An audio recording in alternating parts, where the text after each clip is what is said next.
Alderman Barbara Dorff.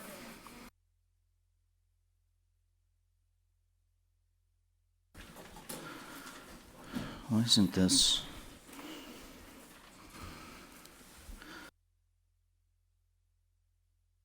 Paused it. You paused it. Yeah, there you go. Is the board on there? I'm not seeing the names. Welcome to, yeah.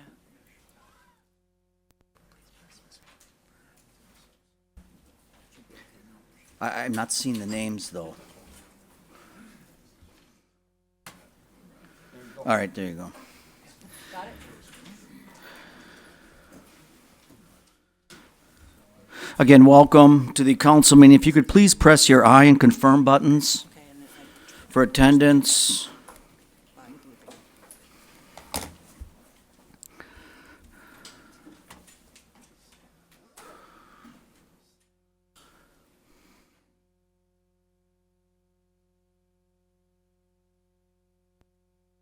12 aldermen present, Your Honor. All right, thank you.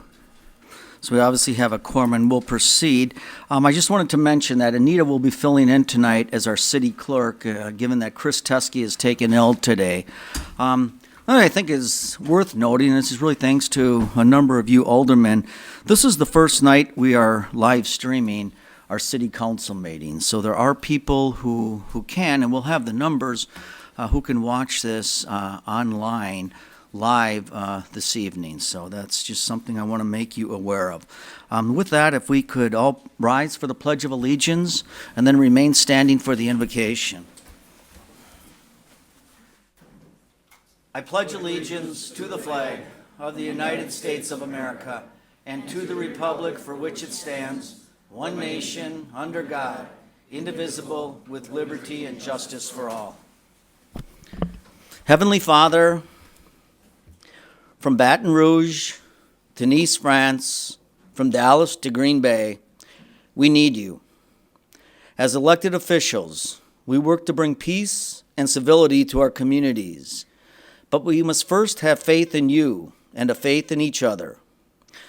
No one can explain the senseless deaths of our first responders, nor the reactions of an angry, deranged person. However, by praying to you and by praying for each other, we're able to move towards a direction of compassion, understanding, forgiveness, and hope for all people, especially those here in the city of Green Bay. Please continue to watch over all our servicemen and women, especially those serving on the Green Bay Police Department and our dedicated military personnel who serve on the USS Green Bay. We ask this in your name. Amen.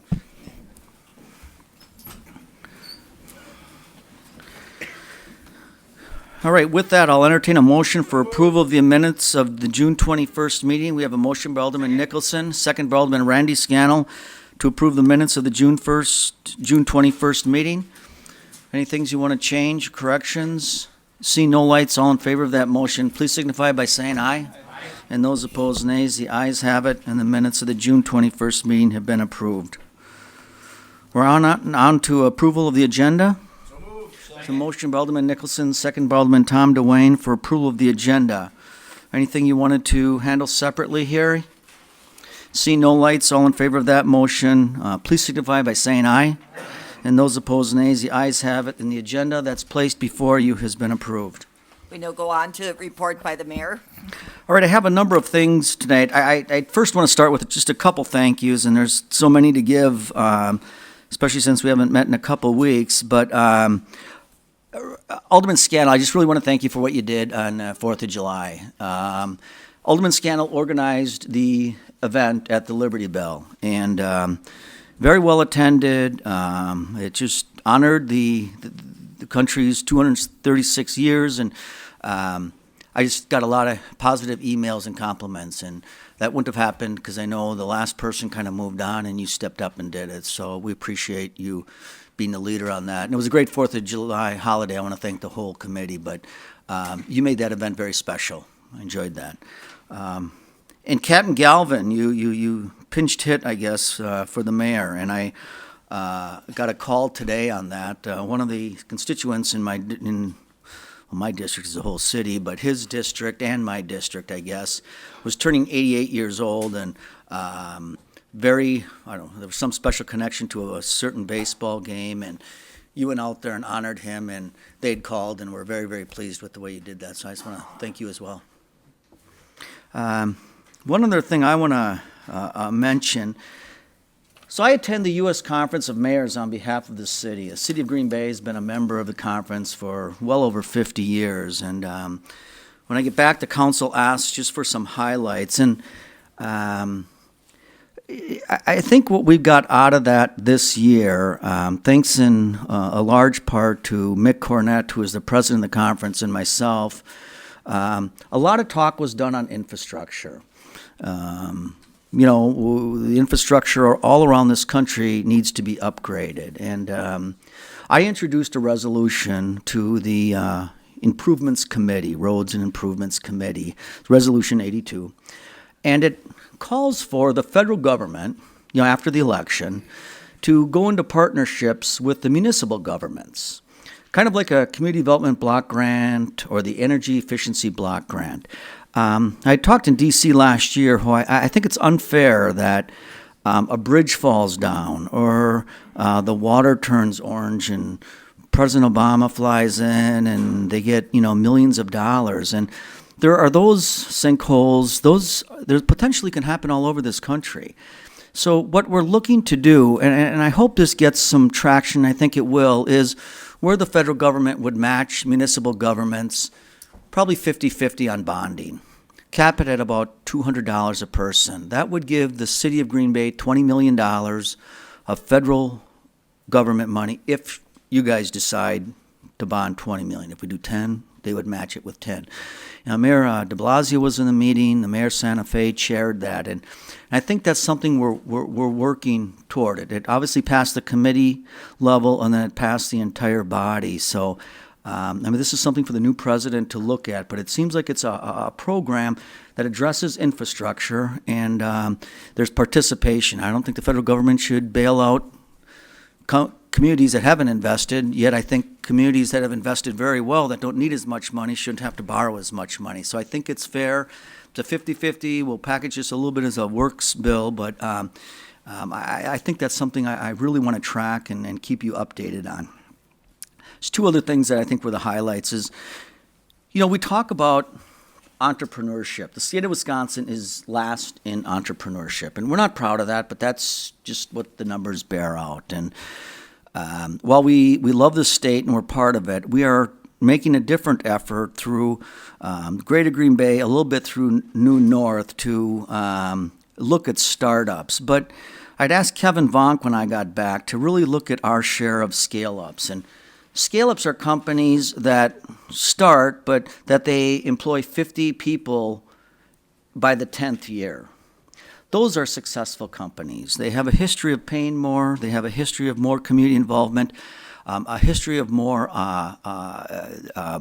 longevity in your community. So a company like Breakthrough Fuels, that would be a scaled-up company, right? He started, he's got 50 employees, he's probably 75, 80,000. So we're trying to identify the segment, whether it's in agriculture, technology, education, health, and look for those companies that have potential for scale-up, not start-up, but scale-up, that can be 50 employees in 10 years. I think that would be healthy to do a study on that. So we're working with Kaufman Index and with the Chamber to do that.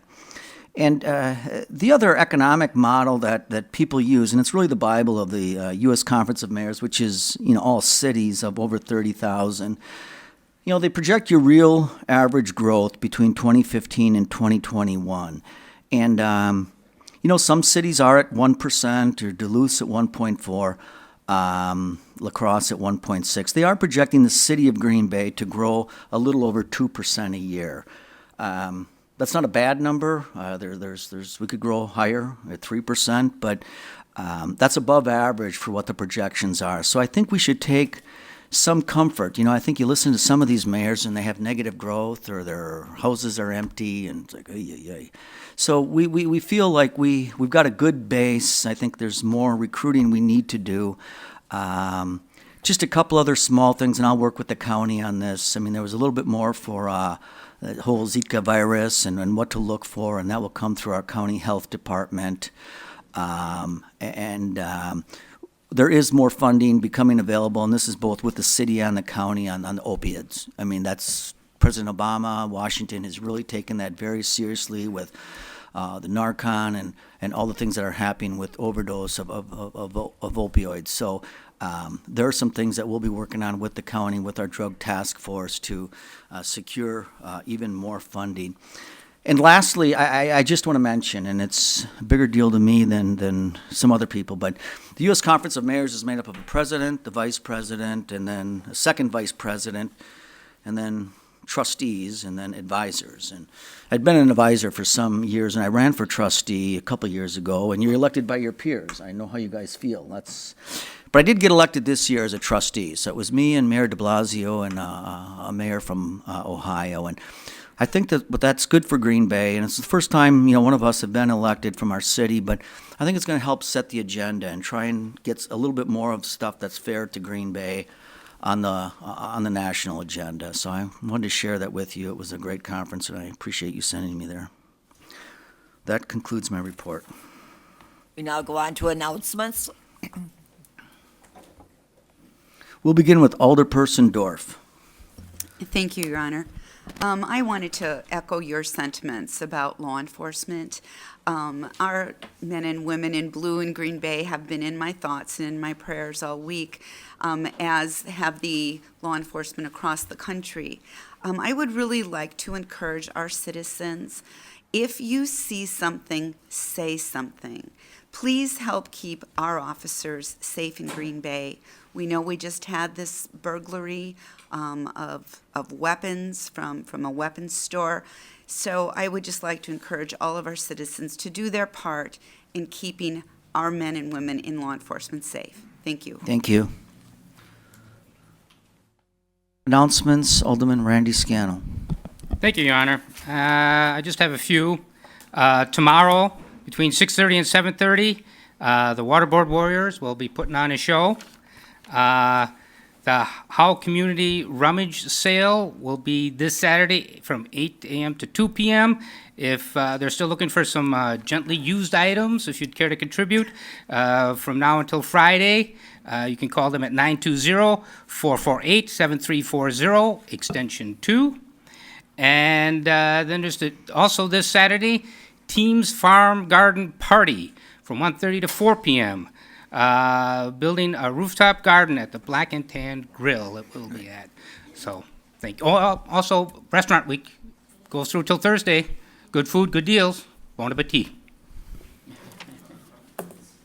Alderman John Vanderleest, announcements. I'd like to make an announcement that Ross Dress for Less opened in the Green Bay Plaza. It's a very nice store. It's huge. They have a lot of different items. It's a worthy stop to visit and give them some business. And also, there's a parish picnic at St. Agnes on August 6th and 7th. That's on the corner of Fisk and 9th Street. All right. And thank you for attending the Ross Dress for Less. Again, I was out of town, but I understand they gave $2,500 to the Boys and Girls Club, and which is just great for the community. And I know you said some great things about how important business is to us. So yeah, thank you for that. Alderperson Dorf, if you could turn off your light.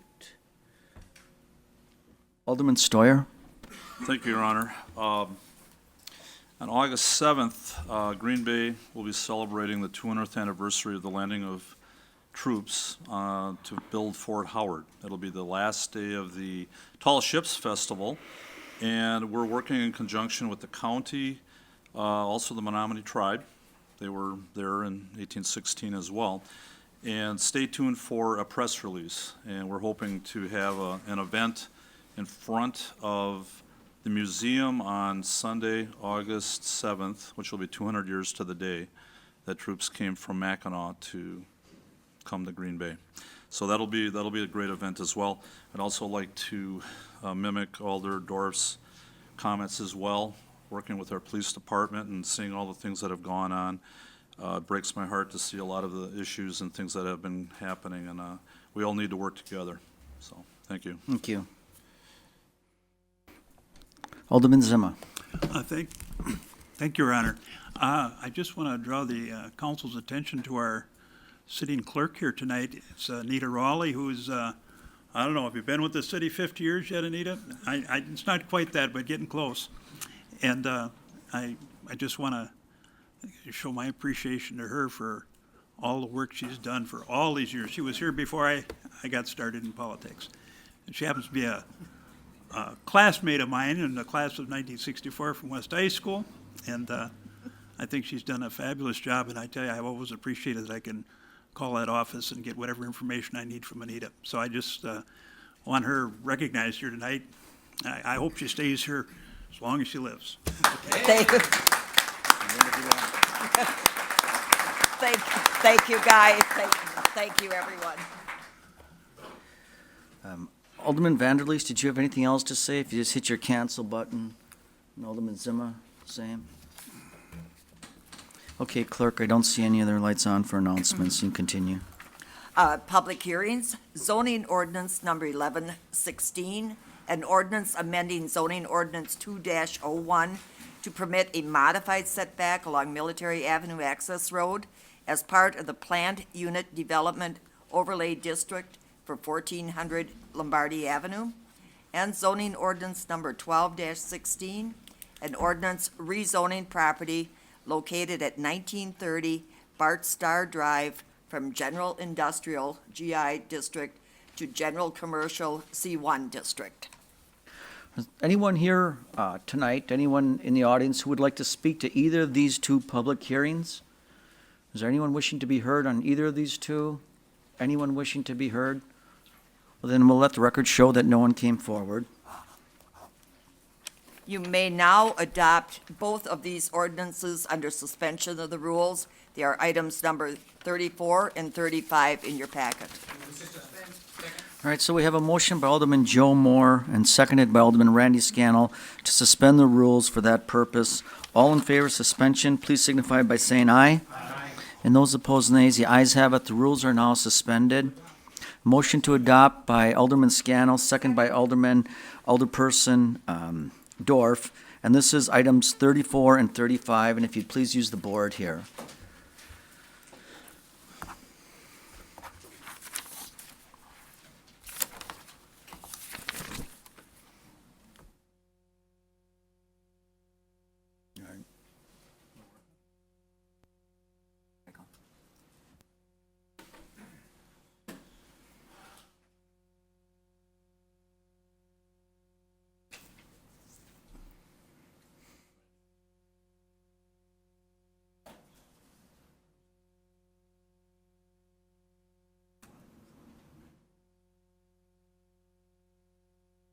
Okay, and those two pass unanimously. Thank you.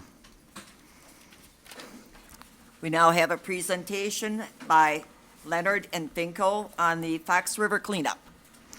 So I mentioned this at the last council meeting that we were interested. We're on the final lap of this marathon cleanup of the Fox River, and for those of you who've been on the county board and been with the city council, I mean, this has been, and Scott will probably get into more details, but hundreds of millions of dollars and well over 12 years. And it's happening now in front of our city, and it's really the final phase. And it's something your constituents are going to ask about, and you should feel confident about. So I'd ask Scott to put together about a 10-minute presentation, and if you had some questions for him. But some of us have seen this before at other meetings that you've been at, but we thank you for taking the time to be with us tonight and introduce to you Scott from the Leonard and Finko Consulting Group. Thank you, Mayor, and thank you, council members. I do have a presentation. I don't know if we can get that up or. Well, we sure can. All right.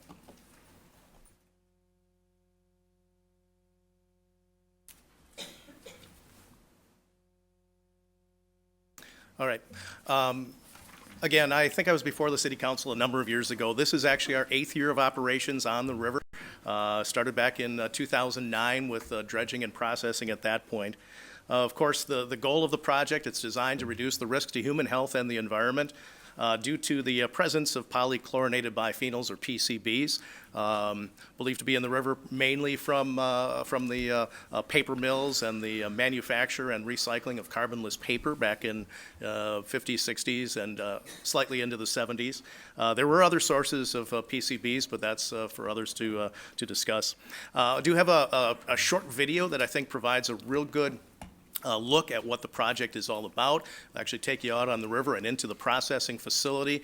And of course, this year you may have noticed more of that work as we've continued to go downstream towards the bay. You may have seen some of the activity as it occurred in the downtown area. More of that activity will occur as we go on. The project's first sediment was dredged from the bottom of the Lower Fox River on April 28, 2009. The goal of the multi-year project is to reduce the risk to human health and the environment by reducing the levels of PCBs, or polychlorinated biphenyls. The project covers a 13.3-mile stretch of the river from Little Rapids to the Bay of Green Bay. The project is being conducted by the Lower Fox River Remediation LLC, an entity established by Appleton Papers, Inc. and NCR Corporation for this purpose. Wisconsin DNR and U.S. EPA provide oversight. A team effort is very important on a project like this because it's very complex, it's very large in scope, and it takes a lot of work to doing all the right things by the right people to make sure everything gets done. Despite the extraordinary challenges in the startup of such a large, first-of-its-kind project, the cleanup launched ahead of schedule in 2009. At the heart of the cleanup project is the Green Bay Processing Facility. The 250,000 square foot building was constructed in about 9 months to meet the project's time frame. The project's overall approach to the cleanup is unique, with a single stream process that has the dredged sediment piped directly to the processing facility. The first step in the cleanup process is hydraulic dredging of the river bottom. One 12-inch dredge is used in areas where large amounts of sediment need to be removed. 2 8-inch dredges are used in smaller removal areas and to complete areas where the 12-inch dredge has worked. The dredges know where they're going. They use state-of-the-art GPS with onboard computer systems. Several thousand samples are taken into the river. Before we start dredging, we do pre-dredge surveys. All of that information is fed onto the onboard computer, and from there the operator can visually see how deep he needs to dredge, where he needs to dredge, and how much material he needs to remove. Thousands of core samples were taken and analyzed to map the levels of PCBs and the areas where dredging, capping, or covering is required. Confirmation sampling is done when an area is dredged or capped to be sure that required cleanup standards are met. The sediment that is dredged is carried to the project's processing facility in Green Bay by a high-density polyethylene pipeline sunk to the bottom of the river. The pipeline, which is connected to booster pumps at 1-mile intervals to keep the sediment moving, at one time stretched slightly more than 10 miles to the Little Rapids area. The processing facility features a complex system for debris and sand removal, dewatering, water treatment, and more. It's an extremely important project. It's used as a model by the various agencies and other companies as to how to clean up other rivers that have similar conditions. As the dredged sediment is piped into the facility, processing begins immediately. The first step is the removal of debris larger than 6 millimeters. Processing equipment that uses centrifugal force next takes out the sand, which is washed and tested before beneficial reuse.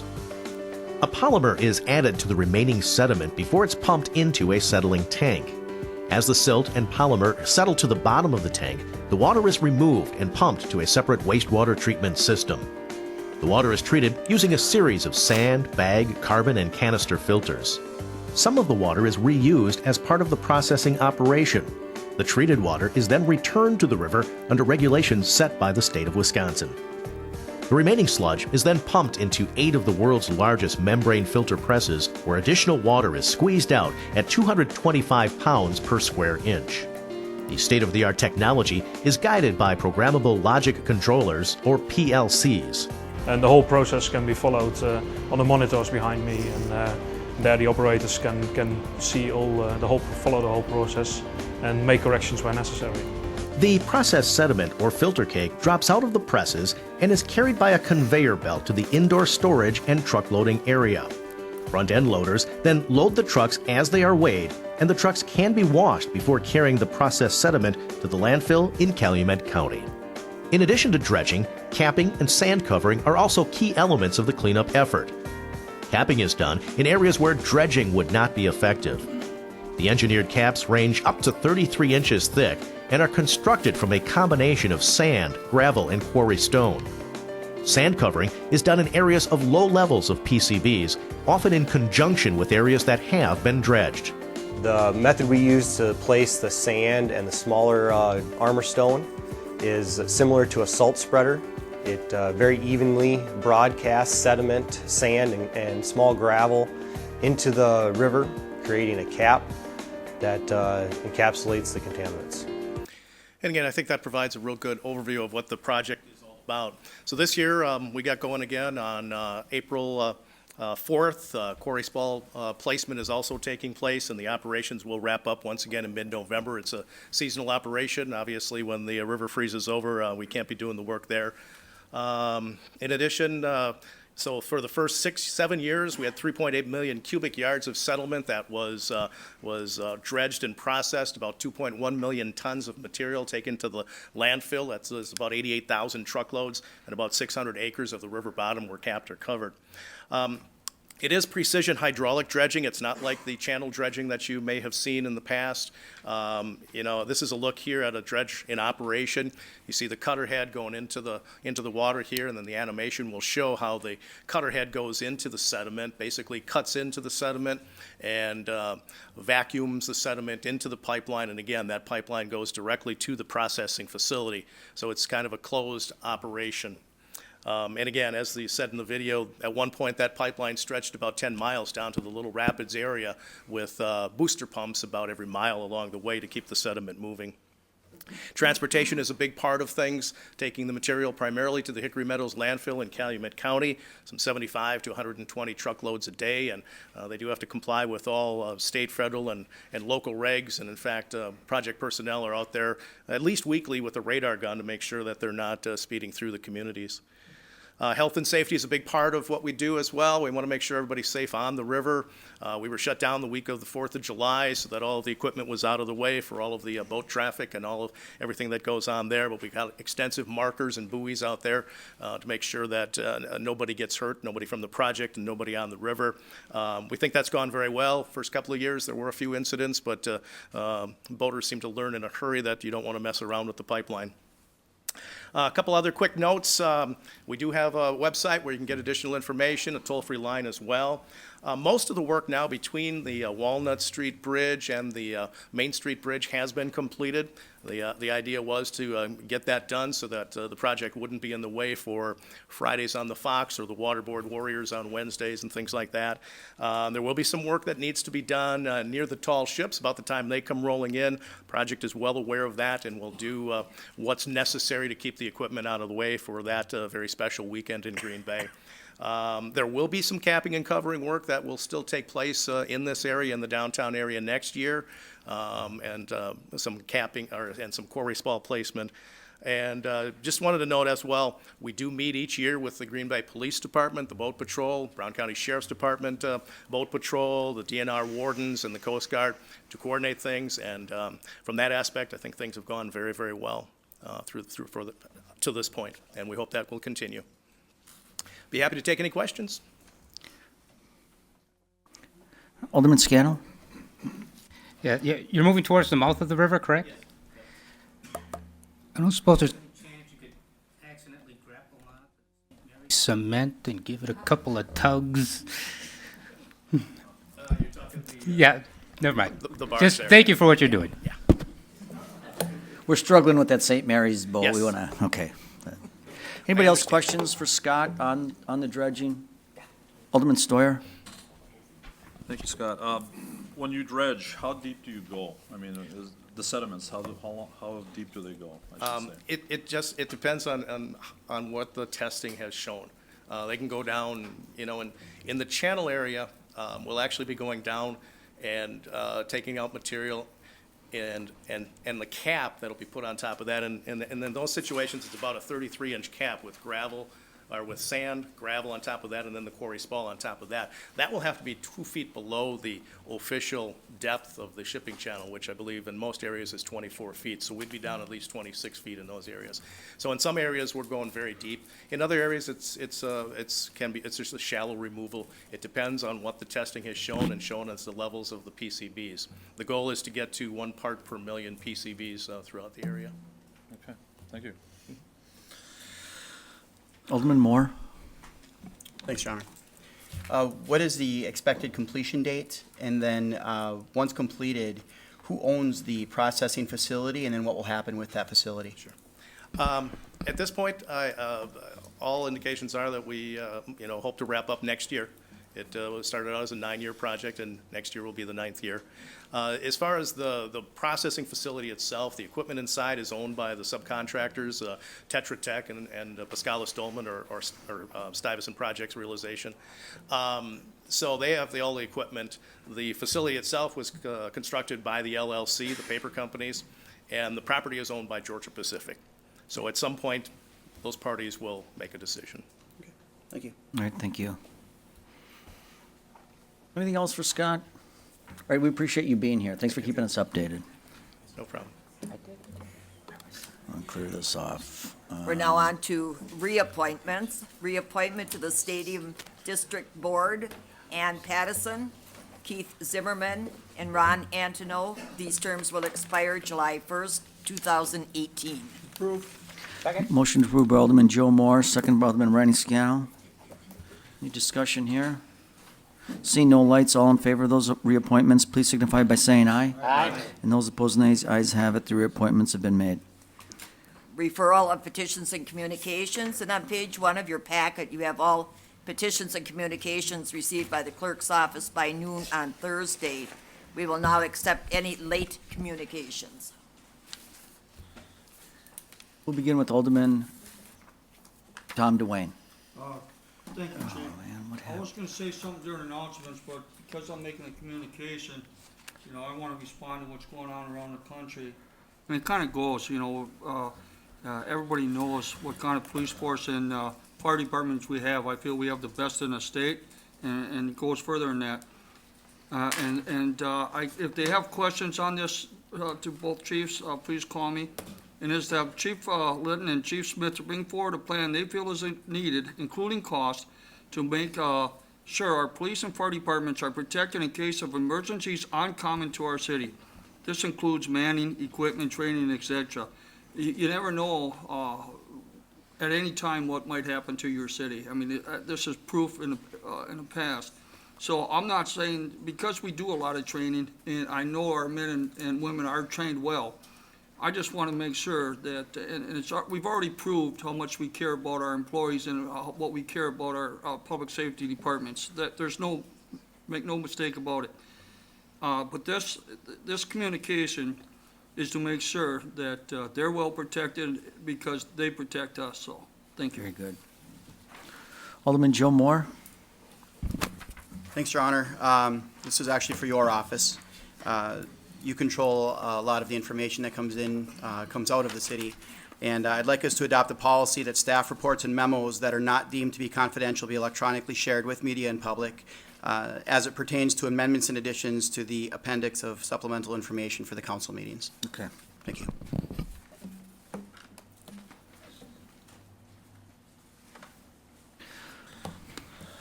Alderman Randy Scannell.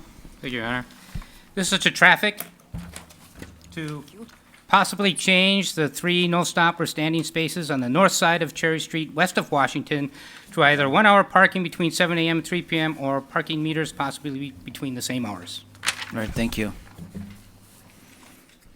Alderman Guy Zima. Thank you, Your Honor. I'm requesting that the city consider placing a sidewalk through Seymour Park to connect South Oakland Avenue that is divided by the park using neighborhood enhancement or regular city funds. I know, is that Improvement Services or Park? We'll start with Human Services. We'll start with DPW. So Improvement Services? Yes. Okay.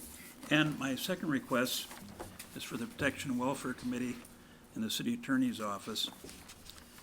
I'm requesting that the city attorney provide a lettered opinion to the city council as well as the citizens of Green Bay regarding the constitutionality of the following. A, the city of Green Bay's code of conduct. B, the application of the city of Green Bay's ethics code outside of financial conflicts of interest. Right, thank you. Randy, are you? I'm sorry. Alderman Bill Galvin? Thank you, Your Honor. I have three communications for the Pedestrian Traffic and Bike Commission. One, develop more and better marked bicycle paths on more city streets to allow bicyclists more access to our streets. Develop a year-long plan for educating drivers, pedestrians, and bicyclists to be more aware of each other's use of roadways and to include enforcement to make our roadways more safe for all to use. Investigate and develop a plan to better mark our crosswalks and make them more visible and safe. All right. Good one. Thank you. Alderman Dave Nenning. Thank you, Your Honor. I'm going to direct this to the Finance Committee since they've been reviewing the use of the excess stadium tax money. Request to consider asking the Economic Development Authority and Economic Development staff for suggestions on the use of excess stadium funds that may be directed for economic development. Right. Thank you. Yeldon, Nenning. Do you want, Alderman Zima and Nenning, do you want to hit your cancel? Okay, clerk, I don't see any more lights. Do you have any late communications? I have one late communication for the Protection and Welfare Committee. It's a request by Buddha's Still Sports Bar and Grill at 2148 University to hold an outdoor event on Sunday, August 28th. Okay, that's fine. PW. All right, with that, I'll entertain a motion to refer all petitions. There's a motion by Alderman Scannell, second by Alderman Vanderleest to refer all petitions and communications to the proper authorities. All in favor of that motion, please signify by saying aye. Aye. And those opposed, nays. The ayes have it. All petitions and communications have been referred. Reports for council action. Report of the Park Committee. And what are your wishes regarding the approval of the Park Committee? There's a motion by Alderman Tom DeWayne, seconded by Alderman Randy Scannell to approve the report of the Park Committee for the meeting held on Wednesday, July 13th. Are there any items in this report you wish to handle separately? Hearing none, all in favor of that report, please signify by saying aye. Aye. And those opposed, nays. The ayes have it, and that report has been approved in its entirety. Report of the Plan Commission. And what are your wishes regarding the report of the Green Bay Plan Commission? There's a motion to approve by Alderman Scannell, seconded by Alderman Dave Nenning, to approve the report of the Green Bay Plan Commission for the meeting taking place on Monday, July 11th. Are there any items in this report you wish to handle separately? Number one. See no other lights. All in favor of the remainder of that report, please signify by saying aye. Aye. And those opposed, nays. The ayes have it. All items have been approved with the exception of item 1. And what are your wishes regarding item 1? Motion to approve by Alderman Joe Moore, seconded by Alderman Randy Scannell. Alderman, I wonder before we get into the discussion, can you just clarify to people in the crowd that have other items on here that there's a lot of people here about some of these items. all right. That's a good point. Do you mind, Alderman Wary? Okay. We are really on page 3 of your packet, and page 3 is the report of the Green Bay Plan Commission. Items 2, 3, 4, 5, 6, 7, and 8 have all been approved unanimously by the council. So if you're here for those, and it was a positive motion, it was positively approved. So I just want to be clear on that. Sometimes we're accused of going a little bit fast here, but items 2 through 8 have been approved by all the older people here. The only thing we're discussing on this report is item 1. And I think it's worth pointing out that the report of the Park Committee, which was the report we took just before that, was approved unanimously, all 4 items on that report. So unless the items gets pulled or discussed, it gets approved by this body, and then it's good to go. So we approved everything on the report of the Green Bay Plan Commission with the exception of item 1.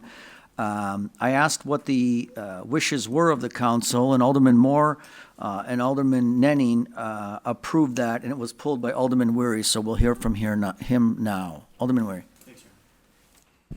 Thank you, Mr. Mayor.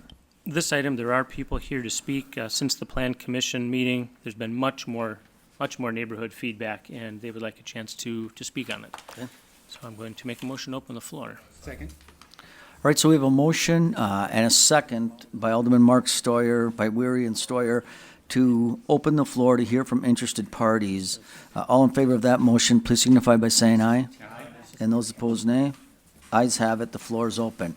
So, we are discussing item 1. Item 1 is to approve a conditional use permit, which is a CUP, for transient residential use located at 1059 Shadow Lane. And it was approved subject to the following conditions. Compliance with development standards found in 13-1602 sub J, Green Bay zoning. It has to be compliant with the submitted operating plan, and that the rental agreement shall include contact information from the owner and an additional representative, as well as rules to ensure compliance with the city nuisance regulation, and shall be submitted to the planning department. So that's what's being discussed now. Would anyone here tonight like to speak to that specific item? If you would, sir or ma'am, you can just come up to the podium here. Let me make sure the lights. It's not in there. Thank you, Mayor. Thank you, City Council. My name is Mark Anderson. I live at 1063 Shadow Lane. My property is just adjacent to the west of this property. I've been a long time with the Neighborhood Association, Lombardi Neighborhood Association, which is now somewhat defunct. One of the reasons it's defunct is because of these transient rentals. A lot of the neighbors, as you know, over in the Lambeau Field area have grown very weary and very concerned about the aggressiveness of these properties put in place in our neighborhood. We feel it really takes away from the neighborhood. I get it, that the houses, they redo them, they look pretty, they're nice. But the big thing about this is it takes away from the neighborhood as a whole, as a unity. We had one of the strongest neighborhood associations in this city. When we attacked this situation, I wouldn't say so much attacked it, but addressed it with the city, with many officials here, many of the planning commission, trying to come to a consensus which would work out for the neighborhood.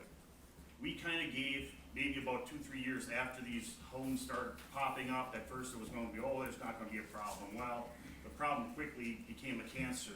So we wanted to find a consensus. The consensus, I thought that we kind of came to a gentleman's agreement would be that a lot of these homes, if they want to aggressively build these right across from Lambeau Field, I get it, you're right there in eyesight of Lambeau Field, beautiful vistas, would be done everything west of Oneida Street.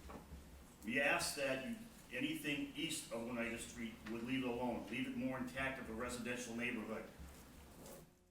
About a week after I got in the mail for a neighborhood meeting with this transient rental, I received another letter from the neighbor on the other side. I am now looking at a house between 2 transient rentals. Now, I know these people say it's gonna up the value. I really questioned it. If I put my house up for sale with the big headline that, oh, buy a residential home in a nice neighborhood between 2 residential properties or 2 transient rental properties or Packer party houses, you think that's really gonna sell? You think I'm gonna really get a good price? I really doubt it. Thing is, too, by approving one of them, you are opening the door for several other ones to be approved in our neighborhood, which will quickly polka dot throughout the neighborhood without question, just like it did a lot west of Oneida Street. I have given Mr. Weary a petition today with 34 signatures, or 33 signatures, of people who do not want this one, but they do not want any of them east of Oneida Street. Any questions or anything you guys have? Thank you. No. Thank you, Mark. Thank you. Anyone else wishing to comment on this specific item, item 1? Sir, if you want to just step up to the podium. If you could please state your name and address for the clerk. Attorney Ross Karnowski, 2391 Holmgren Way.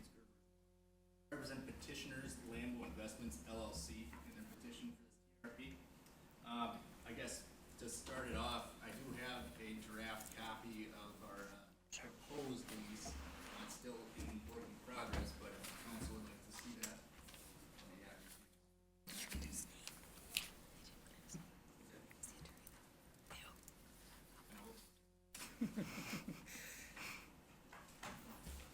Summarize.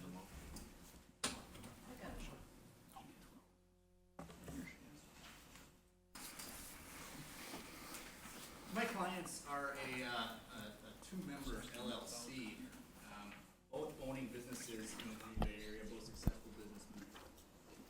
This TRP request is significantly different, I believe, than previous TRP requests, in that we are not going to be advertising any vacancy for this TRP. Okay? The only guests that will be allowed are guests that are business acquaintances of my clients, their families, and their family friends. Okay, so at no time will the tenants of this TRP be unknown to my clients. And I can tell you that they speak very highly of their acquaintances. They are also successful businessmen and women that are just looking to, they enjoy the Packers, and they just wish to come in and have a place to stay close to Lambeau Field. We have tried to work very closely with the neighbors throughout the 500-foot radius that we have to send out notices to, as far as coming up with lease terms, specifically when to start noise and items like that. I did address some of those items. Again, it's a work in progress, but on the last page of that proposed lease, there are a couple items such as music is not to be played prior to 9 a.m., items like that. This will only be rented out for overnight guests to a maximum of 6 people. Ideally, it'll be to 4 people. The middle bedroom will be locked and it will contain a bed. However, it will also contain my client's personal property. The basement will be deadbolted, preventing anyone from going down there. Also containing my client's personal property. So that they will not have access to it. This will not be as it's so notoriously claimed, a backyard party house by any means. It's just a house for my client's acquaintances to come into the package. Currently, we do have a property manager set up from the property owner across the street, directly across the street. She will be available for any complaints from the neighbors. We will be putting her phone number in the proposed lease. We will also put in a clause that says tenants shall deliver that information to any neighbor coming up with a complaint. So they will have access to that. We are still kind of come up with ways to notify the neighboring community of who they should contact in the event that there is a noise violation or anything, which we do not anticipate. Really, the objective here is for the neighbors to not realize this is a TRP, excuse me. But the only indicator would be that there might be a different car in there every weekend of the Packer game, Packer home game. And that's the only thing that we want to do. There's going to be no alterations to the exterior of the building, no painting of fences or anything like that. We are trying to make this as conducive to keeping the integrity of that neighborhood as upright as possible. It is my understanding, based on some of the support signatures that we've gotten, people that I've talked to, that Shadow Lane, especially that part, is covered with cars. People are parking on the lawns. There's a lot of noise, no matter what, on those Packer games. So I don't think that putting this TRP in would really affect that any more than any other neighbor not right. So I think that's important to note. I can't speak to the other property owner who applied for a TRP. I don't know anything about that. I don't know what the process that they're going through is. I don't know if they initiated that. What I do know is that we've gone through the process as it's written out today in the ordinances. We've tried the best that we can to be in accordance with those ordinances, and we will continue to be receptive to the neighbors as far as altering the lease terms to accommodate any complaints that they have, as far as noise or anything of that nature. Prior, and I do not have it with me, and I apologize, but prior to the previous planning commission meeting where they unanimously approved, I did have a signature sheet with about 12 signatures in support from adjoining neighbors, neighbor directly to the east, and the neighbor across the street, right across the street, were in support, as well as other neighbors in the community. Which I had that for you, and I have not had an opportunity to see the scope of the area where the neighbors disagree with it. That was just mentioned. I have not yet seen that, but we'd be happy to address any concerns that they may have. So I guess to close, prior to taking any questions, we would ask that the council adhere to the recommendation of the Planning Commission and approve this TRP.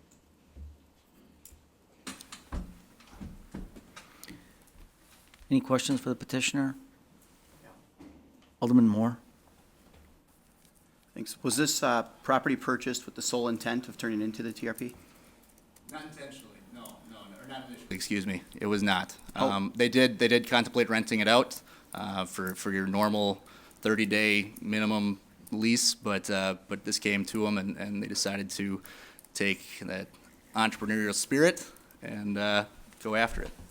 I noticed that your clients are located in Florence, Wisconsin. You had mentioned that there's an on-site or a person that would be present here to manage it. That's correct, yeah. Do your clients have other TRPs? They do not. Okay, thank you. Bill, did you have something? No, okay. Anyone else? All right, thank you, sir. Thank you, Council. Anyone else wishing to speak to this conditional use permit? Please come forward. Anyone else? All right, we have a motion by Alderman Nicholson, seconded by Alderman Tom DeWayne to return to regular order. All in favor of that motion, please signify by saying aye. Aye. And those opposed, nays. The ayes have it. We're back in regular session. And Alderman Weary, you had the floor. Thank you, Mr. Mayor. I wanted to first comment that I hope the Plan Commission finally addresses the policy on TRPs. I know they've been kind of dragging their feet. I see some nodding heads on this for a year or two on setting some kind of policy, if not for the city, at least for this area. And they keep talking about it and talking about it and talking about it, but it never gets done. And I think that would go a long way to helping situations like this. I firmly believe each neighborhood should decide what's best for their area. I've always, stated that. There was an area north of here, a few blocks away. There was a duplex that neighborhood welcomed it with open arms. They really improved the property and liked what they did. This area, we're hearing clearly that the neighbors don't want it. I can tell you that for a fact now. For a while there, I wasn't getting a lot of feedback. I had a petition from, I don't know, maybe a dozen people in the area. Now there's one that has 3 or 4 times that many against. So the issue really is an existing neighborhood. They want neighbors. They don't want empty houses, and we can completely understand that. You're going to be living next to empty houses. You want to know who's going to be there, not have a random stranger every other weekend or a couple times a year. So their wish is to preserve this area as a neighborhood, and I'm going to make a motion to deny the application.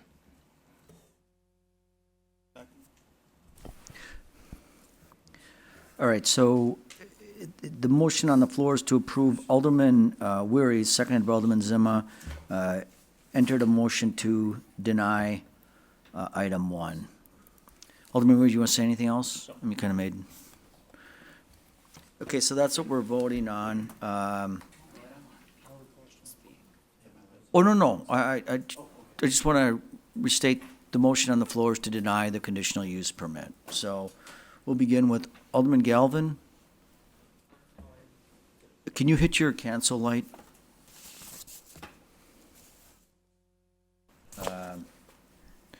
Alderman Moore? Thanks, Your Honor. I wonder if I can just ask staff quickly, how many of these applications east of Lombardi have we received? How many have been approved? How many have been denied? Because it sounds like there's one there now already. Do we know that? Director Vonk, do you have that information, the number of applicants? You talking south of, east of Oneida or just in that area? Kevin, do you? Sure. So east of Oneida, previously this one, there have been 4 prior to this that have come forward. 3 have been approved. 1's been denied. And then this would be the 5th one. We have heard, rumblings that 1 or 2 more east of Oneida may be also in the works of being, making application. Well, I would think, Your Honor, that with the entertainment district development plan being done right across the street, that we're going to see a lot more of these on Shadow Lane, to coincide with what's on the west side of Oneida. Also with the, you know, extent of the Walk of Monuments that extends all the way to Ashland Avenue. You know, I don't know, we mentioned that policy having to be established. I mean, I just really see a flood of these things coming in, and they're actually kind of a tourist attraction as well. I mean, people come from all over to read the signs or make sure they drive down Lombardi when they come to Green Bay and they read the fences and stuff. So I guess I would encourage your office to maybe push that policy, get established, and get in front of planning, because we have been talking about this for quite a while. And it's always you know, like Alderman Weary had said, you know, it's really up to the neighbors. If the neighbors don't complain, we approve it. If they do complain, we don't. And, you know, it can end up getting personal to someone that maybe wants to put 3 or 4 TRPs in that could run a really great business, but with a bad relationship on one, that opportunity to maybe have, you know, that kind of development and improvement on those properties kind of falls by the wayside. So I guess that's all I really have. I just really encourage you to push the planning department on that. We will. We need a policy. If it's 50%, if it's concentration, we do need this. This isn't going to stop. Right. Alderman Tom Dwayne? Yeah, Your Honor, thank you.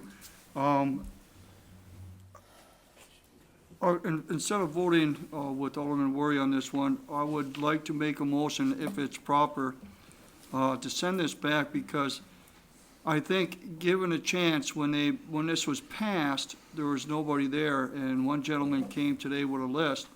But if they got to know these people and talk to them that are gonna be running this facility, and get to know what properties and business they have in Green Bay and they run, they're not gonna run something that's gonna be allowed to be distasteful or run rapid or anything like that. And so I would rather see this go back and give them a chance to talk to these people not seen this before, because these are prominent people in Green Bay that are asking to do this, and they're big business people in Green Bay, and they wouldn't tolerate a bad business on Shadow Lane.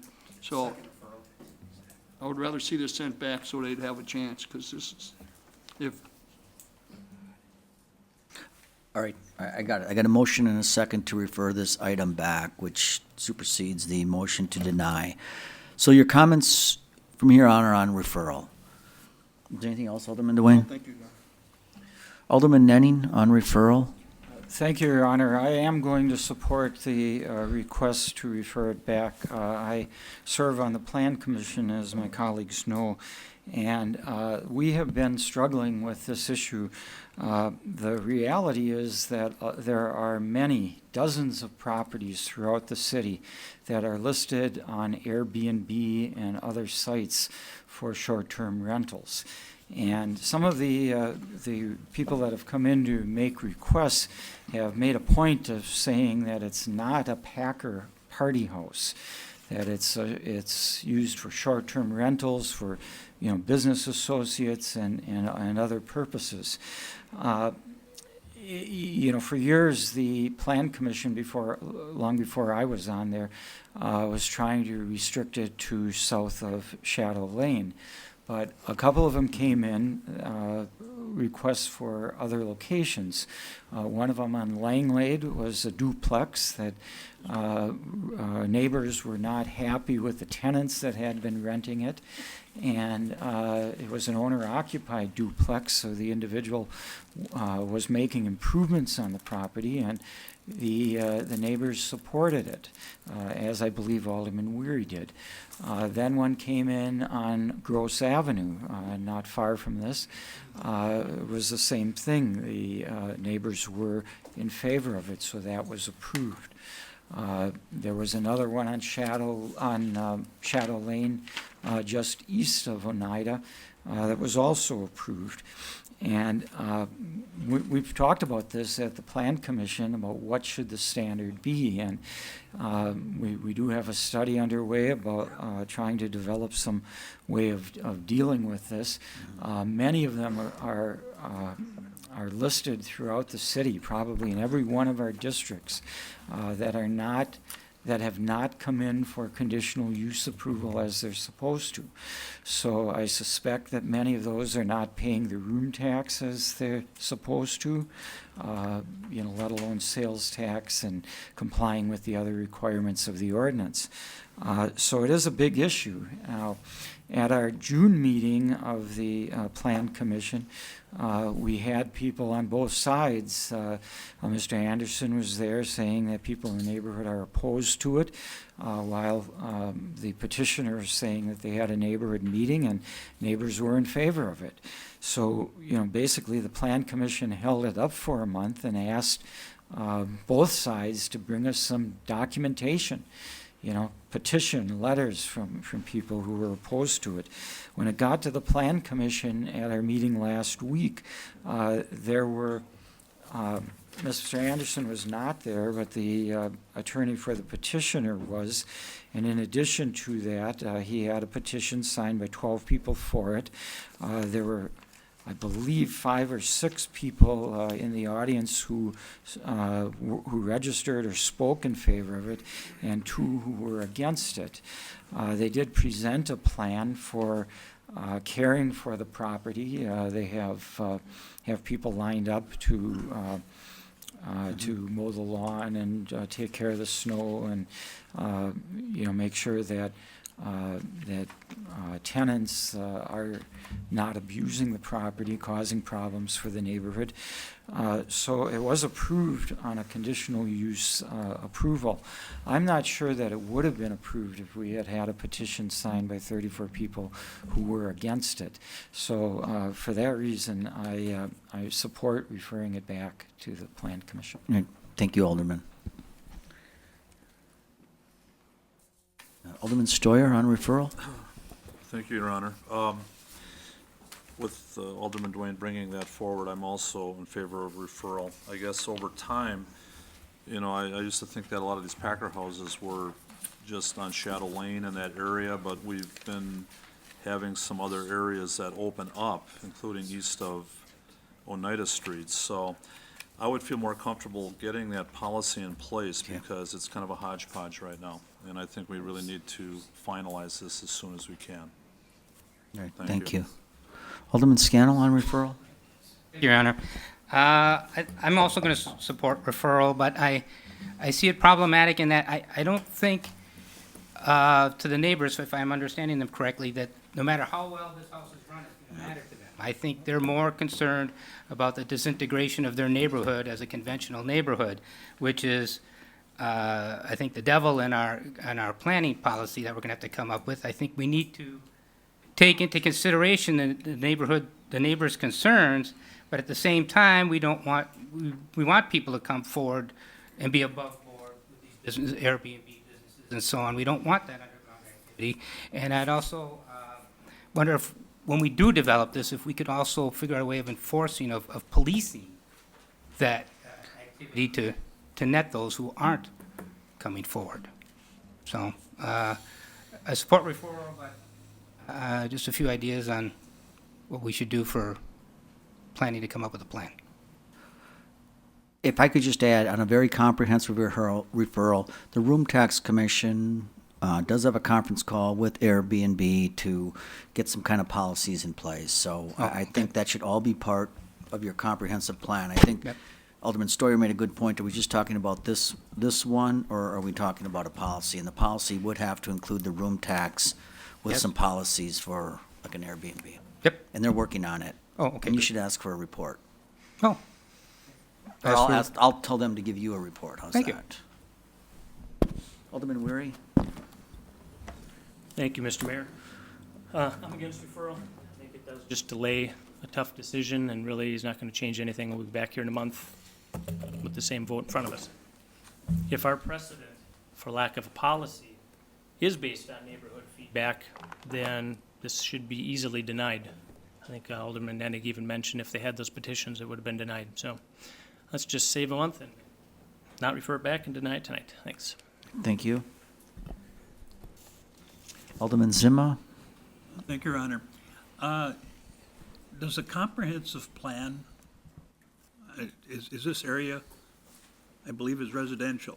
There was some attempt when we did the comprehensive plan some years ago to make that commercial in that area, and that was, I believe the council upheld to keep it residential. Yes. So, I mean, all these people that are doing this with permission, I guess, they're getting the exemption, a waiver from our long-range plan there. But it seems to me if there are some people that are doing it in a non-compliant manner, I mean, doesn't the city have a right to cite those people? What's in our ordinance for citing people that do this without a permit? Does our staff know, or? I don't know if we have a lot of these. Man, Kevin, you can make it $681 a day or something like that, People who Can we are enforce it? taking homes, Packer homes, and not getting the conditional use permit in that area. We can enforce it. I think the issue comes up in terms of proving a case. I mean, we follow up on complaints that we receive about houses that appear to be short-term rentals and having guests coming in. The tough part is determining who those guests are, in terms of, somebody could have guests over for a weekend or give their house to their family for the weekend, and that would still be within the means of our code. But once they start charging for it, okay, then it's without. So in terms of, going in and making a case that they would go through and they actually rented it out, entered some form of contract or agreement, that becomes the tougher spot, I guess, to choose. Some that, I don't have the exact stats here, but, that have been identified, have come through and gotten their conditional use permit and are operating lawfully now. Others we continue to monitor and follow up on in terms of when we receive complaints.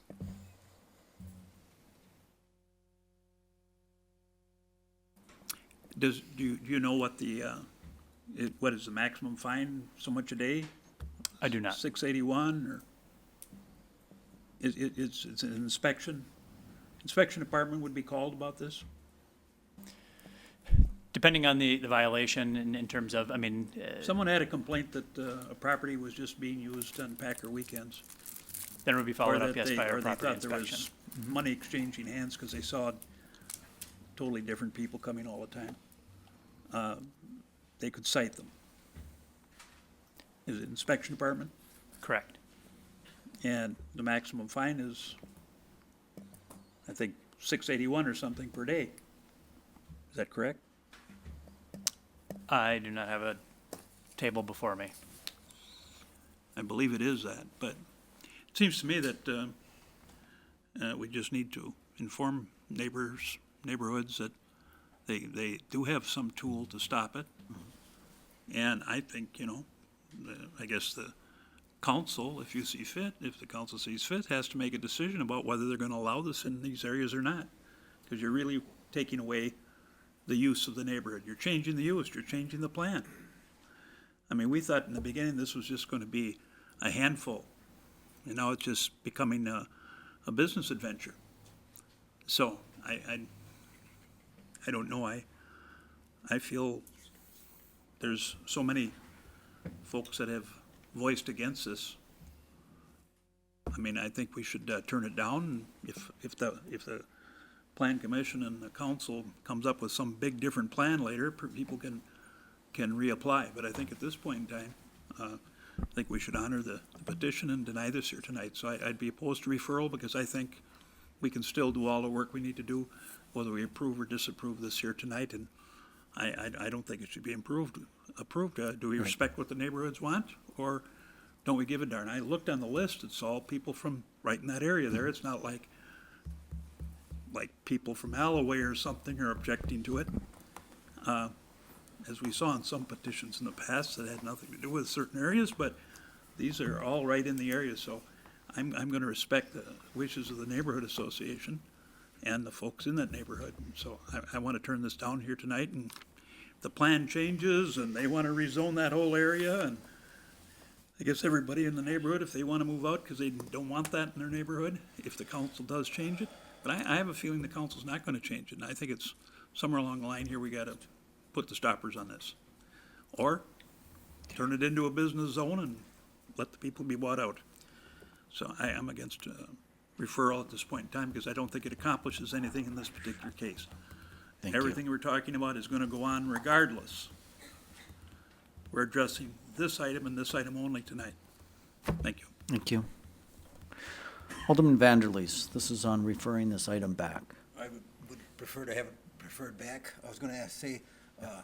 Vanderleest, if I could just ask you to lean a little bit the forward. You're a little conditional hard to use for hear. this Packer homes, are they renewed each year? Or how does it work? Once they're approved as a Packer or a, conditional use, are they approved each year, or is it just an ongoing that they're approved? Kind of rolls over. Go ahead. Sure. The conditional use permit goes for a particular applicant. So for a particular applicant at a particular home. So in this case, the applicant, the LLC here, the CUP would be for that applicant for this place. That applicant can't take that CUP somewhere else, and once they leave, that house no longer has a CUP. Okay. So it's very specific. It's there permanently if they want it. Okay, that answers my question on that. I would prefer to have it taken back. In other words, You prefer to refer this back? Yes. Okay, very good. Thank you, sir.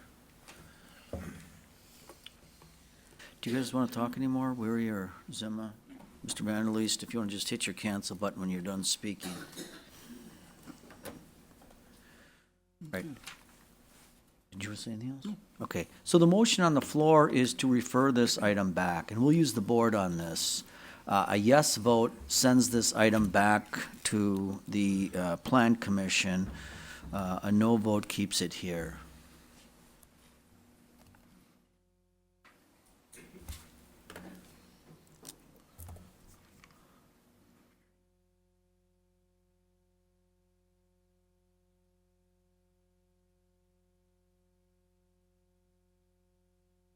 Okay, Randy, I think you and Andy have to vote yet. Here, I'm sorry. I will put it up to him. Just watching my own.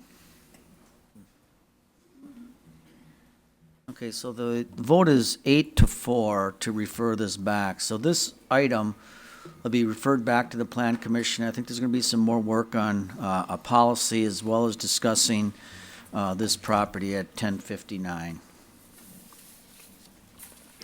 Thank you. Yep, Alderman Weary? Thank you. My apologies. I was wondering if we could take number 27 and 28 out of order, only because we already approved them in the Plan Commission report. Sure. It's the Venisi project by Tim Keene. There are a lot of people here for that. Can you just make a motion to suspend the rules for that purpose? Make and a I'll take motion it? to, All right, so there's a motion by Alderman Weary, and it was seconded by Alderman Tom Dwayne to suspend the rules at this time to take two items out of order, and that would be items 27 and 28. All in favor of suspending rules for that purpose, please signify by saying aye. Aye. And those opposed, nay. Alderman Weary, I'm going to have you speak to this first, and then we'll call for the vote. perfect. Thank you. I appreciate that. I just wanted to clarify with Director Vonk, as presented, there is no driveway on Thorndale, correct? That's right. Correct. Okay, And I beauty, just there wanted is to- no driveway. Perfect. I just want to clarify for everybody in the audience, what's passing tonight is exactly what went through Plan Commission. This isn't final approval tonight. It'll be back in 1 month, and that's when it'll be maybe debated or voted on again. So, thank you.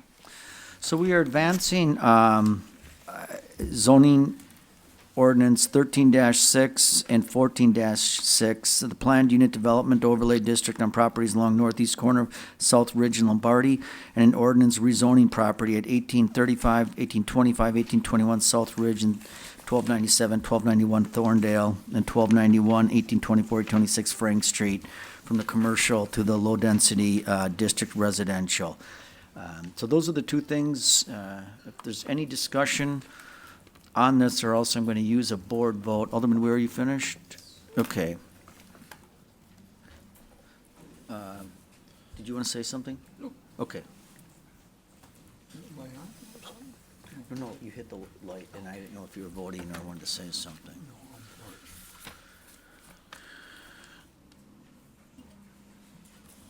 Okay, and that passes unanimously. So this is commonly referred to as the Venisi project. That was approved tonight by the council. Now, as the alderman said, it will be coming back here.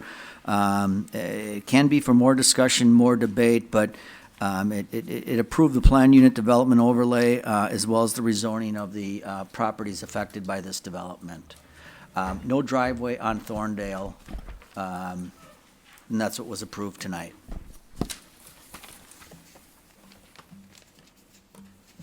Okay, clerk, wanna? We're on to the report of the redevelopment authority.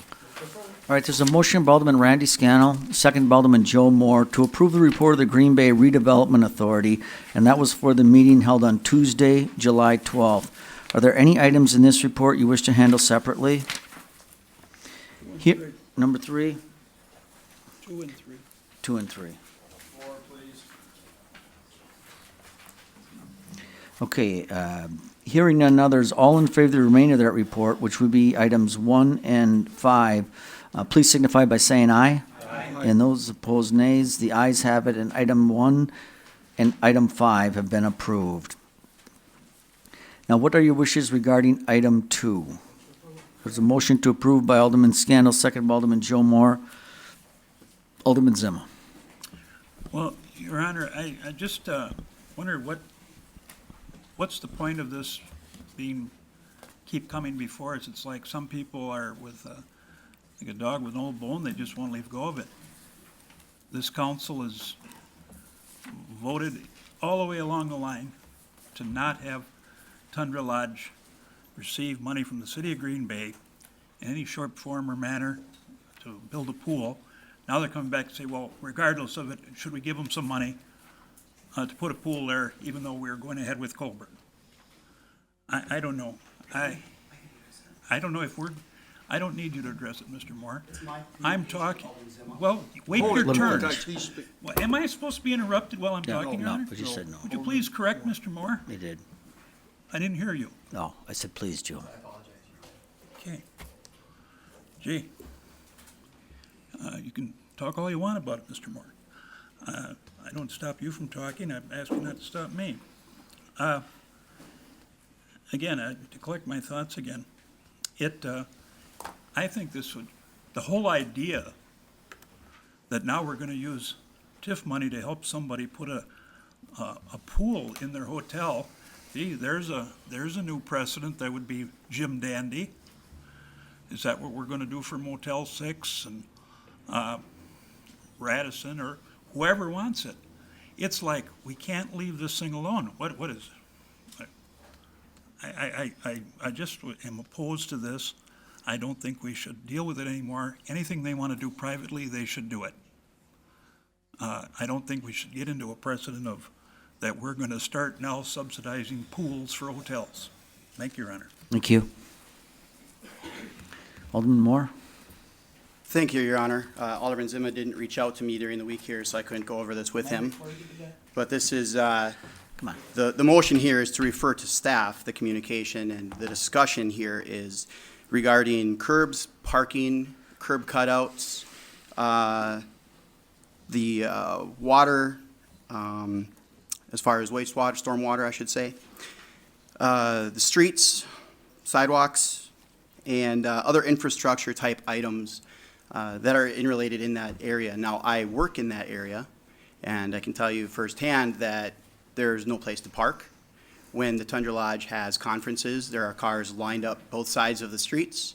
There are no sidewalks. There's cutouts that go into fields. I thought that we could reach out to Tundra Lodge and say, while you do your pool, because they are doing a Leisure Vegas style pool with zero city assistance, that they should maximize and work on that, and we could jump on this project and take care of the infrastructure needs that are needed out there in conjunction with the development plan that is being created this time for the entertainment district. This has nothing to do with Colburn Pool, which is why I changed the wording on the motion and resubmitted it. That's it. Thank you, Your Honor. Thank you.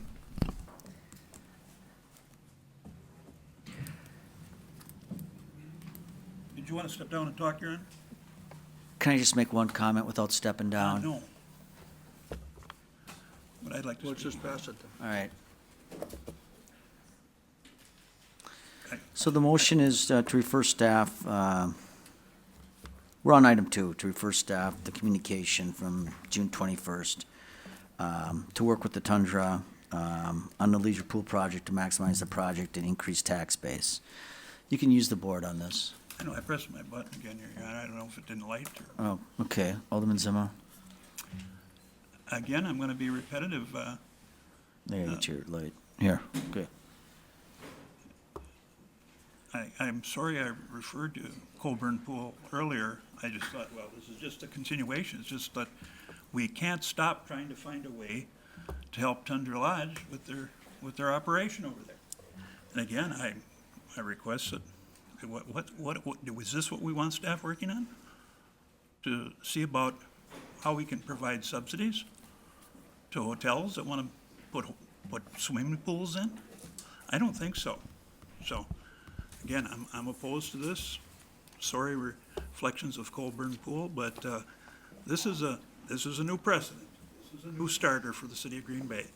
I can't think of another place that got a pool subsidized by the city of Green Bay with TIF funds.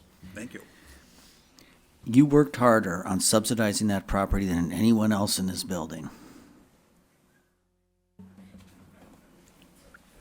All right, please use the board on this. Oh, I did, huh? You did. You accusing me of something? Nope, I have I have it, Good. and there's a pool in there. Yeah, no. We just need to go on. I'm just saying, let's vote.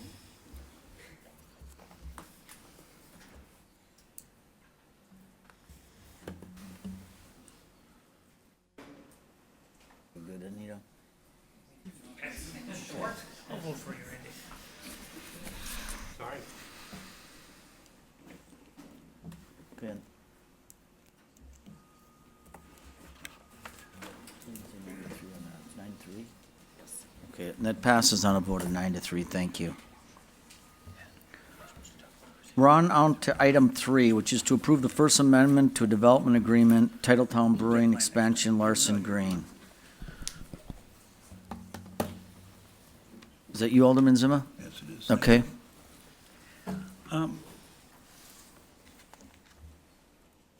As I was reading through this is the continuation of their existing project. Yes, sir.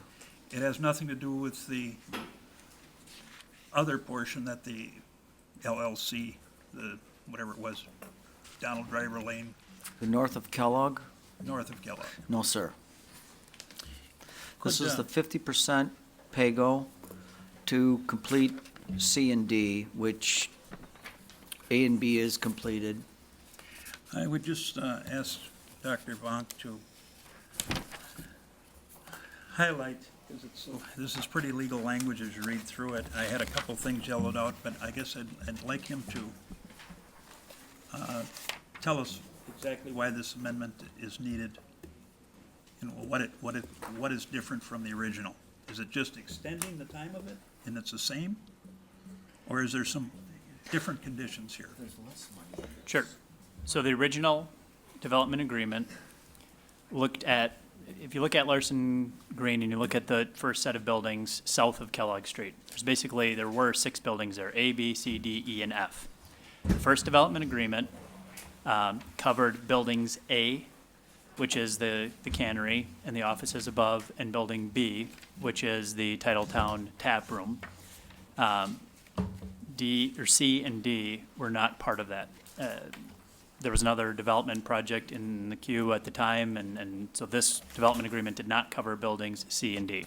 That original development agreement provided DDL $500,000 upfront, plus a pay-go of 50% up to another $250,000. As we've looked at them expanding, basically A and B filled up faster than anticipated. To continue the work in buildings C and D, we realized that this agreement did not cover buildings C and D. So the amendment before you tonight is to extend the agreement to cover buildings C and D, to provide assistance from that TID. As you know, Larson Green TID 14 is basically in and of itself. The assistance would be in the form of a 50% pay-go. And so that would be basically after the increment is created, 50% of the incremental taxes could be refunded back to them until the end of the TID in 2033. What it does on the back end is it removes the cap. If they create additional increment, they can receive additional increment, but then so does that TID district. With that, the other portion that was changed in terms of just a protection from the city, looking at the original debt service that we had put in to the agreement, basically we need to be getting the increment from phase one, phase two, the A and B portion of the buildings to pay our debt service. So they're meeting that, but just to assure us that we are able to pay our debt service before we're making any pay go to them. So they have to complete their previous obligations before they can get any new Correct. dollars. What is the new cap, if any? There is no new cap on it, just roughly estimated what we had looked at, what they were going to be providing in terms of increment. I think on page,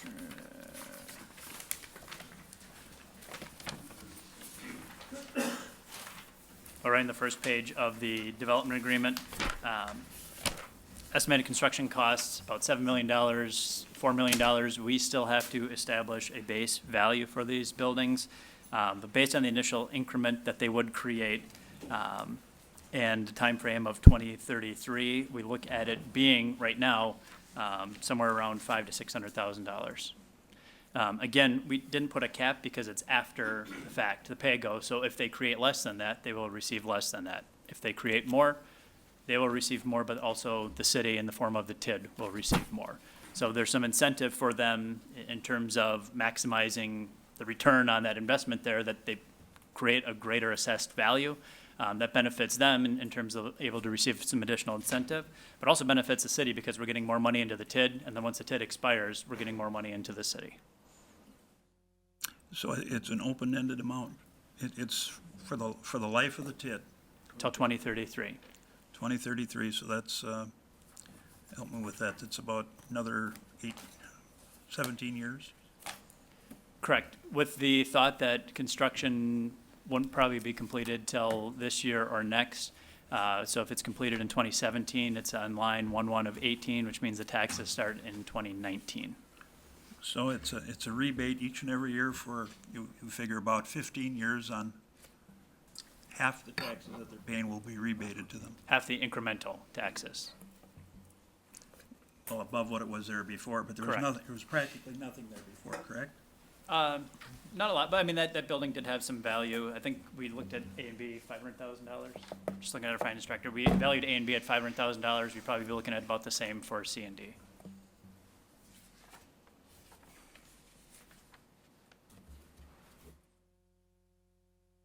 Well, it's a pretty sweet affair. No further questions. All right, thank you.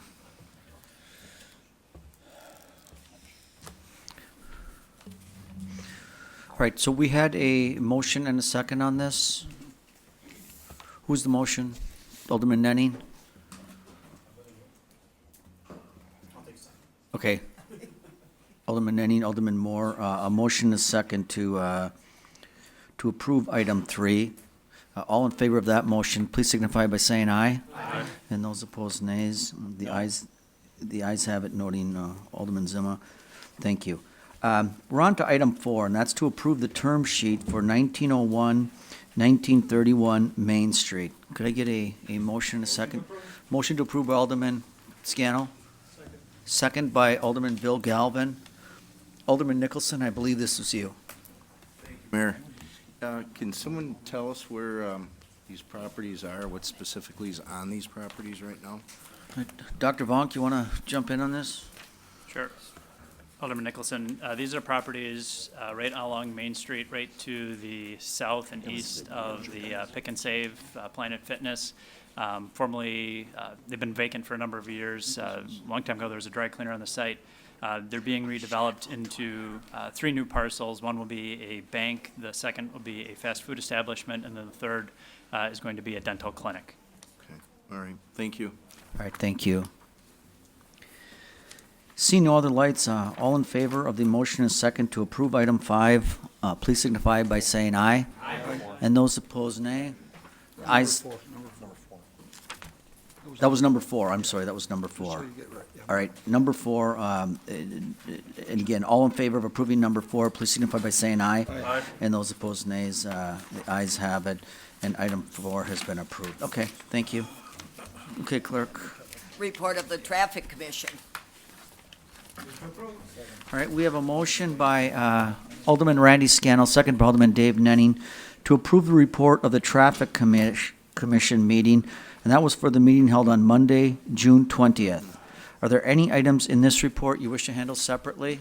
Your Honor, if I may, and I'm not even sure how to do this. Because traffic was Monday, yesterday, I had something on there that concerned it and was passed, and Alderperson Dorf is on traffic. I was in another meeting, but I did discuss it with Director Hanson, and he approved it. This is something they approved, and it's no parking on the south side of Zika from Ontario to, I forgot what street it is, but it's so busy right now because they're in a soccer program. This is a new building area, a lot of new houses in there, and it's hard. So I don't know how, if we can ask the council to approve it tonight, is that possible, if our attorney can tell me? I mean, 'cause Those it's not minutes on aren't till- here.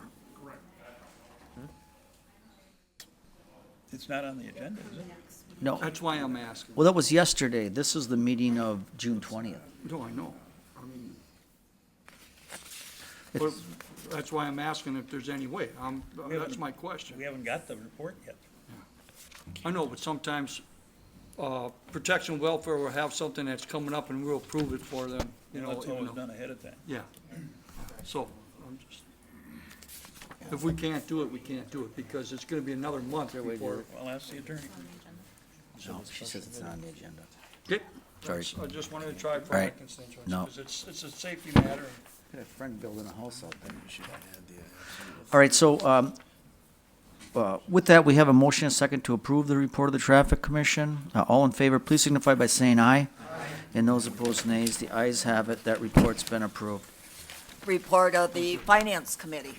Move to approve. All right, there's a motion by Alderman Tom Dwayne, second by Alderman Randy Scannell, to approve the report of the Finance Committee. That was for the meeting held on Tuesday, July 12th. Are there any items in this report you wish to handle separately? I want to abstain from the whole report, please. Okay. Number 12. Number 12. All right, hearing no other comments, all in favor of the remainder of the report, please signify by saying aye. Aye. And those opposed, nays. The ayes have it. All items have been approved with the exception of item 12, noting Alderman Nicholson's abstention on the complete report. What are your wishes regarding item 12? Motion to approve by Mr. Tom Slotnick, seconded by Alderman Tom Dwayne. Alderman Zima. Thank you, Your Honor.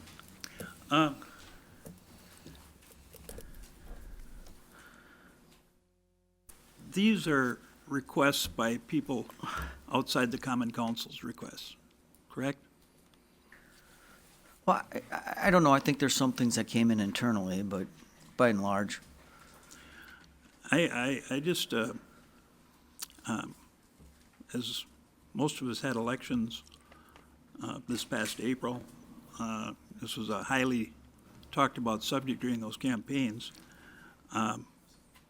Most of the things that were requested by a group of people that came to one of our meetings, I think we had about 30 requests at that time, were really not the rank and file people of Green Bay. It was groups, basically. Some of them had members in the city and members outside the city. They're basically groups that were, had worthy projects that they were working on, but all were basically looking for the city to contribute to those. And I don't know, I didn't get much feedback from the public about any of those. The public basically talked to me about infrastructure and returning some money back to the public in the form of a tax rebate in next year's taxes or whenever we apply them. I think since then, the council is, we've decided to put $300,000 toward lead pipes. I think that's the only thing that's been used so far, or? No, we've reduced our highest interest debt 1.2 million. Okay, we did that too. So we've used up about 1.5 million, correct? I think that 300,000 was just earmarked. I don't think that was spent. For sure, the 1.3 was, we wrote the check. But we've earmarked that. Yes. We've voted on that. So we've committed. Excuse me, I forgot about the debt reduction that we did. So there's roughly 4 million left, somewhere in the neighborhood of 4 million left. I'm just worried that we're setting up some kind of process where, well, that's all we're gonna look at is what people, I don't wanna call them special interest groups, or they are interest groups in our community. I guess they're special in the sense that they do things for our community. And that we're not putting things in here that would address the key things that I was addressed by the vast majority of the people. That was infrastructure and rebate. So, I don't know, is that going to be included here? Or, I mean, is there anybody representing the citizens here? Two people I'd like to hear from. I mean, Alderman Slotnick, Alderman Galvin kind of put this together. I was at the meeting. Do you understand the question? What about Guy Zima? Where is he in this report? Well, it says something about tax relief and debt, there's debt Alderman- reduction, I'll go economic to Alderman development, Moore. tax relief. Bill, I'll go to Alderman Moore first. Alderman Moore? Just about anything qualifies, right? Right. Sure, Go ahead. and there is actually the little bit of language is mixed on the first one here. When I was reviewing it with Director Fuller, that last part that says "and tax relief," that was a / infrastructure needs. As it was presented at the meeting. That first item on August 9th is to just determine either a percentage or a dollar amount. At that meeting, we're going to have Alderman Vanderleest's item brought up basically before these others so that we know the dollar amount that we have that can be allocated and then make those determinations on what will go toward infrastructure and what can be available toward grants, I guess, if you will. But yes, infrastructure should be in here, and I wouldn't mind if we amended that, just that last part that says "and tax relief" to include infrastructure needs.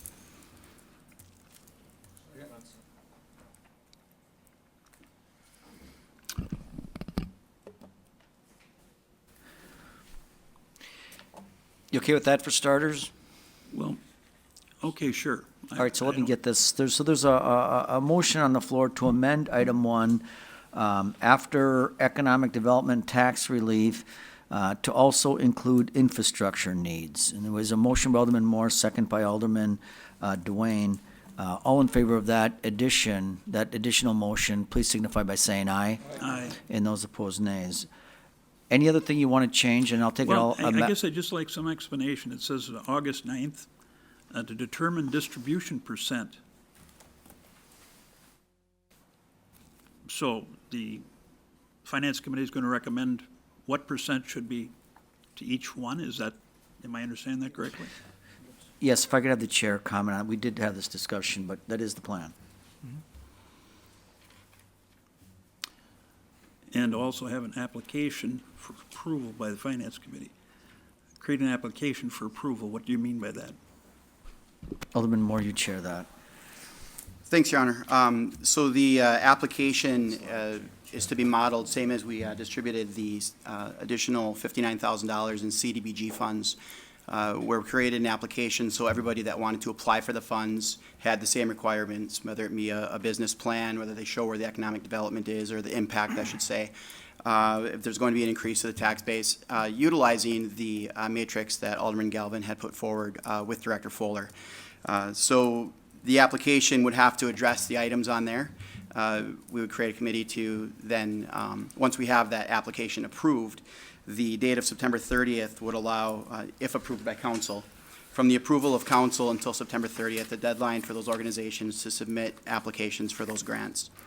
As far as a committee, we can look at, people from economic development, from finance, if a council member or two wants to be on that committee. But I think there should be a committee of staff, even residents that we haven't discussed, who would all be on that committee to determine recommendations on how those funds should be distributed. Again, everything we do at Finance on the 9th is just going to be recommendations coming to the council, so this can be obviously amended at that time. But again, the creation of the application is just to make sure everybody's on the same level playing field. We had some people just shot an email that said, I could use some money, and there was no dollar amount that was submitted. We had others that came in with presentations and presentation boards and easels and folders and binders and all kinds of great information. So we just need to get everybody on the same playing field so we can evaluate these. As far as determining the distribution and percent, once we take up Alderman Vanderleest's request for the $2 million, we'll know how much money is remaining after we either approve, deny, or reduce, or improve, or increase, whatever we do with that item. And then at that point, we can determine we want to keep 50% for infrastructure or 30% toward the grant process, and we'll have that discussion and determine how those funds then would be distributed amongst the 3 criteria that is allowable by the state. Okay, well, thank you very much. I guess my feeling is that this process, just the creating of the process, opens the door for a lot of special interests. And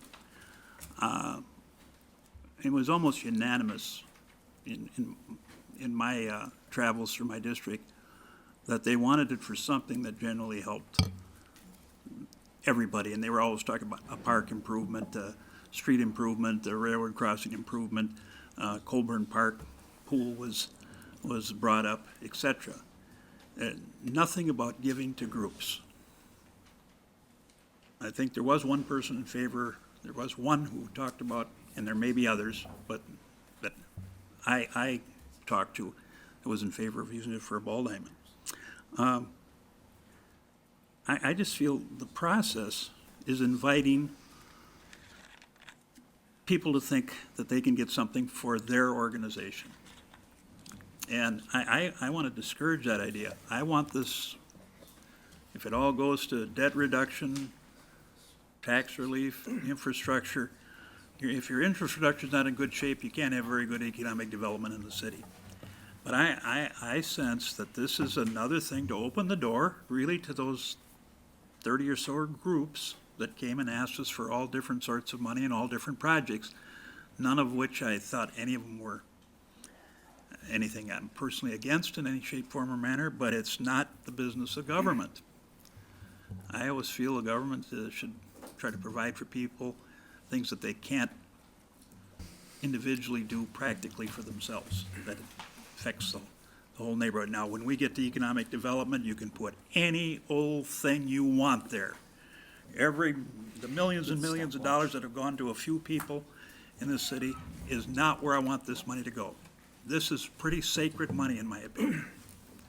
This is money that really has to be bluntly given right back to the people and not into some fancy-dancy TIF proposals, etc.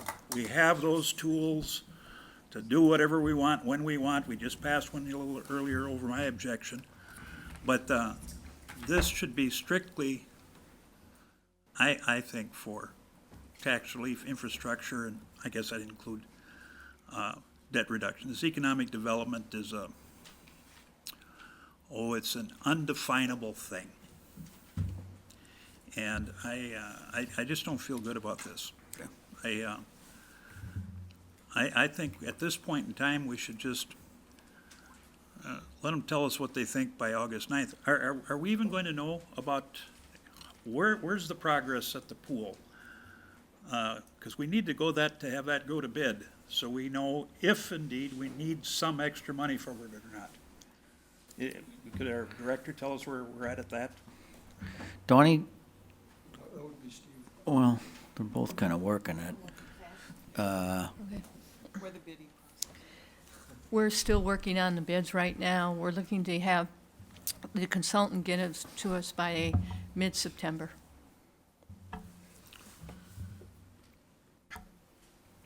Well, I guess that would, so you feel this will be here before the September 30th deadline that's looked at here?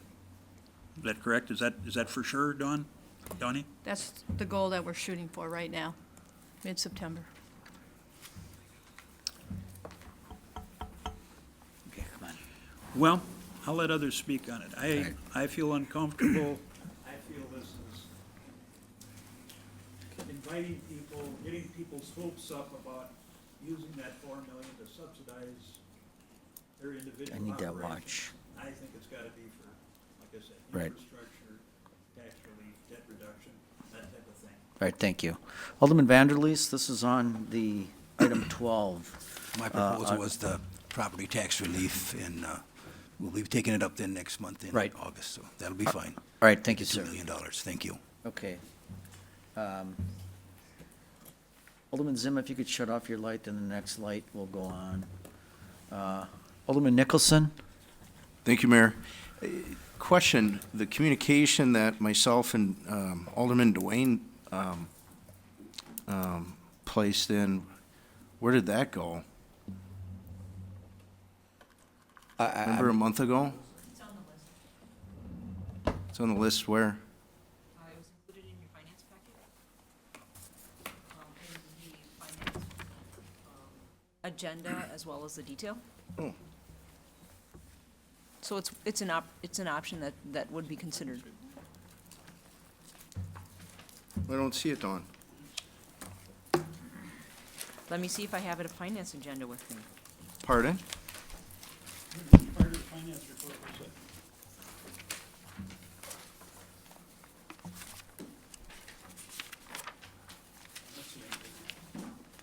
It was a separate communication. It should be on the agenda, right? I had asked Alderman Moore how he wanted to handle it, because we had 5 different items, and we included it on this list, and it's right here. On the entire list of all the requests that have been made. Okay. So the communication that myself and Mr. Dwayne put in was put on a chart and not a separate communication? That's what it sounds like, right, Dawn? Yes, sir. Because, Why isn't it on the report? well, that's not the intentions. When we put communications in, it should be on the agenda, correct? Or we just put it on a chart? I mean, should I be doing that for INS? Just take everybody's communication and put it in a chart and don't have it on the agenda? I mean, what the heck is that all about? I've never, in 15 years, I've never seen that before. I don't know. Joe, can you help me out here? You want? I mean, it's a separate communication. It had a subject, had substance, had something where you would vote on it. So, All those items that we had received were all put on the chart, and the chart was put on the agenda. okay, but it was a separate communication. I would like to have that on the next month, please. That's a privilege of an alderman, basically representing 10,000 people in one district. Can I have that placed back on the agenda, Joe? Absolutely. As a separate communication? Exactly what myself and Mr. Dwayne, word by word, or did you throw it out? Is it still, Why is wasn't it? it on the agenda? Because they felt they should put it on a chart, and I don't know. I don't know what All they're, right, I you go on a don't know. super- I mean, yeah, me I either. don't even think that's right. I mean, that's borderline unethical. Or is it? Right. I don't know. I've never seen that before. I would never do that. Breaking our rules of order. Come on. But do we still have it? Okay. Yes, we have it. I would love to have that back on the Done. agenda on Next how finance. Mr. Dwayne and myself wrote that up. Okay. Please. Will happen. Thank you. Thank you. And Mayor, I hope this never happens again. Right. I would never do that to anybody. Even Okay. if I disagreed with the subject or the matter Mm-hmm. that was communicated or placed. That's not government. I mean, Right. this isn't a private business. This is government. This is the people of 100,000 people that have put their trust into 12 of us, and an individual decides they want to put it on a chart. I don't know. That's not right. That is totally, shame on you, Chair Moore. Shame on you. All right. We'll fix Thank it. you. We'll fix it. Thank you. Alderman Randy Scannell. Thank you, Your Honor. Well, I support this process. I appreciate those alders speaking for their constituents. I'm going to speak for mine. It was an issue during the election, and the vast majority of my constituents want to see this money go for economic development. They think that's the fairest, most smart way to go with it. This is a process that will help us do that. Hopefully, maybe the county might even bring back a tax that they would then again share with us. I think it's a great idea, and then we have something in place to deal with it if that happens. I'm going to keep my fingers crossed for that. As for, I don't know if I have the right to speak for Alder Moore, but I'm just going to throw out there that this whole process is new, and that I just can't help but feel that your communication is probably just going to be held up, because to deal with it, it all has to be dealt with at the same time, I feel. But that's just my 2 cents on my take on it. I don't want to speak for Alder Moore. I just feel that with this whole new process, I feel we can be a little forgiving with each other on how we're getting through this. And that's all. Thank you, Your Honor. All right, thank you. Alderman Tom Dwayne? Yeah, Your Honor, I'm on that committee. Great. And the reason it was done, and, you know, I even spoke that, you know, and made my voice known that when it comes down to it, us 12 aldermen will obviously change some things, but because there was enough aldermen that were talking about economic development, you know, obviously it's only fair to put it on there. That doesn't mean none of them projects are gonna make it. It depends on all 12 of us. The main concern was to adjust Alderman Vanderleest, and once we did that and we seen how much money was left, then we would go forward. There's gonna be different opinions, 12 different opinions, and we'll go from there. You know, my constituents wanted a lot of infrastructure too, but other aldermen spoke of economic development, so that's why all the phases are on here, nothing more than that. Thank you. Thank you. Alderman Tom Slotnick? Thank you, Mr. Mayor. I guess I just want to point out that the point of this whole process is to try and reach some convergence to make a decision about this money. This is money that we've had now for a long time, and frankly, in my opinion, we're not really any closer to making a decision than we were 4 or 5 months ago. I think the Finance Committee, to whom the council has delegated this work, is trying to find a way to converge and make a decision. I thought we were there a couple months ago, but at last month's council meeting, the council decided they didn't like the direction that we were taking, and they said they wanted an application process, they wanted new deadlines for application established, and they wanted a process that let them get their oar in the water more than they felt the committee was allowing. I was disappointed by that. Regrettably, I was not at the meeting, as Alderman Zima, you were not at the meeting. And I would ask and recommend that you go back and look at the video of that meeting and see the discussion that the council had. And what we're trying to do now on the committee is follow the instructions that we got from the council. And that's to have a process that, yes, goes back and reopens the door to economic development ideas. So it does feel like we're stepping back to where we'd been before. And it does incorporate the generation of more criteria for evaluating those ideas. But that's what the council directed the committee to do, and that's what we're trying to do. So I would ask that you let this go forward, and it looks like by sometime in November, we may finally arrive at a decision what we're gonna do with this money. Thank you. All right, thank you. Alderman Chris Weary? Mr. Mayor, I would be remiss if I didn't bring up, of course, the oldest request on the agenda, dating 9 or 10 months for Colburn. It's been in there for up to $1 million. I know we're waiting on the bids. Then we can decide if we need it and do we want it? You know, do we need it and if we want it? So I would just ask the committee to at least think about earmarking that money until we determine if we need it, then it can go back in the pot. I really don't want it to be all spent and then Colburn finally we have the numbers and oh, well, too late, everything's been spent or set aside already. So I just really want to reiterate that again with the committee. Thanks. Thank you. And Alderman Mark Stoyer? Thank you, Your Honor. A lot of good comments. Alderman Slotnick brought up some good things. I was kind of in his camp as far as figuring out that our finance committee was going to go forward with a number of these recommendations. As was stated, the council decided to go another route, and then we are going to be looking at this matrix, and I'm comfortable with that. So there were quite a few folks, different groups that came forward and threw their hat in the ring, if you will. And there are some others that want to add their name to the ring as well. So with that being said, I'm comfortable with this schedule, this time frame, and I think we need to just let the process go forward. Okay, thank you. Alderman Weary. Alderman Zima. Thank you, Your Honor.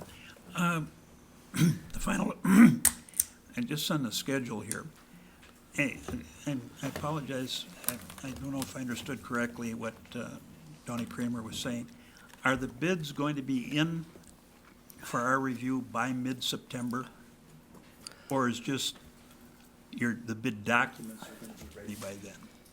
They're going to be bid documents that will be completed by September 16th. So your bids, And your bids will be back and will be open by September 16th? No, those are just the documents. Once we get the documents, then we forward those on to Department of Public Works, who prepare they review those documents to go out for bids. Well, Your Honor, I just feel that process has got to be stepped up.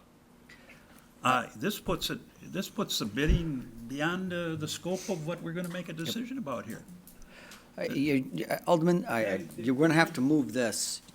They've got the pedal to the metal on this. I know you told me that last time. They started this when? When's the first day you worked on this?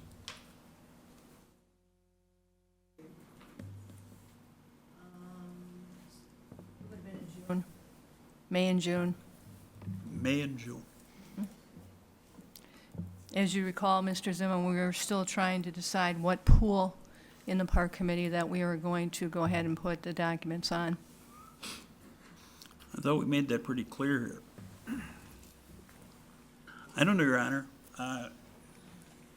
I really think you've got to put some extra effort in this. I just don't believe it takes that long. I think we should step this up and make sure that all our bids are in here by September 15th.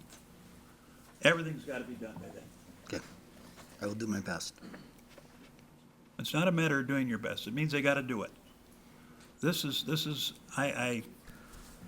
you might have to move this out 2 weeks, Alderman. I mean, I'll do my best. I'm not going to guarantee you I can. Well, that leads it to the second thing here that in the schedule I'm looking at. November 15th, that's after our budget. Decision's going to be made after budget time? Day after. The day after budget. Well, gee, if there's going to be some tax relief, you got to have it as part of your budget. It's got to be part of, we'll know what we have to work with as part of our budget deliberations. I'm just uncomfortable with this. Or is this going to drag on another year? I mean, it can, I guess. I mean, my eyebrows are raised here. Or isn't there any intention to give tax relief? You're not going to consider it as part of the budget? Really? Gee, this whole setup here is very subterranean. I'll use a polite word. Very subterranean. I see the workings of the administration. Maybe we can put it all to some more economic development that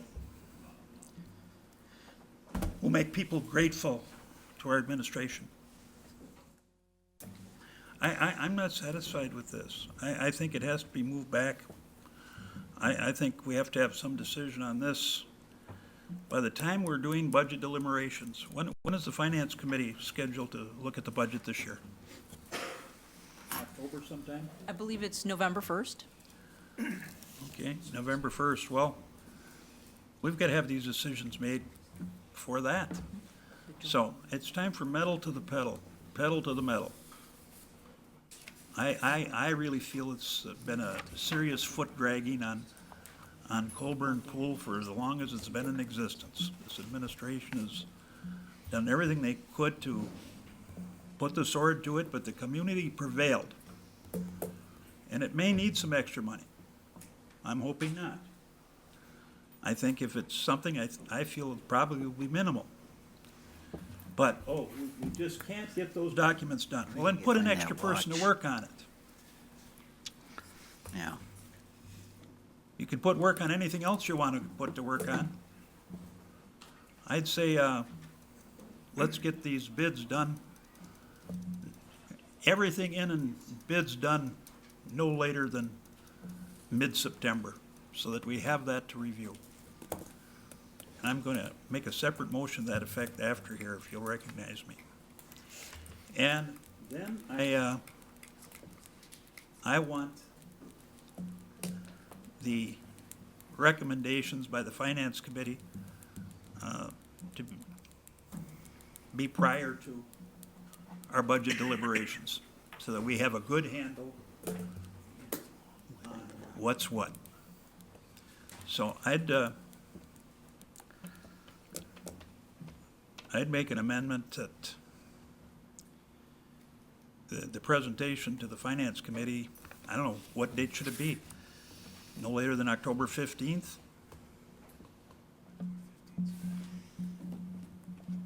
So that it can be discussed as part of our budget proceedings?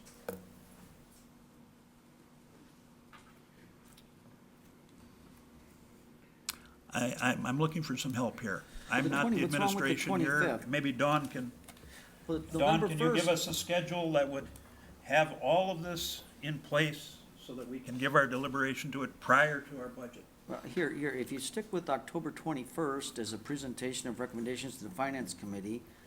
Well, it says the 25th. It is, but you still take this all up on November 1st. So then November. That's only 6 days later. That doesn't give much time to think about things. Okay, but then I was thinking on November 1st, you change November 15th to November 1st is, you do the final recommendations and you do it as part of the Finance Committee meeting. You don't wait that 3 weeks. The special meeting. Let's put a little more pressure on the Finance Committee, but you have everything in front of you. Well, like everything, you like time to think about things. Alderman Weary was nodding his head, so I don't know, Alderman Zim, I'm trying to help. What's he nodding his head about? Anyway, nodding his head about what? I guess I'm not understanding what you're talking about. Well, that's an option. It's an option to stick with our timeline, to get our budget approved. I mean, we have to be sensitive to the county board. If you want to take everything up on November 1st, we could still approve our budget on November 7th. That doesn't give much time for the community to weigh in. Okay. Look, it was my suggestion. Well, I'd like to hear what other folks think about it. I'll relinquish the floor. We're looking for amendments to the timeline regarding the application of and distribution of stadium tax funding. Anyone want to comment on that? Alderman Joe Moore, I have your light on. Thanks, Your Honor. I was just going to address one part of the tax relief and knowing what's happening before the budget. That item will be taken up on August 9th. Plenty of time before the budget to determine if there's going to be some type of a tax rebate. As far as using those funds toward tax items, that honestly isn't something that we've considered to, lower the levy at the end of the year. The rebate was the big thing that we wanted to try to get out of the way in plenty of time, because as it stands, we don't even know right now about ballots or space on the tax bill. And we're still determining what we can put on there, even as far as wording, and having a line available to offer a rebate. But I think August 9th gives us plenty of time for the budget to determine if there will be one. That's all I had. Thank you. Thank you. Alderman Nenning? Thank you, Your Honor. I wanted to comment on the Colburn Pool process. The the city hired an engineering firm, Graves, to prepare a thorough bid specifications so that we could then go out for bids. And you know, we have a contract with that firm, and we have definite deadlines that are in there for the completion of things. And, you know, I understand what you're saying, but to get that done any earlier, I don't think is feasible. And I'd like to ask Director Kramer if she'd comment on that. I think we're pretty much going to be into that September 16th date. I know he's working really hard to try to get it done. We gave it to him late because we kept changing our mind on what we were going to do at the pool. And so we're pretty much into that September 16th. And that would be rushing it at this point.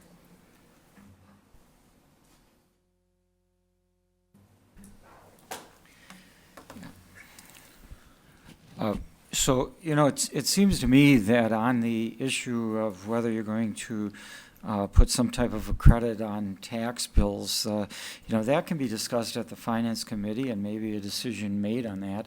You know, we made a decision on retiring some debt, you know, very quickly. And, you know, I think we can make a decision on this issue. And, you know, the remainder, whatever is left after that, you know, the council can determine how quickly it's going to make final decisions on the remainder. You know, at this point, we don't have really a clue on what the amount is going to be for Colburn Pool. There are a lot of other requests in there. And I do think we have to have an orderly process to get that done. But that part of it doesn't necessarily have to be done at budget time. And I'm not sure that it can be. But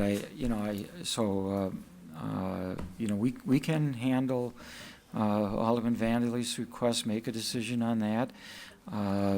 Go ahead and get applications so that we've got uniform information on the rest of the requests. And if there are other requests that members of this council want to put in, you know, you certainly have time to put those, to submit those so they get on the list for consideration.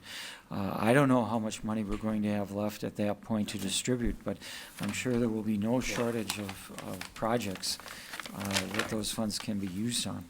So that's what I would suggest, is that we proceed and have a discussion on that. You know, if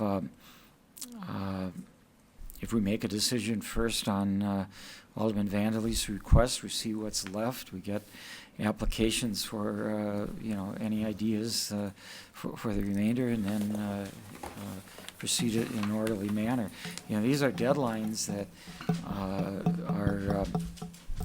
are listed here, but, you know, because of projects like Colburn Pool, it may be necessary to delay the allocation of some of those funds, and we can make those decisions, you know, when the time comes, if we want to do that.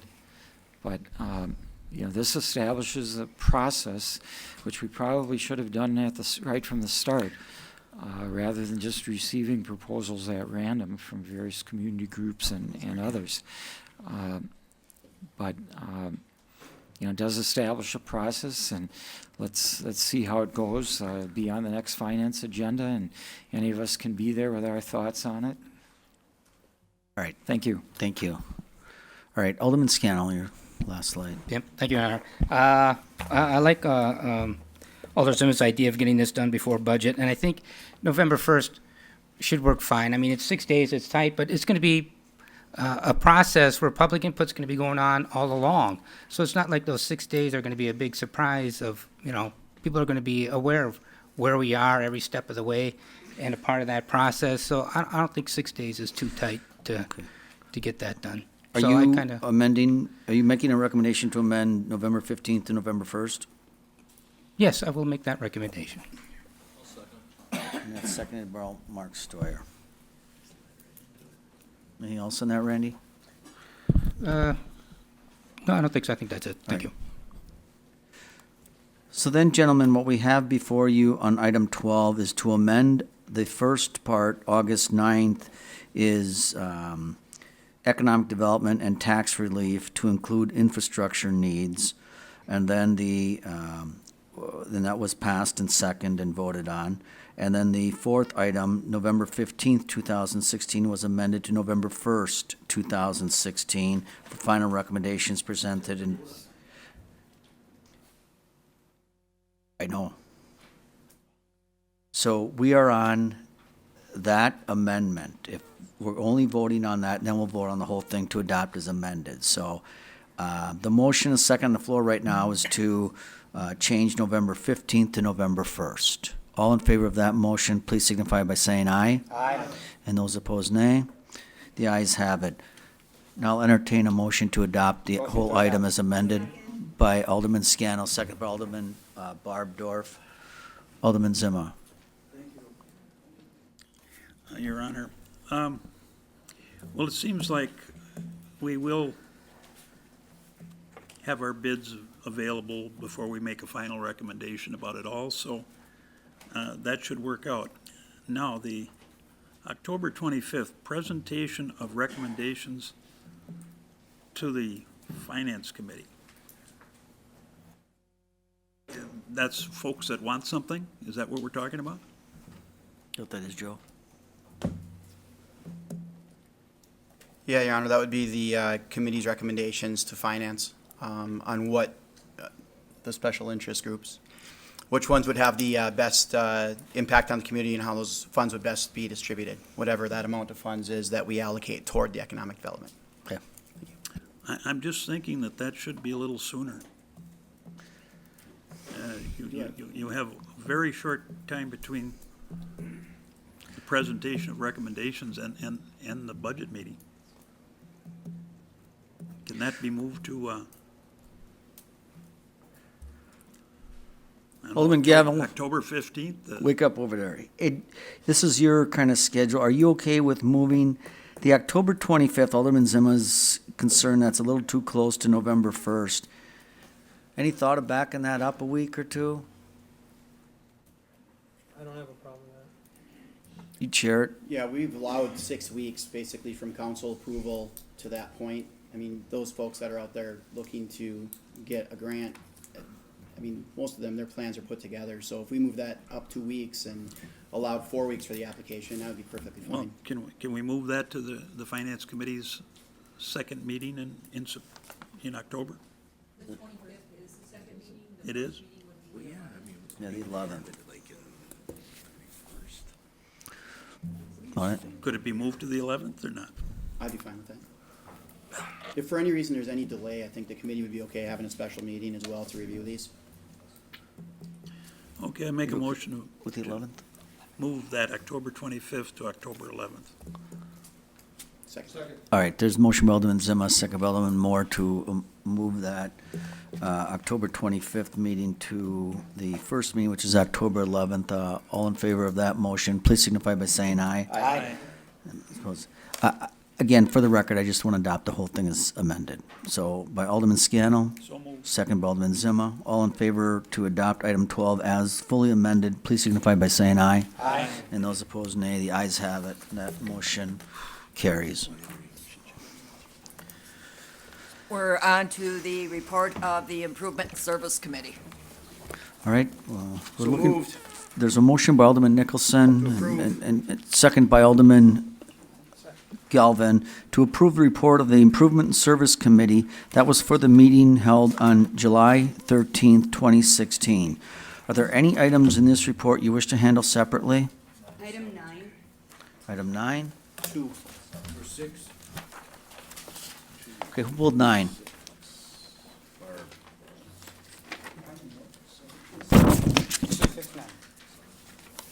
17 is you? Number 2. And number 2 is you, Tom? Yep. All right, so we have a motion and a second to approve the report of the Improvement and Service Committee for the meeting held on July 13th, with the exceptions of item 2, 9, and 17. All in favor of that motion, please signify by saying aye. Aye. And those opposed, nay. The ayes have it. All items have been approved with the 3 exceptions I noted. What are your wishes regarding item 2? Motion to approve. There was a motion to approve by Alderman Scannell, second by Alderman Tom Dwayne. Alderman Dwayne? Yeah. This isn't in my district, but it is a new alderman. There was a 2-2 tie, so can I ask Director Grenier, does he pay that? What's the result of this 2-2 tie? A 2-2 tie would, the charge would stay instituted. Okay, thank you, Steve. I would like to ask, through you, Mayor, Alderman Vanderleest, what his opinion on this and what he would like to do, because this is action that we can take as a whole.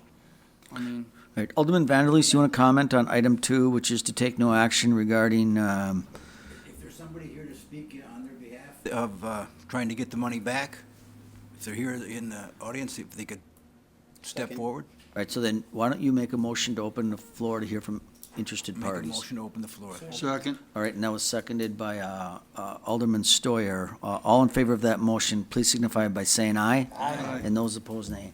So for those of you who are here, we are discussing the report of the Improvement Service Committee, which is page 7 of your packet, specifically item 2. Item 2 is to take no action regarding the request of Bison Wu to rescind the special collection charge of $70 at 1746, 1748 Wedgewood Drive. Is there anyone here who would like to specifically speak to that one item? Again, this is 1746, 1748 Wedgewood Drive, a $70 charge. One more time, anybody else? Move to return to regular All order. right, it was a motion by Alderman Tom Dwayne, second by Alderman Mark Stoyer to return to regular order. All in favor of that motion, please signify by saying aye. Aye. And those opposed, nays. Alderman Dwayne. Yeah, Your Honor, I would just like Alderman Vanderleest, if he's okay with this result. It's fine. Okay, thank you. That's it. So we're taking no action, so I think I need a vote on this, though. Yeah. Just a motion to adopt. Motion to adopt. And seconded by, all right. This is regarding item 2. We have a motion, a second to adopt item 2. All in favor, please signify by saying aye. Aye. And those opposed, nay. All right. We're on to item 9. And what are your wishes regarding item 9? Motion 6. Nobody, I didn't get 6, 9. Did somebody, okay, I'm looking for a motion to approve on item 9. Motion to approve. By Alderman Tom Dwayne, second by Alderman Randy Scannell. Alderperson Barb Dorf. This is Okay. item 9. Item 9, I want to get, I guess, more of an explanation. What this item concerns would be not having a bike lane on the cross-section of North Webster Avenue that's going to be improved and, or at least a marked 5-foot bike lane. And so I've been contacted by a number of people. Also, I have a position on the Traffic, Bicycle, and Pedestrian Committee, as well as Green Bay Active Community Alliance. So on the basis of those two things, I'd like to get a better explanation of this and to possibly open the floor for some people that may be here. Second. Well, do you want to open the floor, or you want to hear from Director Grenier first? I'll hear from Director Grenier first. Okay. Steve, do you want to explain what's been proposed on Webster Avenue and what's been approved? Sure. Proposed cross-section. If you're standing in Webster Avenue looking to the north, starting off on the left-hand side or the west side of the road, there will be a 5-foot sidewalk pretty much in the location of the existing sidewalk. There will then be an 8-foot terrace section, a 4-foot widened outside lane, an 11-foot travel lane. Those two combined together constitute a 15-foot wide shared bike travel lane. Then another 11-foot inside lane, a 19-foot median section. Then you mirror image off of that median section to get through the pavement. So you have another 11-foot travel lane, a second outside 11-foot travel lane, which is shared with the 4-foot wide bike accommodation for a composite 15-foot shared use lane, a 10-foot terrace section, and then a 10-foot wide multi-use bike ped path. Little bit different configuration than we've built in the past in a couple of respects. Number one, that multi-use path does not exist on any of the recent federally funded projects that we've constructed. And rather than crowning the section with a high point in the middle, we're actually inverting the crown and draining everything towards the center. That 19-foot median grassed section will be used for stormwater management as an infiltration device. The 4-foot widened outside lane, again, it's a composite 15-foot shared use facility, and that has been determined to be safe for experienced bicyclists, both by the Federal Highway Administration and the Wisconsin Department of Transportation. That's why it's listed as an approved design within their facilities development manual. Many bike-friendly and advocacy groups continue to support the use of that section. The Wisconsin Bike Federation does have some documentation I have here with me advocating the use of that section. They also suggest that bicyclists who are riding on pavement out in the road maintain a separation distance from the curb of at least 3 feet. By allowing that shared use facility, that allows the bicyclist to actually go out into that section, out into that shared 15-foot lane and occupy the lane, because with a dual lane in one direction facility, that inside lane then can safely be used by vehicles to pass the bicyclist who's occupying the 15-foot outside lane. Again, we're providing that 10-foot wide multi-use path on the east side of the road from University to Radisson for the non-experienced bicyclist and for pedestrians. That 10-foot wide multi-use path is very similar in cross-section to what we are putting in on University Avenue right now, and that is being designed and constructed in accordance with the Wisconsin Department of Transportation Sponsors Guide for Non-Traditional Transportation Project Implementation. So it's straight out of the DOT design book.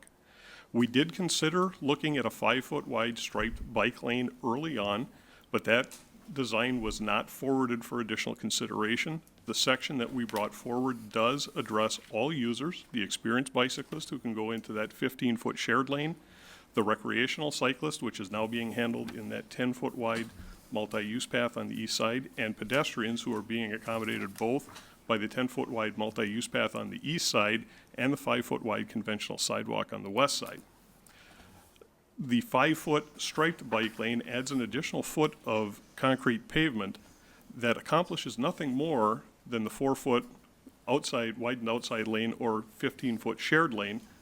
It provides nothing more to the experienced cyclist, but does increase the cost associated with this project. Just running some simple straight line numbers, I had a conversation with Alderman Nenning earlier today, going from a 52-foot pavement cross section to a 54-foot pavement cross section. Those pavement items alone will increase by about 3.8% in total cost. Yeah. We're still 6 months out from having the first estimate on this project.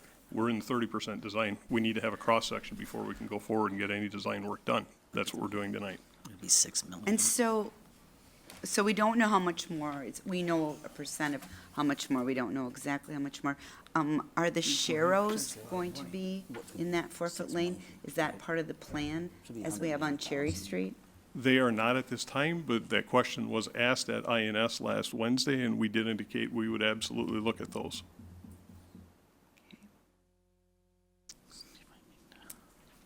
I know there are some people here that wish to speak. Would it be appropriate at this point for me to make a motion to open the floor? Sure. Could you just take a wild stab at that ballpark? An additional 2 foot of concrete pavement along this section. First, it's going to depend on how thick that concrete pavement winds up being. That hasn't been designed yet. But if you're asking me to take a stab in the dark, I personally haven't looked at a Wisconsin DOT average unit price sheet. If I had to ballpark it, it's going to be somewhere north of $100,000. Could be as much as $150,000. I thought that was a $6 million street. So It's 3.8 would be 200, It's but a $6 million project. That project also includes the removal of existing pavement. It includes the reconstruction of storm sewer along the entire length, the construction of the boulevard median section. There's a lot of other things in there. That's not included in the project cost. No. But that's a $6 million project. Okay, all right, so let's, thank you, Steve. There was a motion by Alderperson Dorf, seconded by Alderman Nicholson, to open the floor to hear from interested parties. This is regarding number 9, the Webster Avenue corridor. All in favor of opening the floor to hear from interested parties, please signify by saying aye. Aye. And those opposed, nays. Ayes have it. The floor is open. So, does anyone here want to speak to the Webster Avenue proposed section for the design work, including the project plans, specifications? If you just speak, come up to the podium, if you state your name and your address, so Anita can get that, and we'll be good. No, hang on.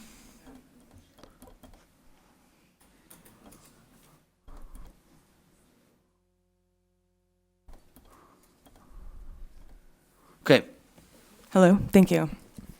Heather Gentry, 249 Kenny Street, Green Bay, 50301. I'm also the president of the Green Bay Bicycle Collective, and as the president, I'm here today to represent the cycling community of Green Bay. I would like to point out quickly that we have several cyclists in the room today, and I would like them to stand up. Oh, you got a lot of cyclists. For every person here, they are representing their own cycling circles in Green Bay. Every person here is also representing 10 to 20 more people. We are not a small group, we are a very large group. We wanted to discuss this design because it has some wonderful components that we look forward to. Most notably, the multi-use trail on the eastern side of the corridor. A multi-use trail, like Mr. Grenier said, is fantastic for inexperienced users. It's going to be an integral piece of interconnectivity in this city, creating a loop all the way around for people to access this great city. Once this project is complete, there's no doubt in my mind that as an entry point to the city, it's going to be fantastic and quite inviting. We do have concerns with the white outside lanes. And we ask for a second option to be considered containing a 5-foot striped designated lane and an economic value analysis as well. The reason being is that the current design was decided upon so quickly and introduced so quickly that the public option, or the public didn't have an option for feedback. And that seemed a little hasty. An additional option will allow the city council to make an informed decision to their constituents. And if I may quickly mention, if the city did have a standalone bike and ped plan, we probably wouldn't be here discussing this today, taking up your valuable time.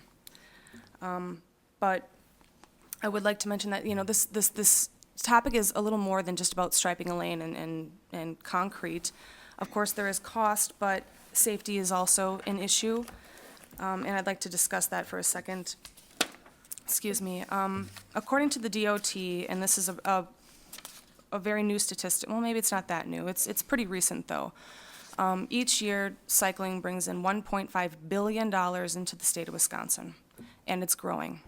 And we are in a great position to be a part of that.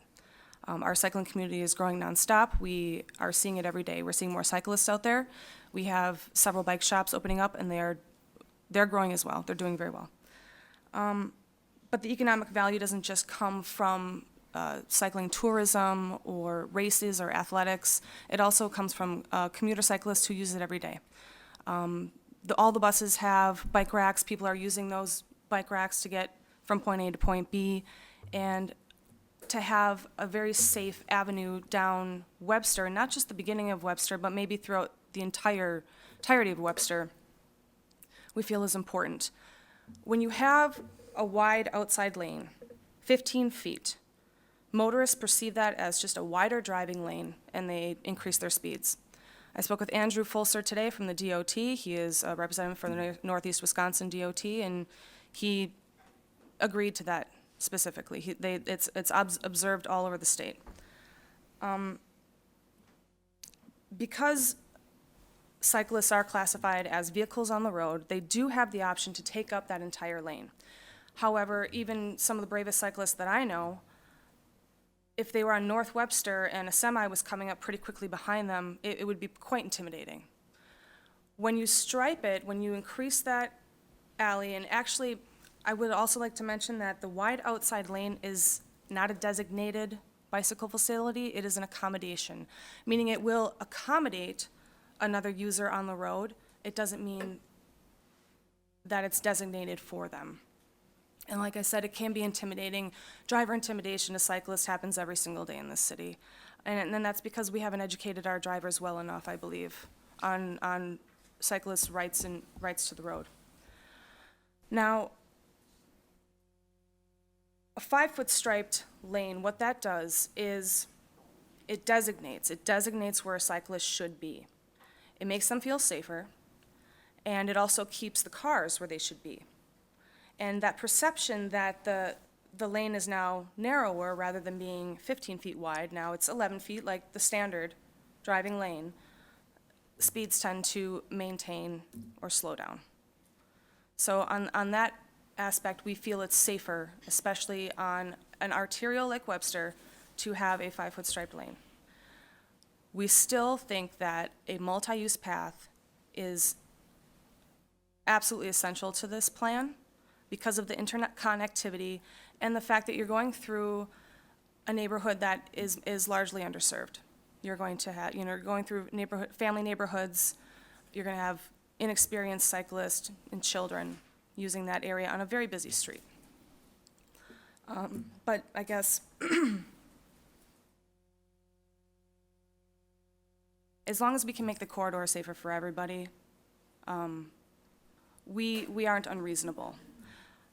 Again, we ask that there just be another option because no one was given an option for comparison and the public wasn't asked or engaged in this process. So again, we ask for a second cross-section for comparison and economic analysis to compare the two. Yeah. Alderman Moore? Just a quick question here. At the public meeting, this was brought up, and I talked to one of the engineers afterwards, and he had said that the shared lanes, what they find is that there's greater awareness when vehicles and bikes are sharing the lanes, and that the bike lanes provide a false sense of security and a perception of safety to bicyclists. And that was part of the big reason that, they went with the shared lanes.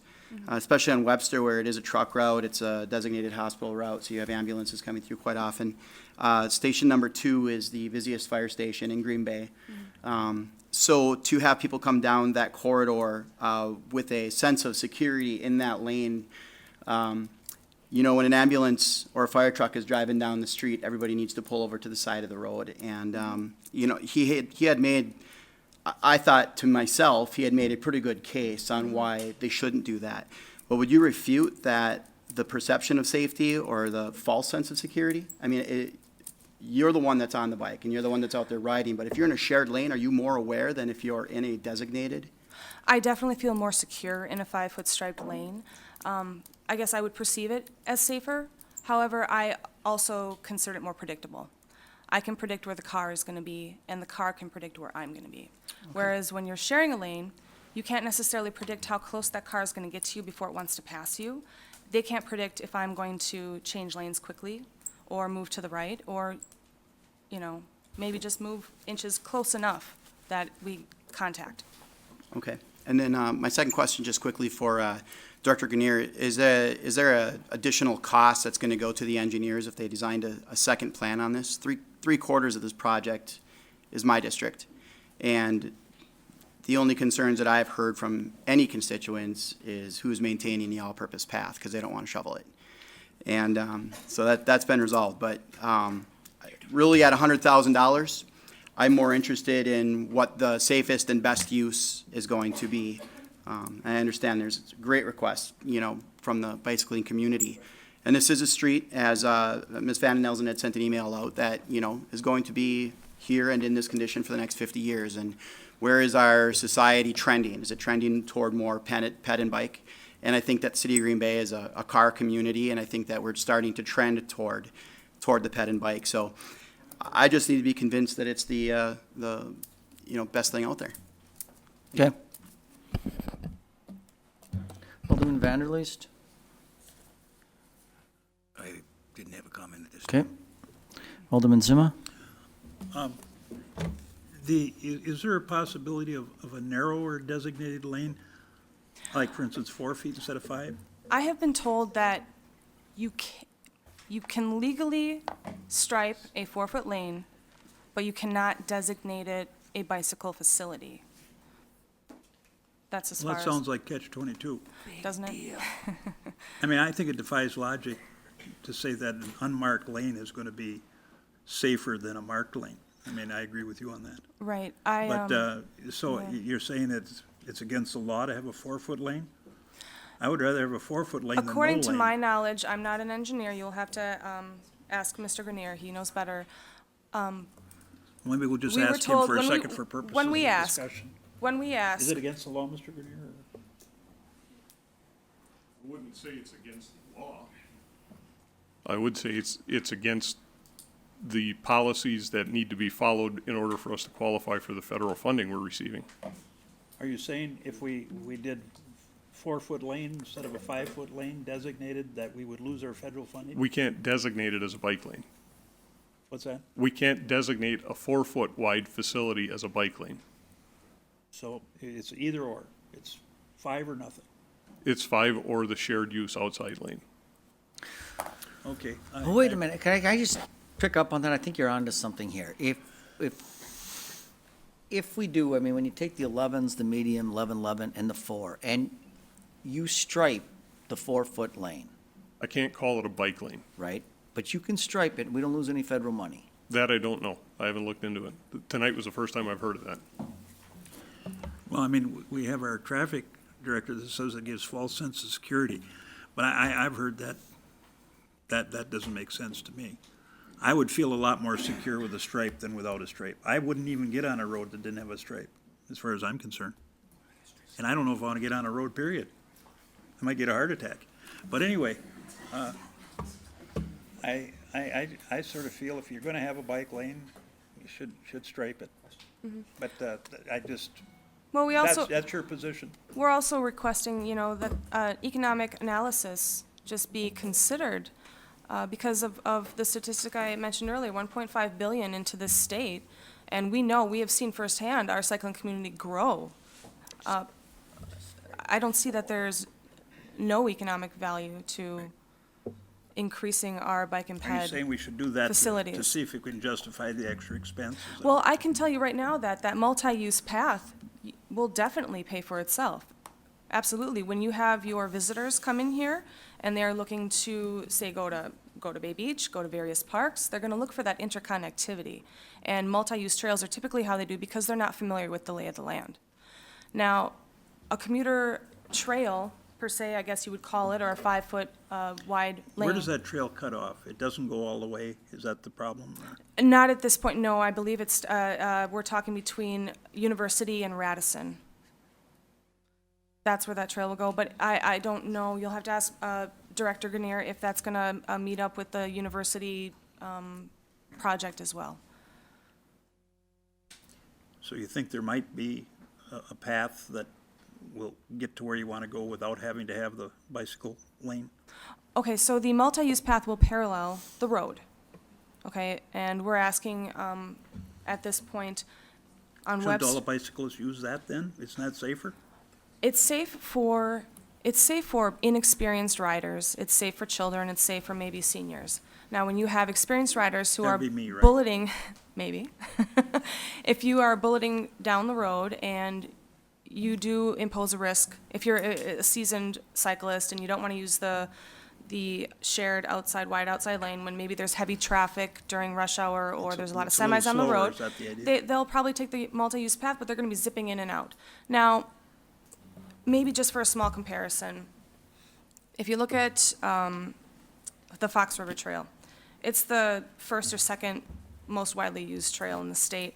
And we I myself, I have 2 young children, and I'm down there with my children quite a bit, either pushing them in the stroller or pulling them on the bike.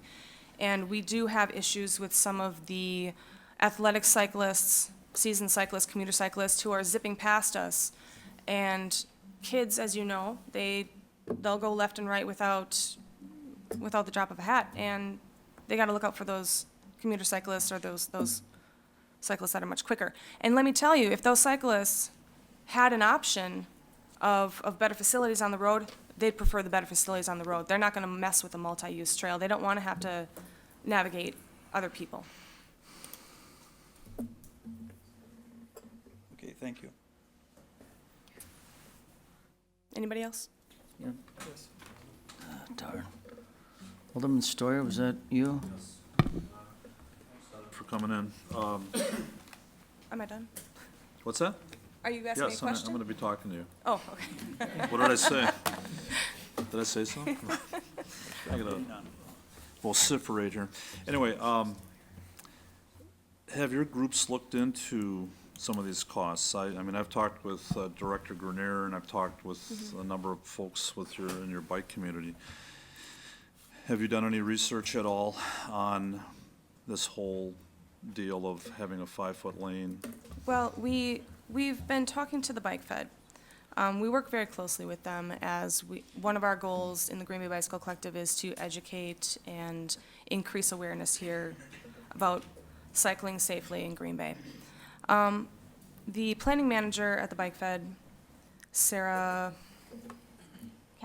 Gaskell, and the executive director of the Bike Fed, Dave Chislevich, both agreed that the overall cost of maintaining these facilities will be negligible. I understand when we look at what we're asking for in a cross-section, we're asking to remove or decrease the terraces on each side by a foot. So when you're decreasing the terrace by a foot, you're maintaining less terrace. Is there value in saving some money on maintaining less terrace? Is there value in that? The wide outside lane was going to be maintained anyway. If you want to call it a bicycle facility or a bicycle accommodation, what have you, it has to be maintained year-round. So we're wondering, I mean, if we're counting square inches and square feet, we believe that there are some value in looking into that a little more closely. As far as initial cost, we don't have access to any sort of thing like that, but we believe that the economic value alone, increasing mobility for everybody and increasing the opportunity for people to get out there. Because you can sit there and say, you can't make people use it, but you can definitely prohibit people from using these facilities if you don't have them. Okay. I had one question for Director Grenier. Right. Sure. Regular order? Yeah. Well, We'll just see if anybody else for our petitioner. Okay. Did you say yes? All right, let me get to Alderman Galvin. Go ahead, Bill.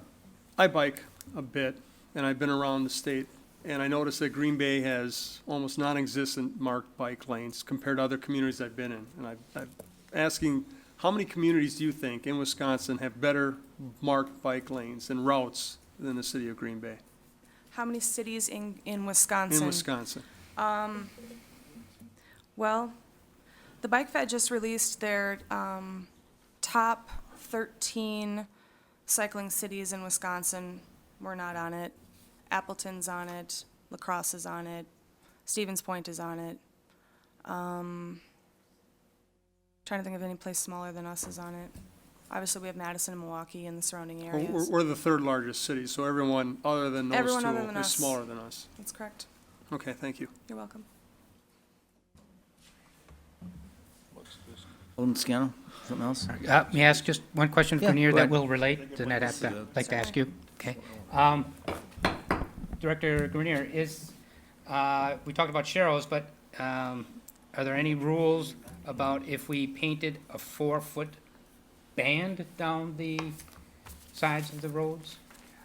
Part of a practical and a decorative, I'm not understanding what you're asking for. instead of painting 3-inch line, if we painted from the curb 4 feet out, just a band of white, That's gonna have to be repainted every year. well, we could maybe, but is it possible? That's all. Is it possible? There's no rules against it from, There's no engineering problem I can't solve with the proper application of money. okay, as long as it's not against any rules or anything. No, as a matter of fact, one of the more recent approaches that's been taken by some communities is to paint their bike lanes entirely green. Okay, But you're gonna have to paint and maintain that on a yearly basis. Yep, okay. All right. Then my question to you is, how do you feel about the Sharrows, and what would you think of if we can't do that stripe, we do a 4-foot band? I think you have to look, I think it's gonna have to be on a case-by-case basis. You can take the Sharrows, say downtown here on Washington Street.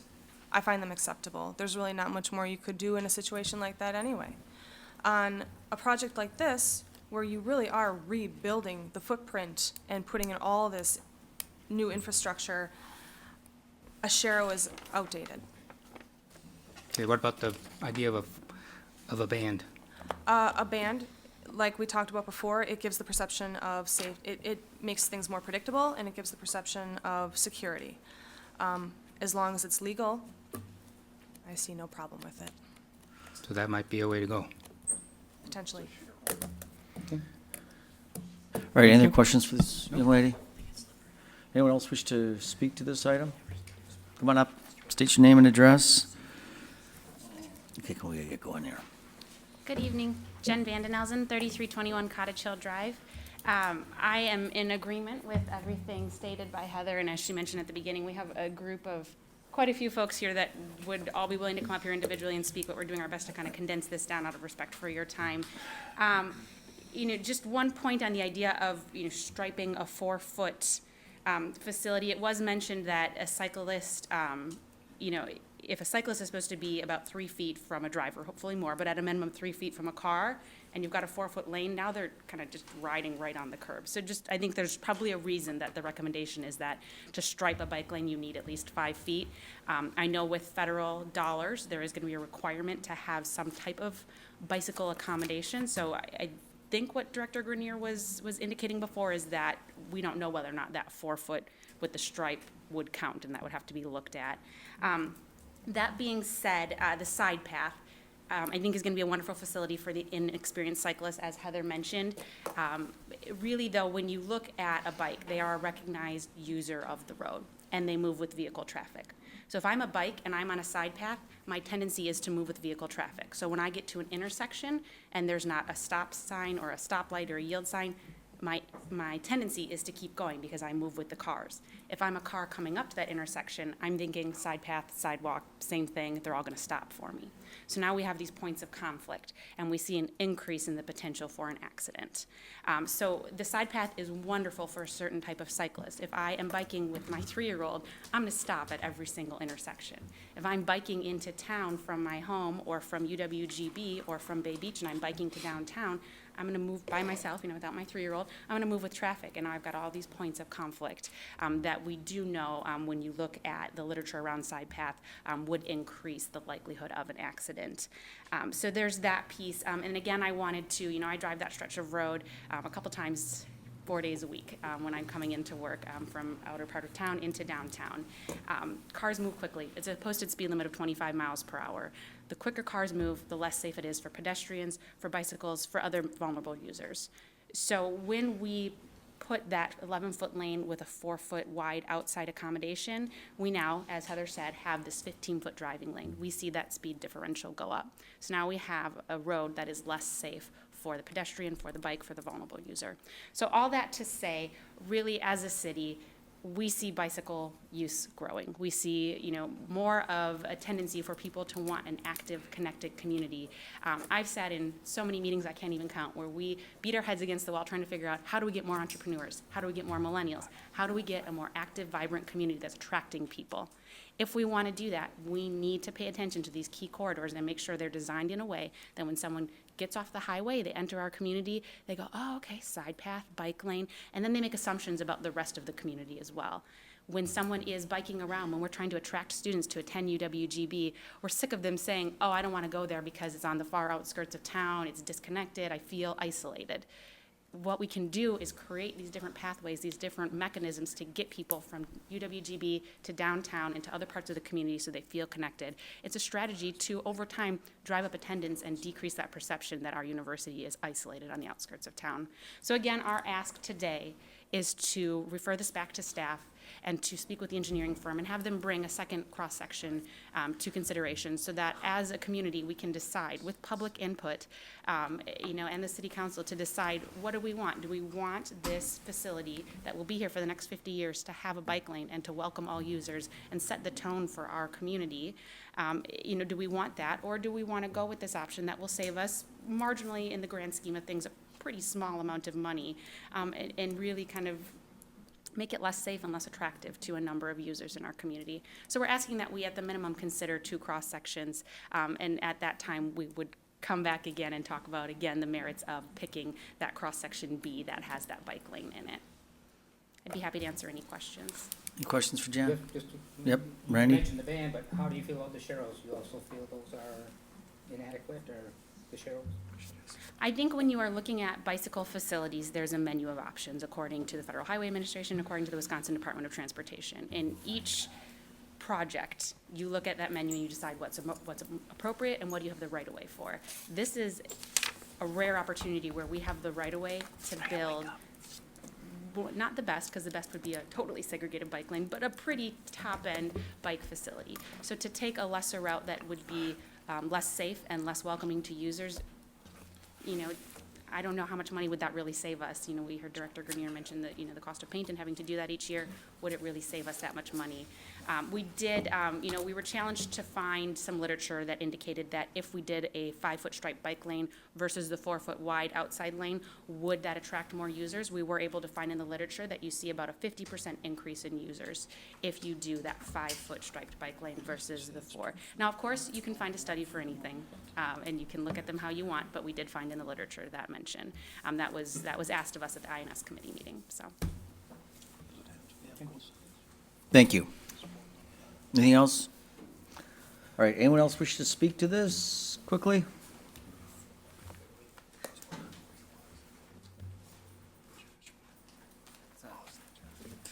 Joshua Schwalbe at 1216 Cherry Street on Green Bay.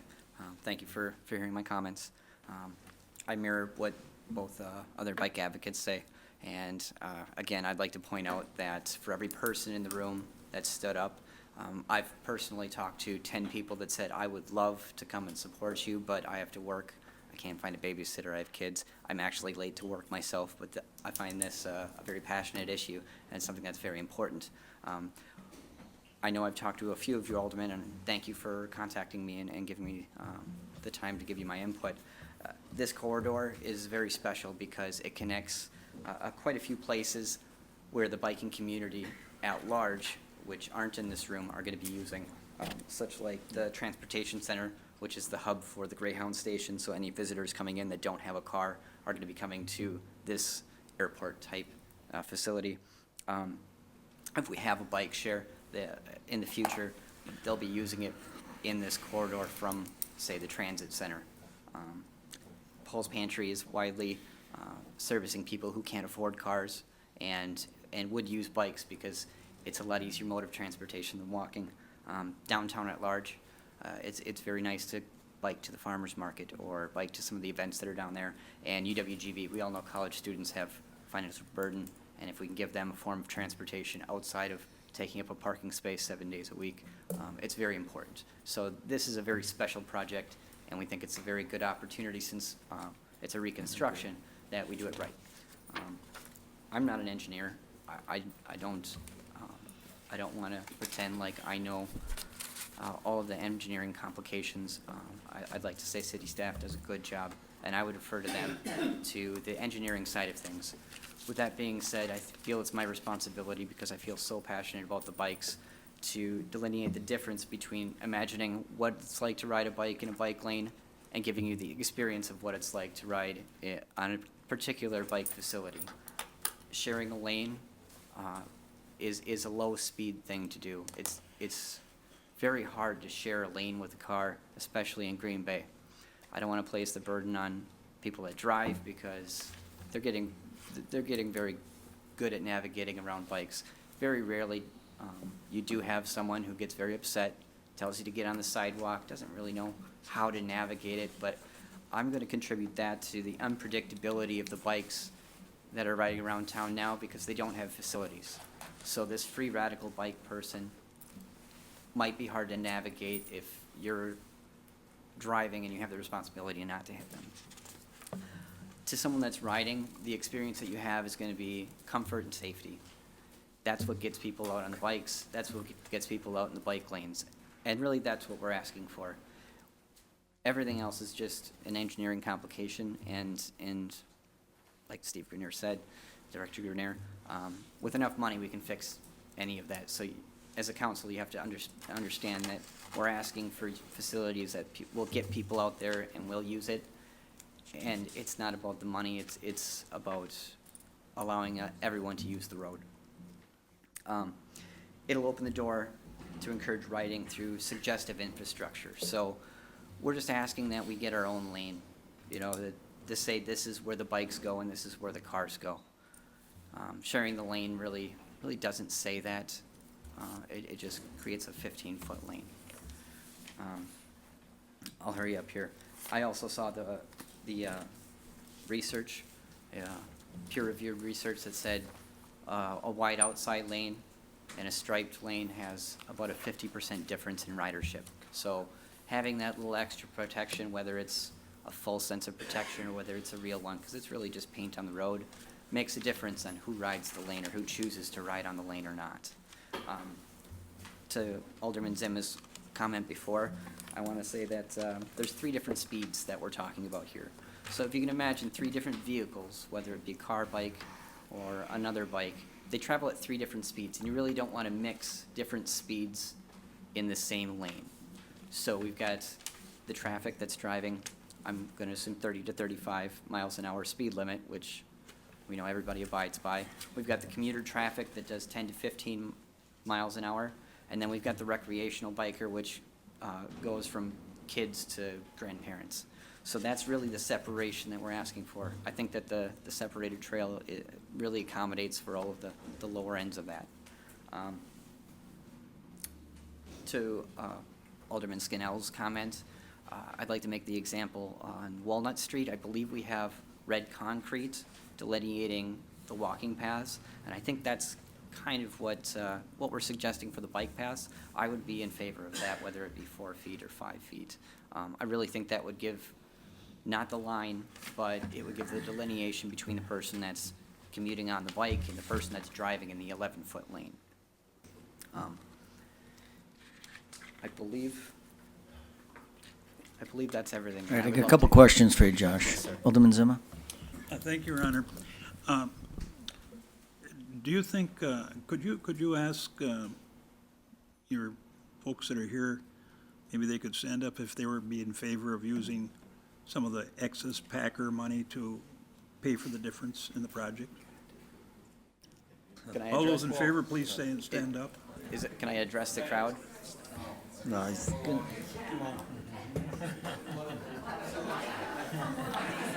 Well, All right. it just strikes me that this is a community project and it's an infrastructure project. It kind of fits, so I encourage you to make an application so it doesn't get all used up with special interests. We might be able to bend that for economic development, but I know that there's constraints on spending that Just money. don't leave that rock unturned. All right. No. Anything else? Thank you, Josh. Oh, Alderman, I'm sorry, Alderman Dwayne. Yeah, thank you for coming, Josh. I talked to you on the phone. I probably should have asked the first girl that came up here because I'm curious. I have a brother-in-law that just passed away, and he was an avid biker. And I can tell you, there's probably nobody in this room, or probably is, there'd probably be a couple. But when he got out of Vietnam, he noticed how many people rode bikes there. And when he got out of Vietnam, he started riding a bike and he never drove a car again, never renewed his license. Now, he lived in Calumet County, New Holstein. Now, he rode a bike even in winter. And the only time he went, if it was ice and sleet, he couldn't drive his bike. Now, back then, We didn't have this kind of stuff, but I'll tell you what I've seen. He would come up to Green Bay 10, 15 times a year, and he would bring groups up there. And back then, it was just gravel roads, highways, and gravel. And they would make it up here, and they would go, you know, they'd stand in line, they would do this, you know, they did this. His ledger that we found, he would average from 8,500 to 11,000 miles a year. This is all he did. He worked part-time, but he drove all over, everywhere he went. For, I don't know how many years, probably 35 years that we found. And when he would come into Green Bay, when Kelly McConey decided to put more asphalt on their highway on the sides, they were like living in heaven, and that was 3 feet wide. When they would come into Green Bay, they'd have 10, 15 bikers. They would use the Fox River. They would go out, they loved the Fox River trails and stuff like that.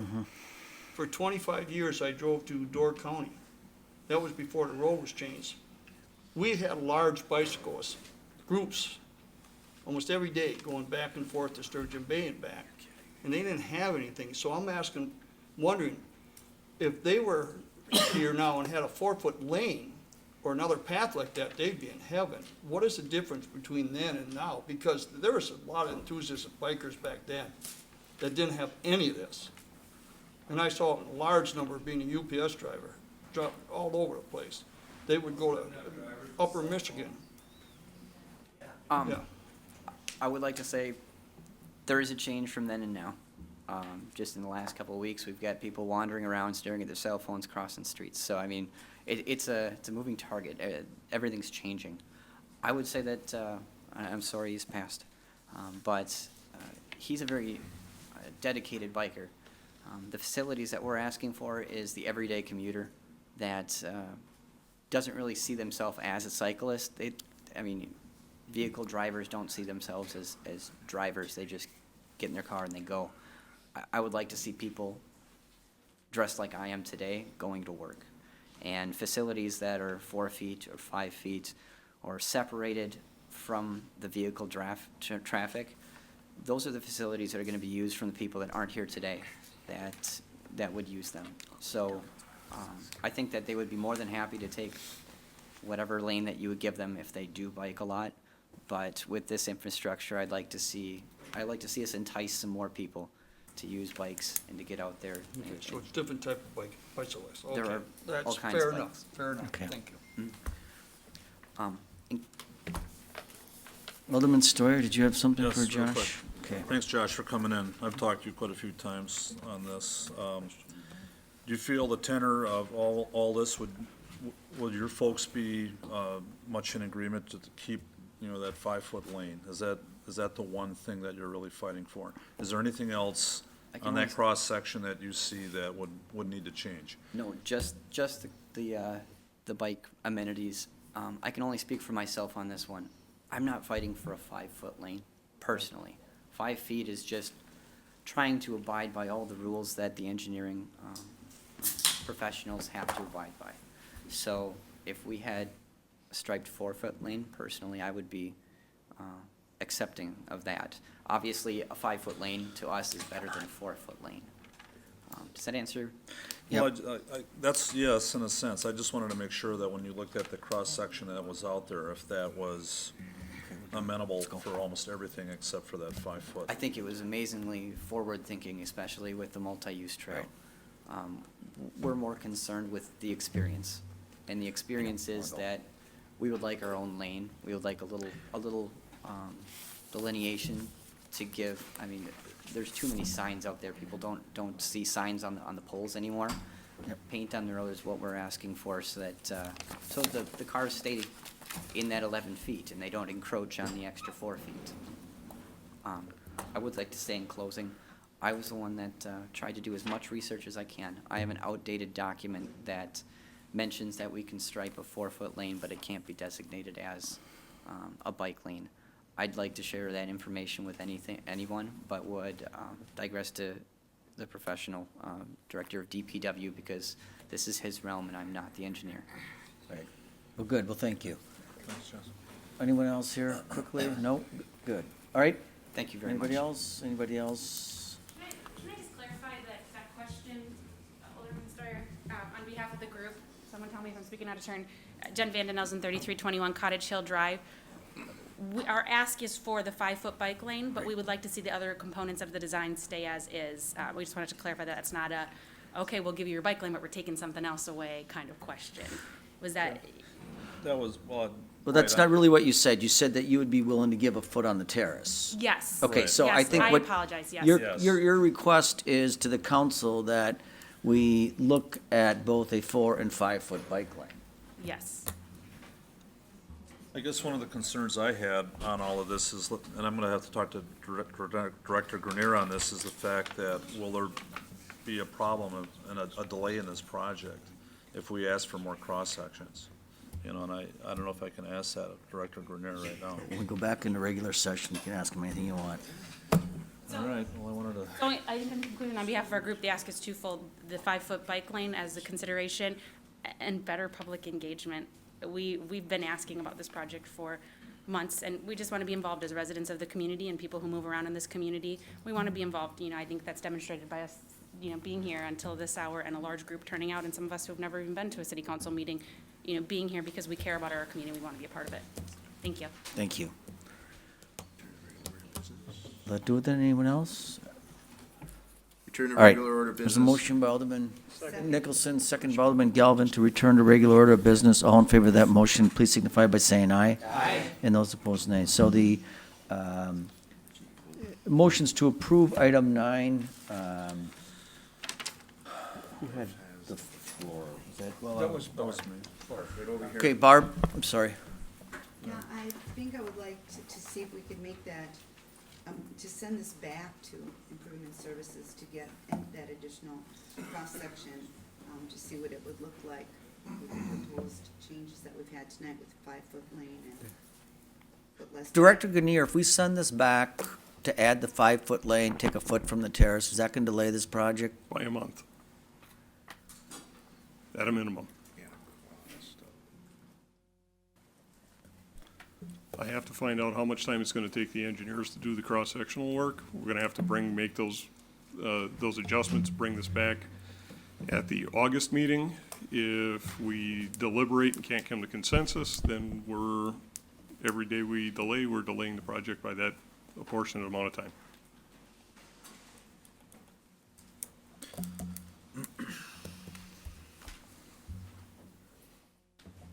There is no second? Oh, what was your? I didn't know you were making a I'm motion. sorry. I mean, yeah, that's, my motion was that we send this back to I'll second committee. that. Okay. All right, so we have a motion and a second to refer this item back to study both the, well, we have the 4-foot, to study the 5-foot bike lane with costs, and with timing, and anything else that would be appropriate. Do you have anything else, Barb?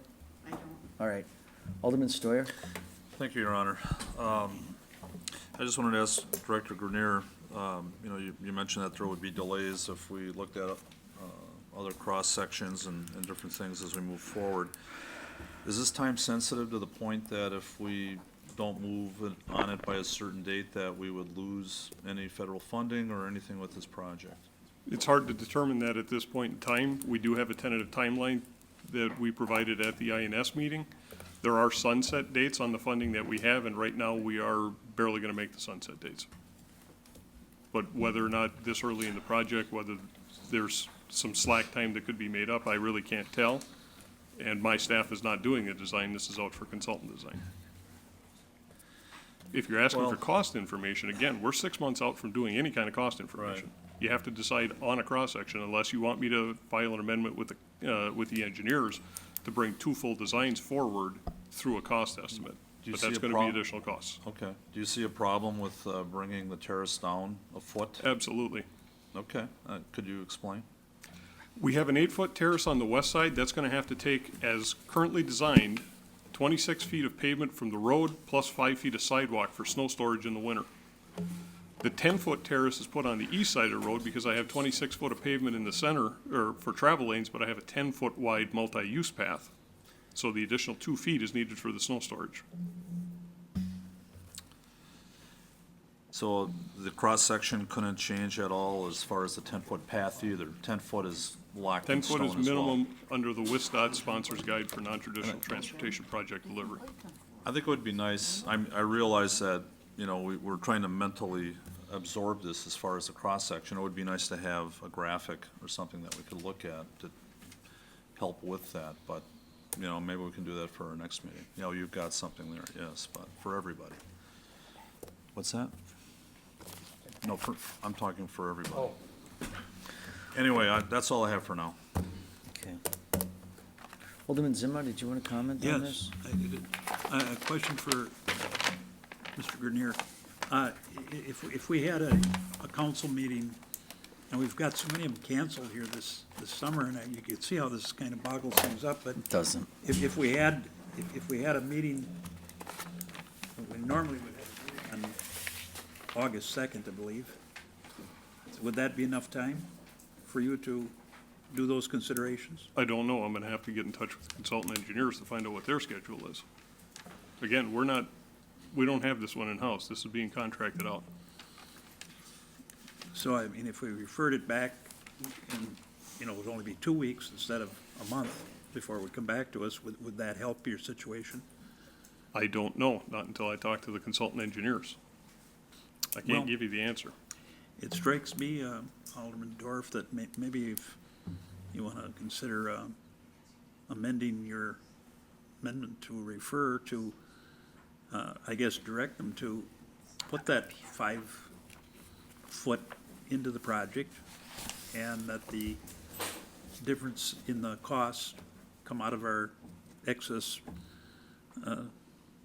stadium tax funds, and be done with it. We won't have any delays, or we'll just get the project done. Because you know, it's infrastructure that helps the city of Green Bay. That's just my suggestion to you, but it's up to you. I don't think I'd feel comfortable with that complete amendment. What it would you take- feel comfortable with? Oh, may I speak? I mean, I'm not sure. Am I out of order here? No, well, look, I want to get I'd just like to moving. know what your thoughts are on it, because I still have the floor. He's got to address the chair. He should. You done? Well, that would be my suggestion. I think difference in the cost is going to be somewhere between, it looks like $100,000 and maybe $200,000, something like that. Okay. And I think if we made a direction, rather than refer it, just made a direction to do that and to designate, you know, that extra costs come out of our excess Packer tax.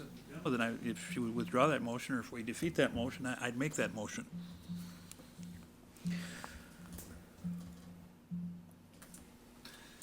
I think he's not wrong on the cost, but you've got 12 other people you've got to convince here, myself included. So he's saying, go with the 5 foot. And if it's 3.8% more, it's a $6 million project, that's going to be $200,000. And that anything over the cost of a 4 foot, no stripe lane comes out of the Packer tax. So the project is done. We've decided it tonight. It's 4, 5, 11, 11, 19, 11, 11, 5, 10. Done.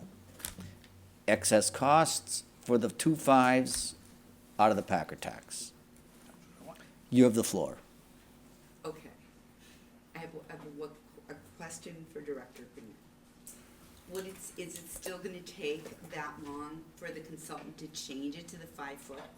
I mean, even if we make this motion, is it still possible to do this in less than a month? I have no idea how long it's going to take the consultant until I discuss it with them. I'll make the motion as amended, to have the 5 foot lane and to have the excess come out of the Packer tax.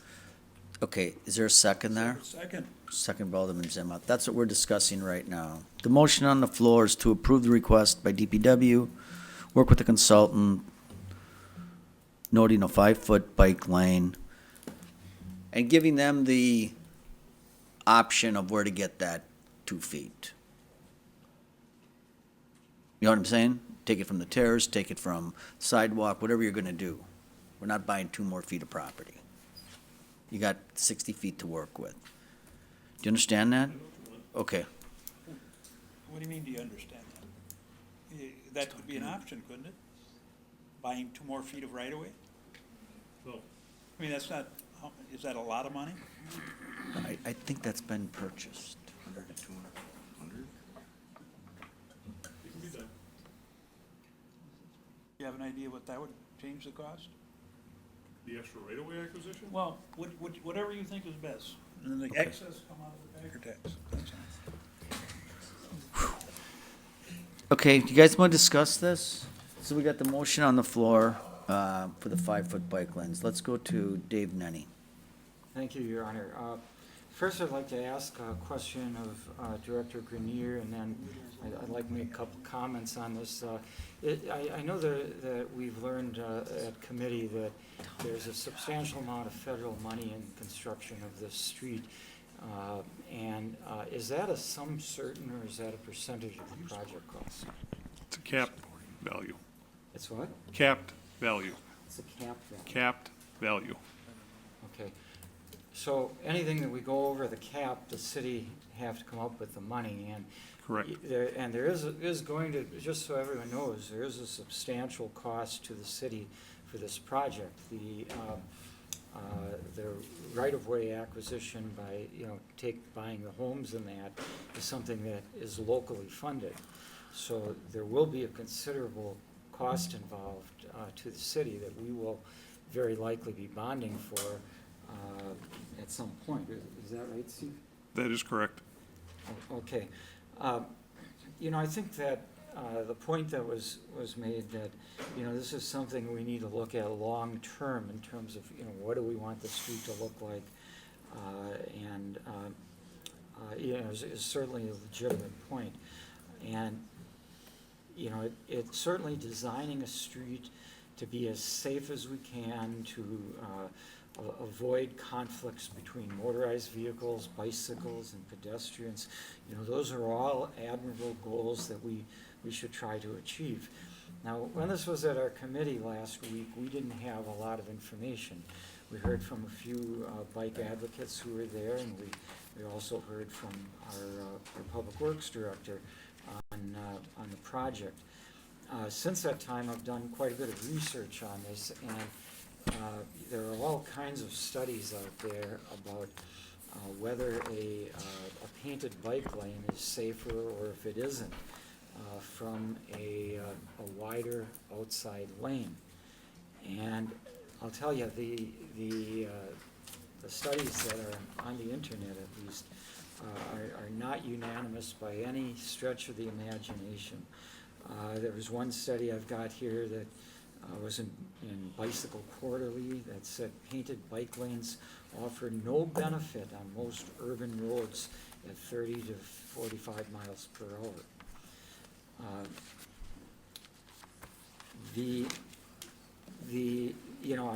I think a lot of people think of it that it would be safer to have a painted bike lane because then the bicyclists have their lane and the vehicles have theirs.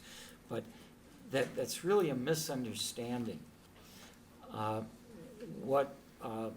think Heather, when she spoke earlier, said that, under the law, bicycles are vehicles. And as such, they have a right to be in any lane. They have a right to be in the 11-foot lanes, or they have a right to be in the 4-foot or 5-foot designated bicycle lane. And in fact, in reality, bicyclists have to make turns as well. So, if a bicyclist makes a left-hand turn, they will be going into a vehicle into a lane that motor vehicles are allowed. So it's not really right to look at this as, a segregated lane for bicyclists, because bicyclists have a right to be in any of the lanes. And so, the opinions were mixed. There were some studies that said that one study said, some research shows that streets with and without bike lanes are about the same risk for cyclists. You know, but there are other studies that are, conclude just the opposite. I guess in looking at this, you know, just referring it back to committee is going to delay it. So, you know, and I'm not sure that we're really going to be in a better position to make a decision a month from now than we are right now. I think if the council is inclined to spend the extra money and put in the 5-foot, you know, bike lanes, we should just make that decision, and our staff will work with the contracted engineer and figure out how that will be done. Well, that's the motion, isn't I it? think they can, well, I'm not sure that we necessarily have to designate it to come from the stadium money. You know, we've got all kinds of proposals out there for the stadium money, and we've got a process that we just approved for reviewing the use of that money, so it seems kind of contradictory that now, a few minutes later, we would designate some of the stadium money to go for this. But I want to make sure everybody understands that if there's an additional cost, you know, it'll very likely increase the amount that the city will have to bond for, and there's already a substantial amount that will be required for this project to go forward. I guess, you know, I can see both sides on this. In the studies that I looked at, Just 10 minutes now. the one study said that that there's research that indicates that streets with or without bike lanes are about the same risk for cyclists, but then it concluded that there's no harm in installing the 5-foot lanes. So I guess that's the bottom line. There's no guarantee that it will be safer. I know Alderman Moore had said earlier that there might be a false sense of security. This is repetitious. Right. How long are we gonna talk the same thing? Okay. Well, Who has the floor? Well, Well, the I whole guess, thing, it's about 10 minutes now. okay, well, I guess that's the information. Come on. Wow. Been letting you go all night. Oh, yeah? Please. Tell you what, Dave, you have the floor. Wrap it up. What do you want to do? Okay. Well, that was it. I just wanted to make that point that, you know, it is an additional cost. You know, I don't know that we're going to have any more information a month from now than we do now. You know, basically, Point of order, you gotta speak to the motion. You gotta speak to the motion. other than the cost. He isn't there's speaking to the motion. Sure he is. No harm in installing lanes. So, the motion was on referral. No, it's not. Yes, No. it is. Well, I thought she changed it. I seconded changed it. I second the motion to take it out of to go. To make it 1 5. foot- To go 2 feet wider and take it out of the Packer funding. Is Isn't that what the you motion? want to do, Dave? I am not in favor of taking it out of the Packer money at this I vote point. no. There've been, you know, 30-some projects, and there may be more. Yep. Personally, I think You like it's- the 5 feet, you don't like the Packer money. Yeah, Okay, I want to make it who's next? Andy Nicholson. Thanks, Mayor. Am I on? Yep.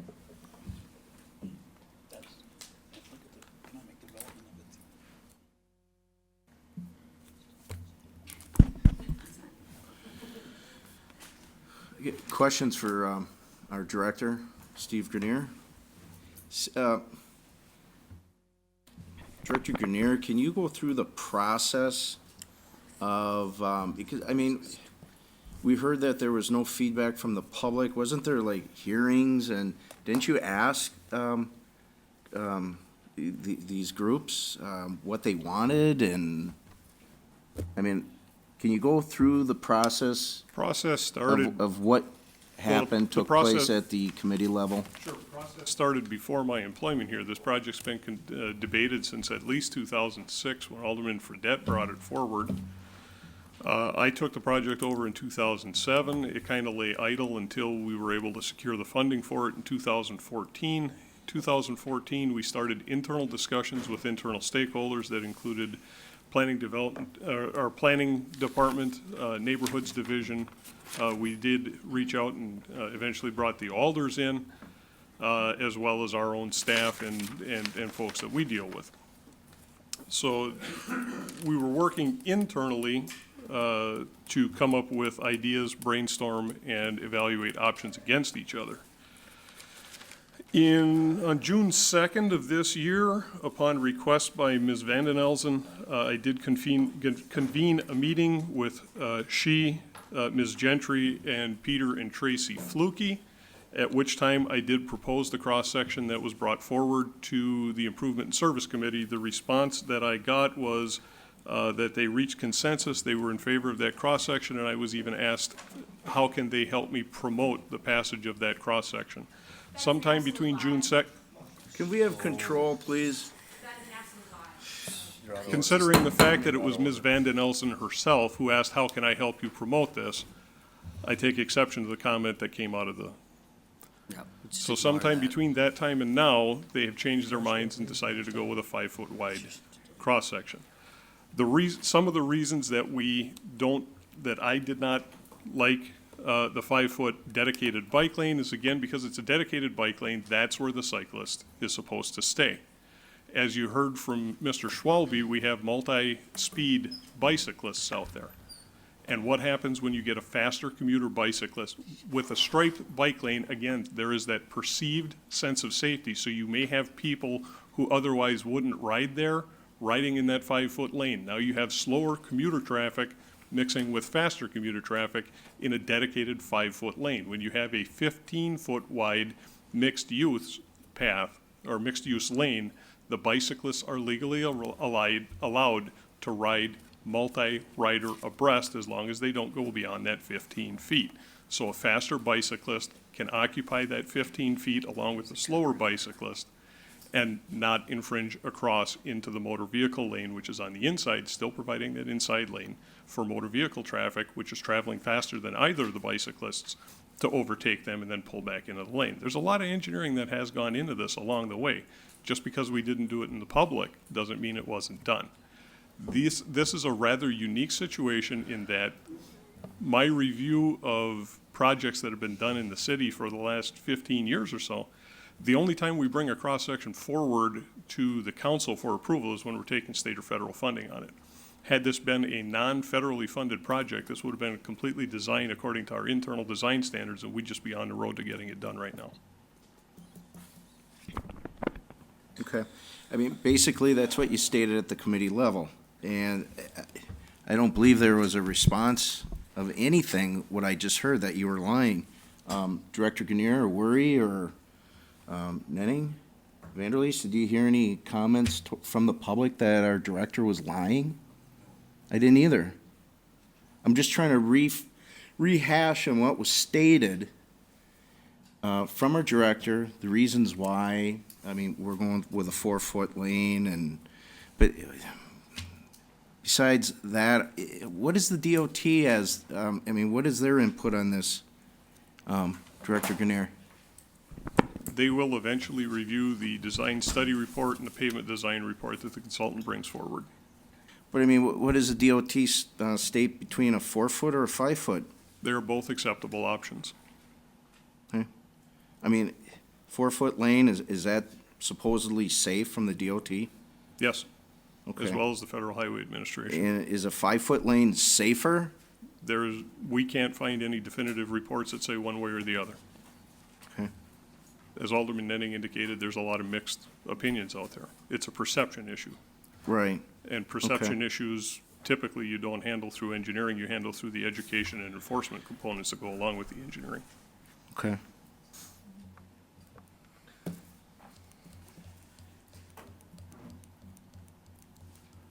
All right, so, okay, let's just say that the city council, if they do decide a 5-foot lane, what would be the cost?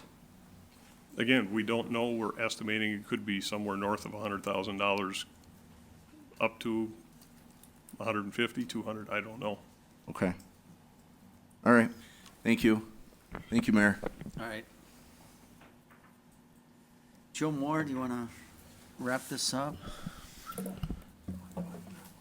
Sure, I would just say, I wanted to make sure first off that there wouldn't be any additional assessments on the west side if there needed to be additional work in the widening of the lane. I think that's the first thing I'd like to check on.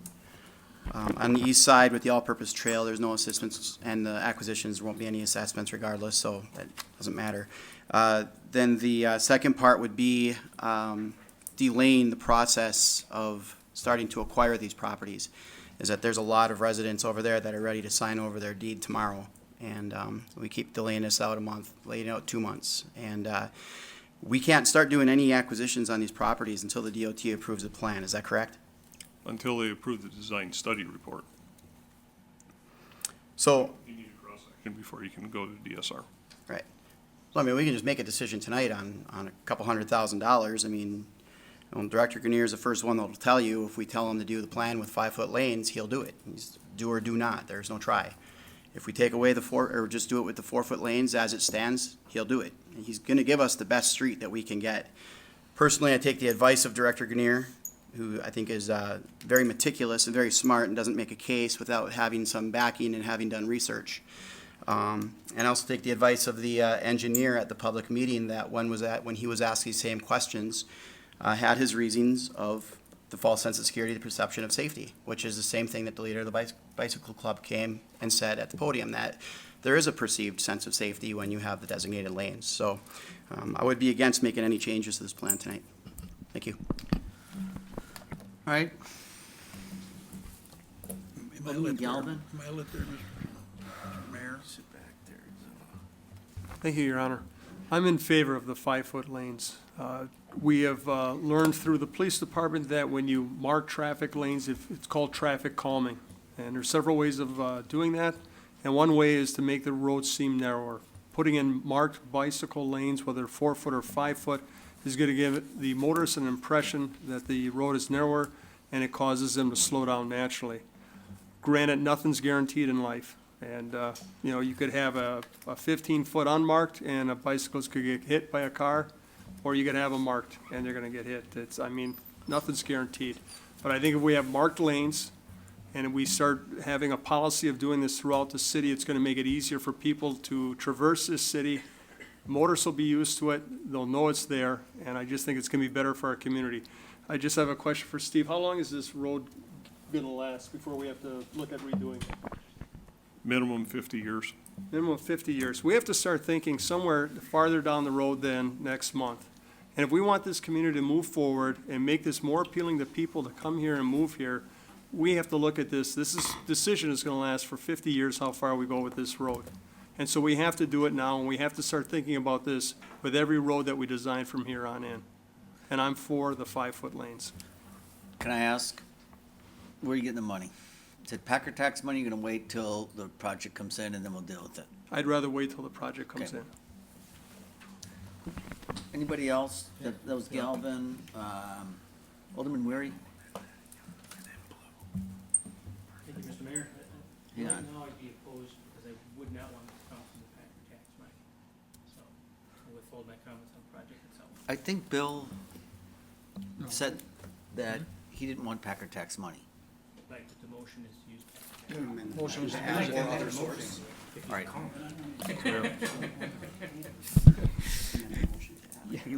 Okay, I wonder if I should get rid of that.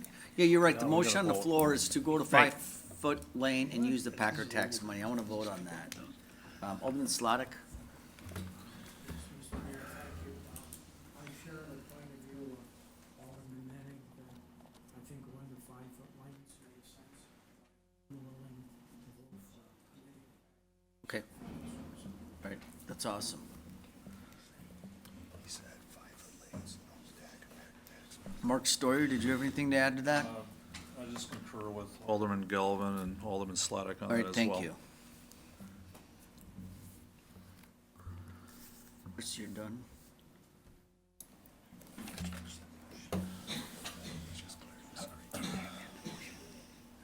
Alderperson Dorf, your motion is on the floor to use Packer tax for 5 lanes. Can I amend my own motion?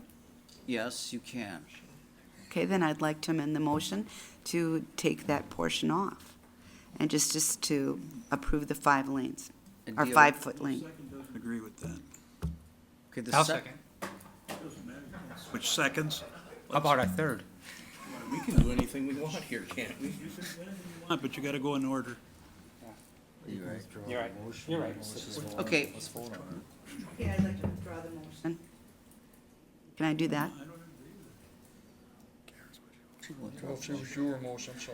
yeah, you can withdraw your motion, so we don't have a motion on the Just go on. floor. The second doesn't agree to that. Yeah, so, Do we have a motion? I'd like to make a motion. I'll make a motion to approve what came out of the committee. Second. okay, those are the 4-foot. Correct. Okay. Can we just start voting and? Is this kind of under vet this discussion? down? I, You can vote it, yeah. no, you avoiding me, Mr. Mayor? No, I think we, don't you know, 2-3 times on an issue? We're just started on this one. Those What's are all next? amendments before. What's first? What the heck? Yeah, clear the board.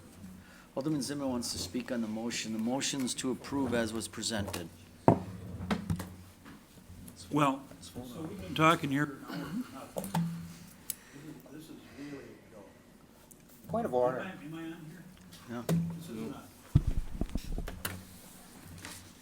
Is it on now? Yes, it was on. I know. We had testimony here tonight from people. A lot of people came here tonight and representing a lot more people. And, you know, maybe we're somewhere in the top 50 cities in Wisconsin for bike-friendly community, but we're definitely not in the top 13, even though we're third highest in population. So we're in a big deficit in the city of Green Bay.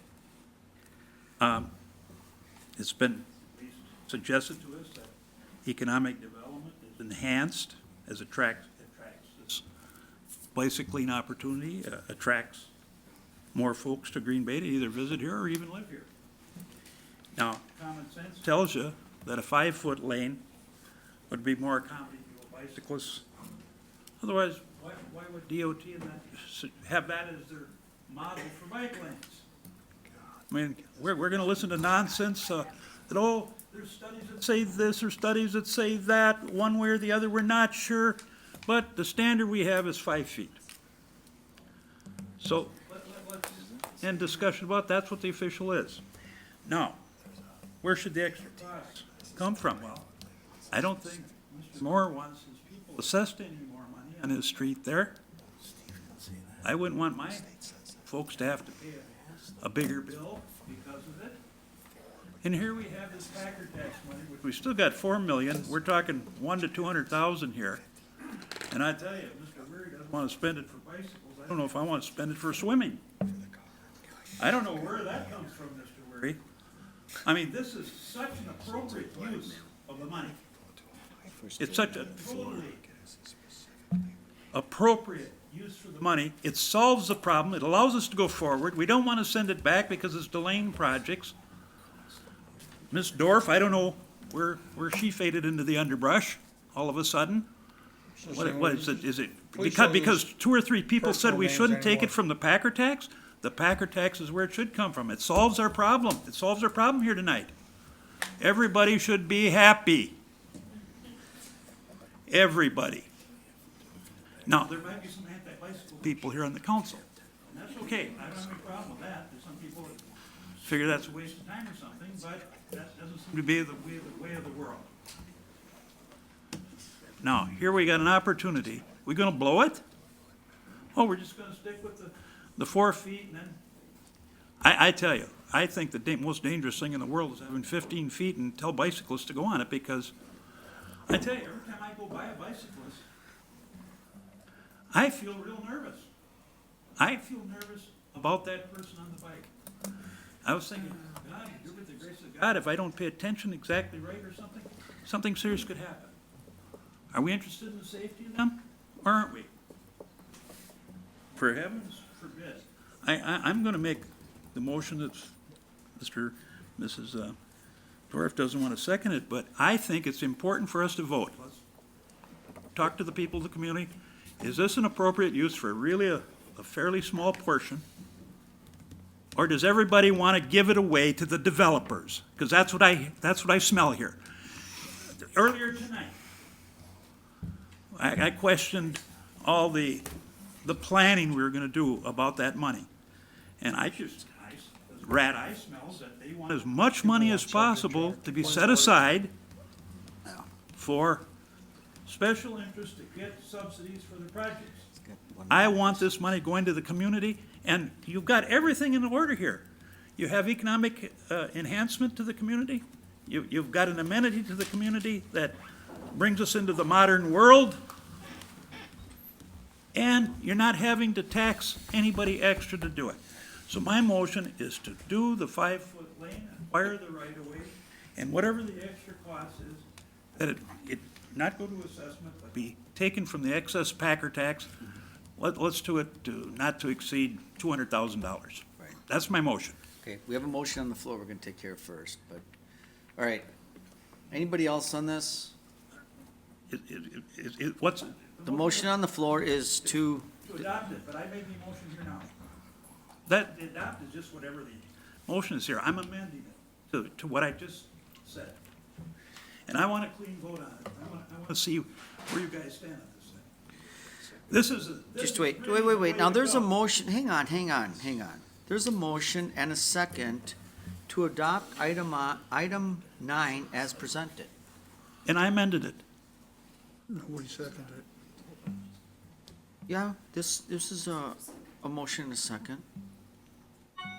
Not on guys. There's a motion and a second to adopt the report. I made a motion to adopt, to amend this, to do the 5-foot path, mark it out, acquire the right of way, and assess it, take the excess costs and apply it. All right, so that's your amended motion. That's my amendment. Okay, so do we have a second on your amendment? I know, we'll see. I'll second it. Okay. And All I right. want a roll call. Really? Yeah. That's shocking. No, let's have a roll call. Jeez. Come on. Roll this. Point of order. Oh, my gosh, Right. this is Does the good. person who made the motion have to accept the amendment? Alderman Nicholson made the motion. And he Let's amended roll it. Zimmer's motion. All right, Yeah. so Zimmer's motion Packer is tax for a bike lane. to go, If you don't like bikes, we'll do it. no, here's the deal, you guys, understand that. We'll go back and vote it as amended, but he wants to amend item 9 to modify it for 5-foot lanes, and that the extra cost of this enhancement would be paid for out of the Packer sales tax. Excess sales tax. Stadium tax. Up to 200,000. Okay, Can I just ask one question? yes, a question, of course, Alderman Moore. Just a question for Director Fuller. What was our interest rate on our last bonding? Because if we're gonna bond an extra $250,000 at, 2%, I mean, are we gonna get more than 2% out of investing the Packer tax money into something else? I guess that's the question I have. Oh, yeah. Give away to the rich. Shame on me. Yes, just, you're thinking of everybody else, Joe. We ready, Anita? Alderman Slotnick, somebody wake him up. What?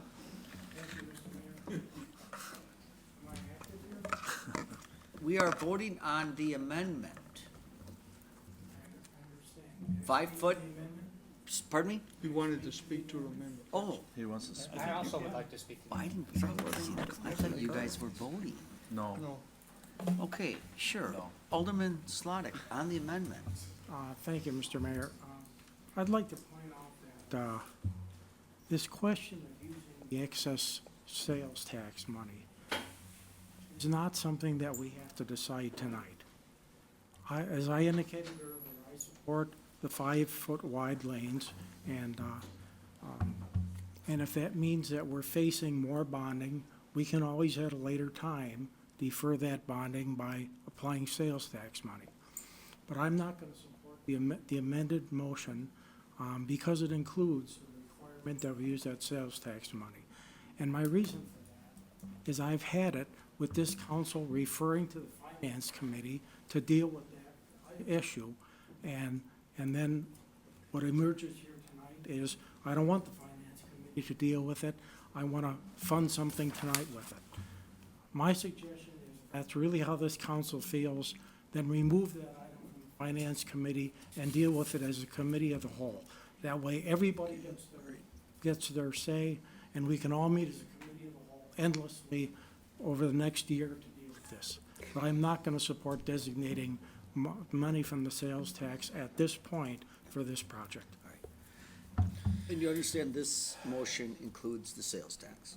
Yes. Okay. Did anyone else wish to speak? I got these confirming on here. Alderman Scannell? Just one thing quick, Yeah, quick. I don't understand how the Honorable Alder can say that this is the only way it can be funded. There are several ways this can be funded, and so certainly I support the 5-foot lane. I think that's a good way to go. We're hearing from, I mean, the studies are mixed up, so I think our own community input should take some precedence there, but I don't support using the sales tax necessarily at this time. I agree with Alder Sladek. Thank you.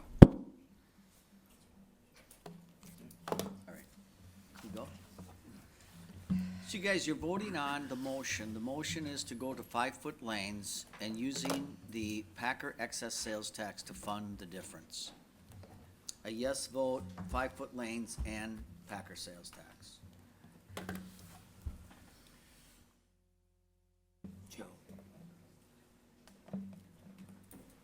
Okay, and that motion fails by a vote of 2 to 10.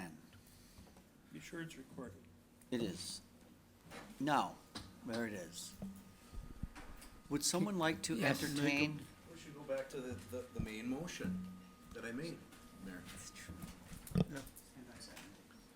All right, so then there's a motion by Alderman Nicholson, seconded by Alderman Joe Moore, to go back to the original motion, and that is Webster Avenue with 4-foot lanes.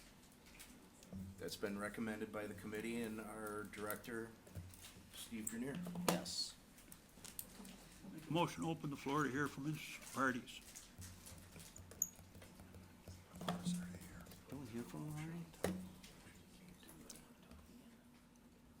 They might want to make some comments about this, because I don't know, suddenly we've gone from going to do something to this little subterfuge of, oh, we don't want to use the Packer tax, so now we're back to doing nothing. That's what it is. We're not accommodating anything that anybody asked for here today. Your Honor, will you ask them to leave if they're gonna continue the comment? We don't. I think it would be, look, Andy, I know that you want to make that motion, but it would be appropriate to make a motion for 5-foot lanes and not fund it. That I second. Then let's hear it. Your Honor. Alderman Moore.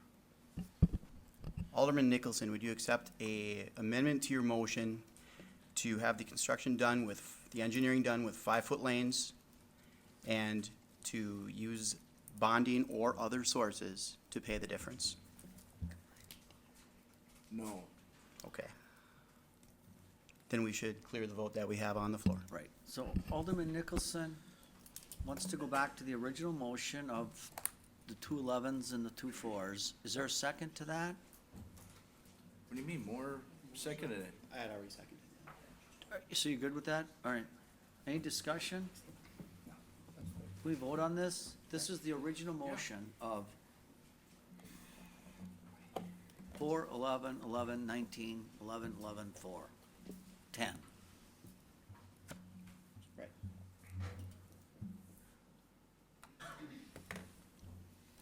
Tom? Okay, now that motion failed on a vote from 3 to 9. I'd like to make a motion. Alderperson Dorf? I'd like to make a motion that we approve the plan with the 5-foot lane added. Second. Okay. Did you want to address any cost overruns, or you just want to leave that out of the motion? I just want to leave that out of the motion. All right, that's fine. Point of information, don't we have to have a price tag to this? We Well, don't he have a did word. estimate funding's gonna come? $100,000 up to 2. I mean, it could be, Steve's gonna work on that. I would like to use Alder Moore's verbiage, if I can remember it correctly, about bonding it or using any other sources as appropriate. Okay, so there's a motion to go to the 5-foot lanes and securing bonding or other Second. sources. I think Joe had that. Could you use the board on this? This 5-foot. Okay. Andy and, Alderman Zima? And that passes by a vote of 11 to 1. That was good. All right, thanks for being here. We don't like let's scraps. All right, that was quick. Well, thank you for being here. Thank you for being here, and Steve and well, the rest of the council will keep you updated as to the progress. Okay, can we move on to number 17, please? Boy, you can follow that. What are your wishes regarding item 17? Motion to accept. I think that was it. That was mine. No, 17. 17 was that Taylor Street sidewalk. Taylor, that's mine. Right, so Motion to can I get a I did. Motion to approve. motion to approve? Second, Okay. Alderman Stoyer. Thank you, Your Honor. I'll try to make this shorter than the last item. We have an issue over on Taylor Street where we have 13 properties starting at the corner, northeast corner of Dousman and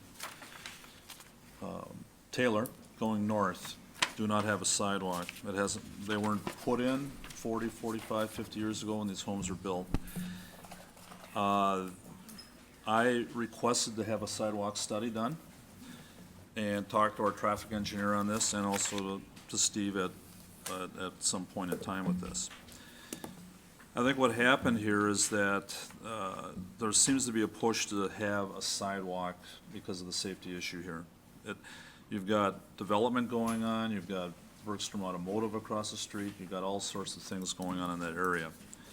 I feel it's a safety issue as well. I just didn't like the way it was handled. I felt that the citizens were told that they had anywhere from $2,000 to maybe $2,300 to pay on this. I just felt they didn't have input into it. So I said I was against it at this time. But I'm willing to listen to the council on this. I more or less was looking at my constituents, what their wants were, what their needs were at that immediate time. There are a number of folks, like a lot of you folks have, they have hardship cases. A lot of these folks are older, fixed incomes, et cetera. So if this did get passed, I would request that the payment plan would be up to 10 years. I realize there's like a 4% interest on that. I would like to see that waived if possible, just to make it as possible, or easy as possible for those citizens. Granted, that would open a can of worms for other areas as well. So Really? You think so? Yeah. All right. Okay, you agree we Fine. need sidewalks. You're getting some pushback on it. So Yes. what, is there someone else on the floor who would like to handle I'll this? leave it open to the council to visit on this. Comment on it. Alderman Moore? You need to take a lead on this, Mark. Right. Yeah, so, sitting on INS for 4 years, I mean, the interest that's charged is just administration fees, and we borrow the money up front and pay the interest on it. So waiving the interest, I don't think is an option. I understand the issues. In fact, at the last public hearing, we had some folks that were assessed, several folks more than $10,000, and I think one was more than $20,000 for a construction out on Humboldt. I mean, these are churches and elderly and farmers, and, the whole assessments thing needs to obviously to be looked at, which I know there's several communications out there to do that. But at this time, waiving the interest, I think, is just a non-issue. I can hold off on that. I just was the thought. That's about the only comment I had on it. Thank you.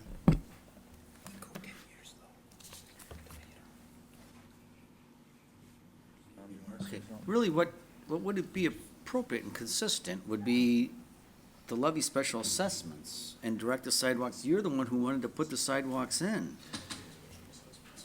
And we need sidewalks out there. I mean, that's a busy place. These kids have to walk, the It's adults. not a matter, I said, I Discussing don't, it, or?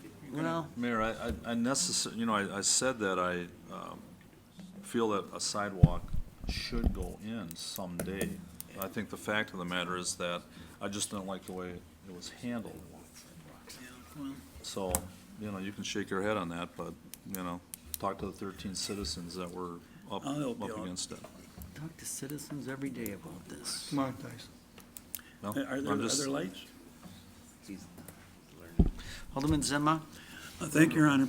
It's a simple decision here. You either want the sidewalks or you don't want the sidewalks, and the assessments will be levied accordingly. We don't do special deals for certain people, not other people's, unless it's downtown here. But,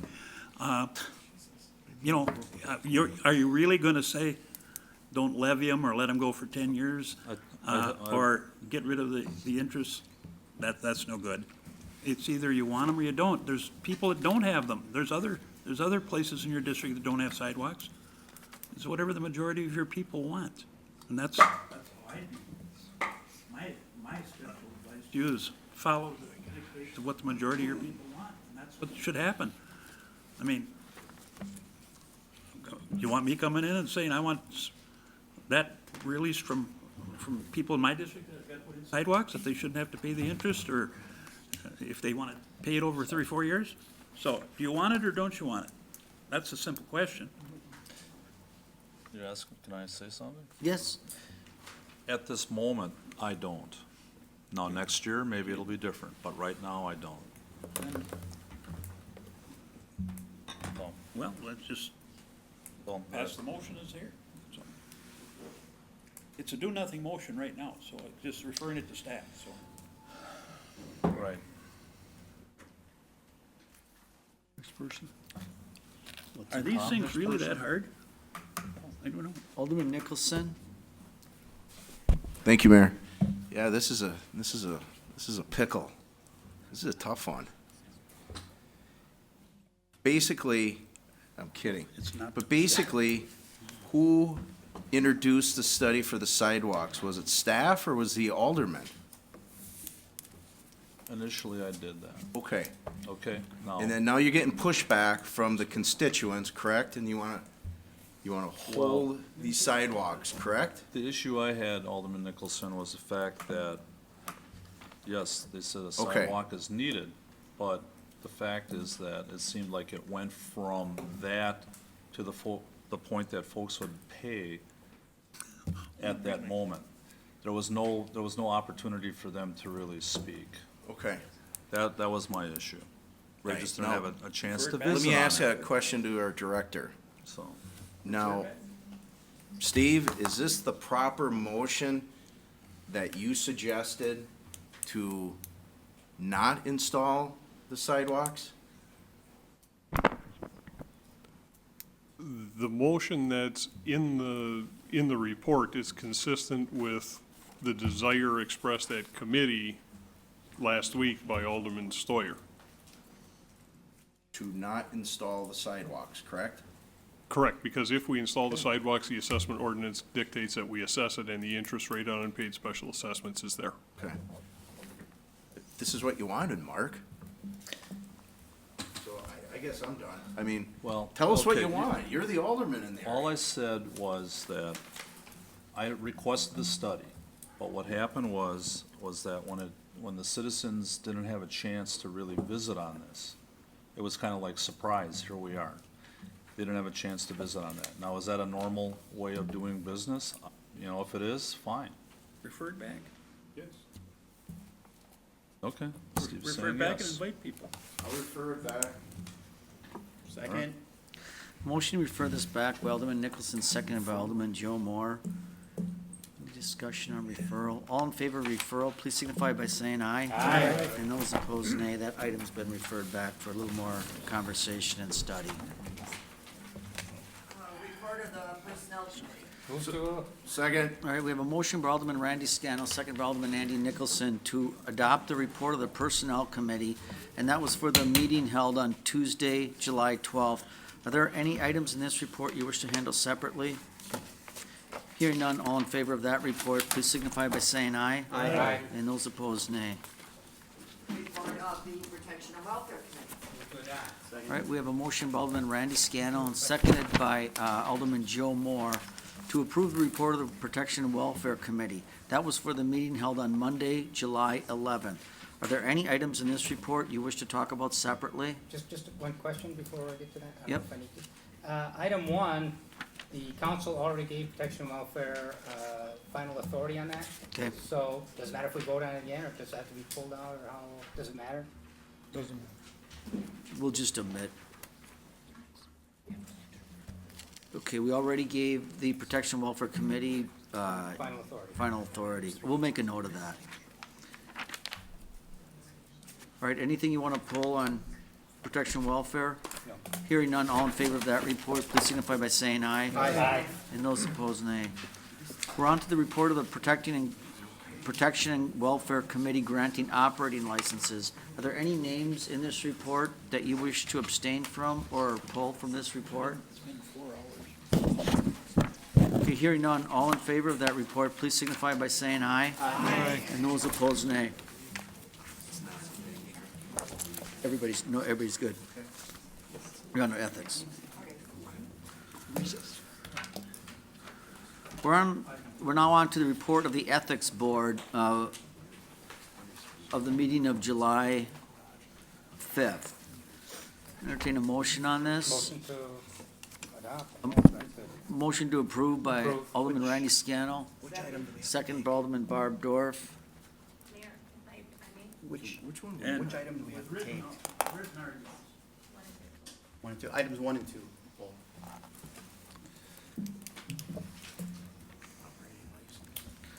Okay, so we have a motion and a second to approve the Ethics Board report of July 5th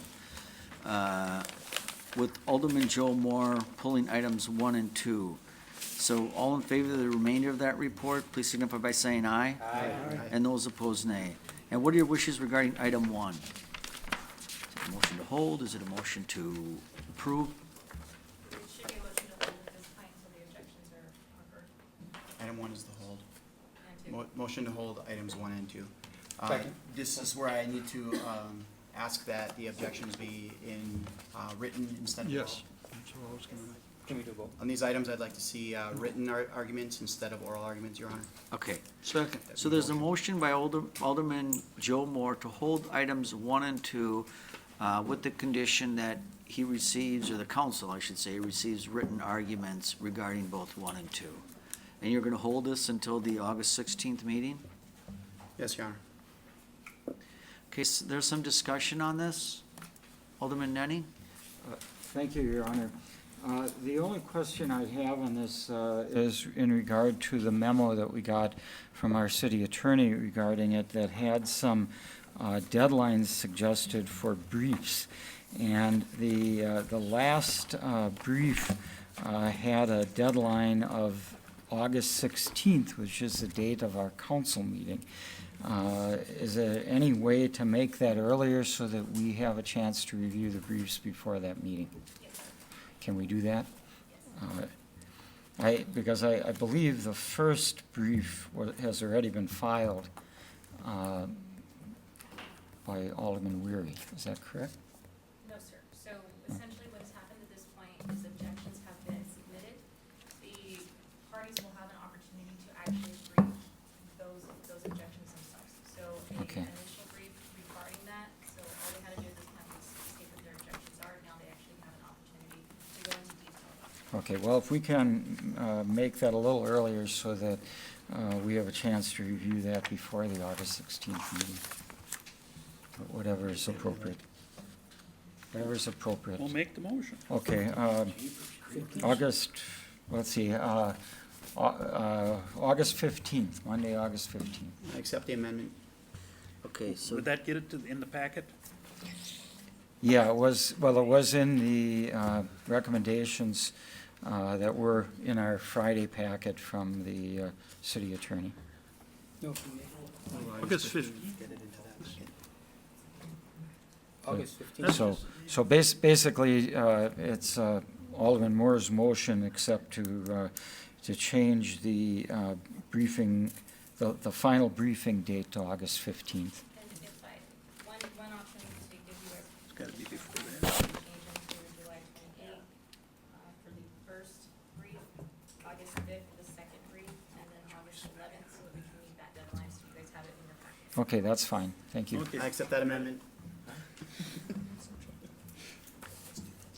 Okay, so you got the dates on the amendment of the 5th, the 11th, and the 28th. So, all in favor of adopting this as amended, please signify by saying aye. Aye. And those opposed, nay. Okay, that disposes of this report then, because we took care of 3, right? Sure does. Okay. All right, Resolutions 12. well, I think we have to do that, please, that. Oh, I'm sorry, receive and place on file, we have the building permit report for June 2016. So moved. Second. Account summary, trial balance for May 2016. All right, so we have a motion by Alderman Tom DeWayne, second by Alderman Mark Story to receive and place on file the 2 reports as stated by the clerk. All in favor of that motion, please signify by saying aye. Aye. And those opposed, nays. Ayes have it. Those reports have been received and placed on file. Okay, resolutions 12 through 22, with the exception of number 18, may be adopted with one roll call vote under suspension of rules. Motion to suspend the rules by Alderman Scannell. Second. Second by Alderman Weary. All in favor of suspension, please signify by saying aye. Aye. And those opposed, nay. Now, motion to adopt 12 through 22 with the exception of 18 by Alderman Randy Scannell. Second by Alderperson Dorf. All in favor of those resolutions, if you'd please use the board.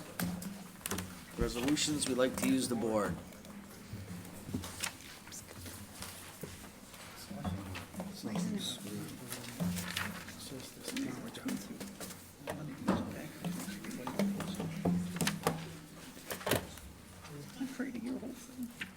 They go down a bit, man. I did. All right, those pass unanimously, thank you. Ordinances number 23, 24, 25, 26, Right here. and 29 and 30 may be advanced to the third reading under one roll call vote. Motion to suspend to advance by Alderman Scannell.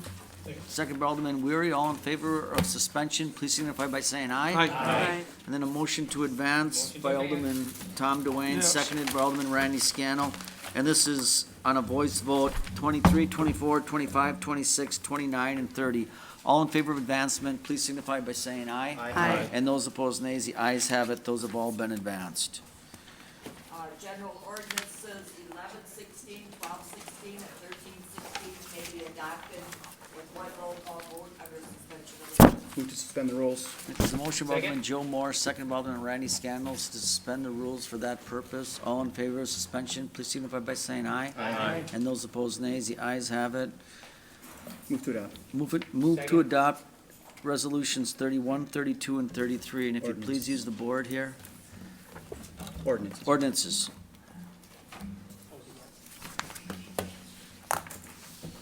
Keep pressing the button, it takes you 3 times. Sometimes I do it 2 or 3 times. Yeah. And finally, the grade ordinances may be adopted Move with to one adopt. roll call vote under suspension of the rules. Move to suspend the rules. Motion to suspend the rules by Alderman Joe Moore, seconded by Alderman Randy Scannell. All in favor of suspension, please signify by saying aye. Aye. Does that have to be the board, or can that be voice? Okay, if you please use the board on those grades. Probably give him a B, B plus. To I'm just adopt. kidding, that's a joke. They will. They'll be pretty quick with that. To adopt. Yeah, use the board, we're good. That was to suspend the rules. No, she's on top of it. I need a motion to adjourn as well. Motion to adjourn. By Alderman Randy Scannell, second by Alderman Nenning. All in favor, please signify by saying aye. Aye. Okay. You have county board tomorrow? Tom, you have county board tomorrow? Mayor. August 7th, 1 o'clock. August 7th, is that 2? What time is it? It's all shipped to my 30th anniversary. Is that 11 o'clock? Just a couple comments, I'll write something. Great. Well, yeah, you're good, right? Yeah. That's awesome. Thank you for inviting me. Can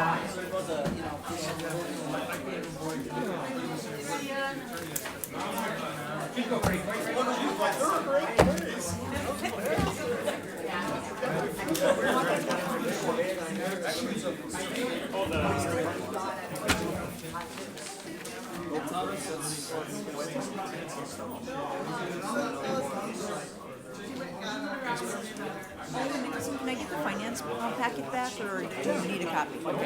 And I'm sorry, I'll make sure that that item is separate, but then I'm also gonna add it to this list, because we wanna make sure that we have everybody's item on this list, and we had like 5 new requests, but no problem. You would have had like 4.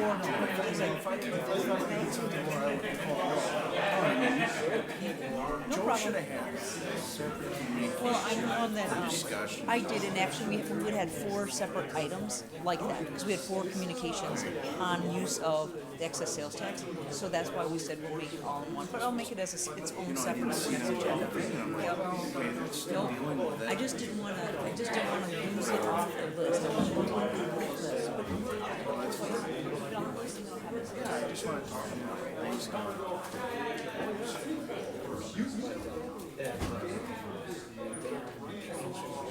Chris, what is the time? Reach out to him. He used to support you all the time. Hey, just give me an explanation. Dawn already did. Okay. But next time, just let me know what's going on. I looked at it, I'm like, oh, I'm not on the agenda. It's still, your staff's gonna be looking at it. Right. So I Well, we're looking at all of them Just let me individually, know. so. That's all. Just give me a heads up. I like that. Right. That one that we should take before.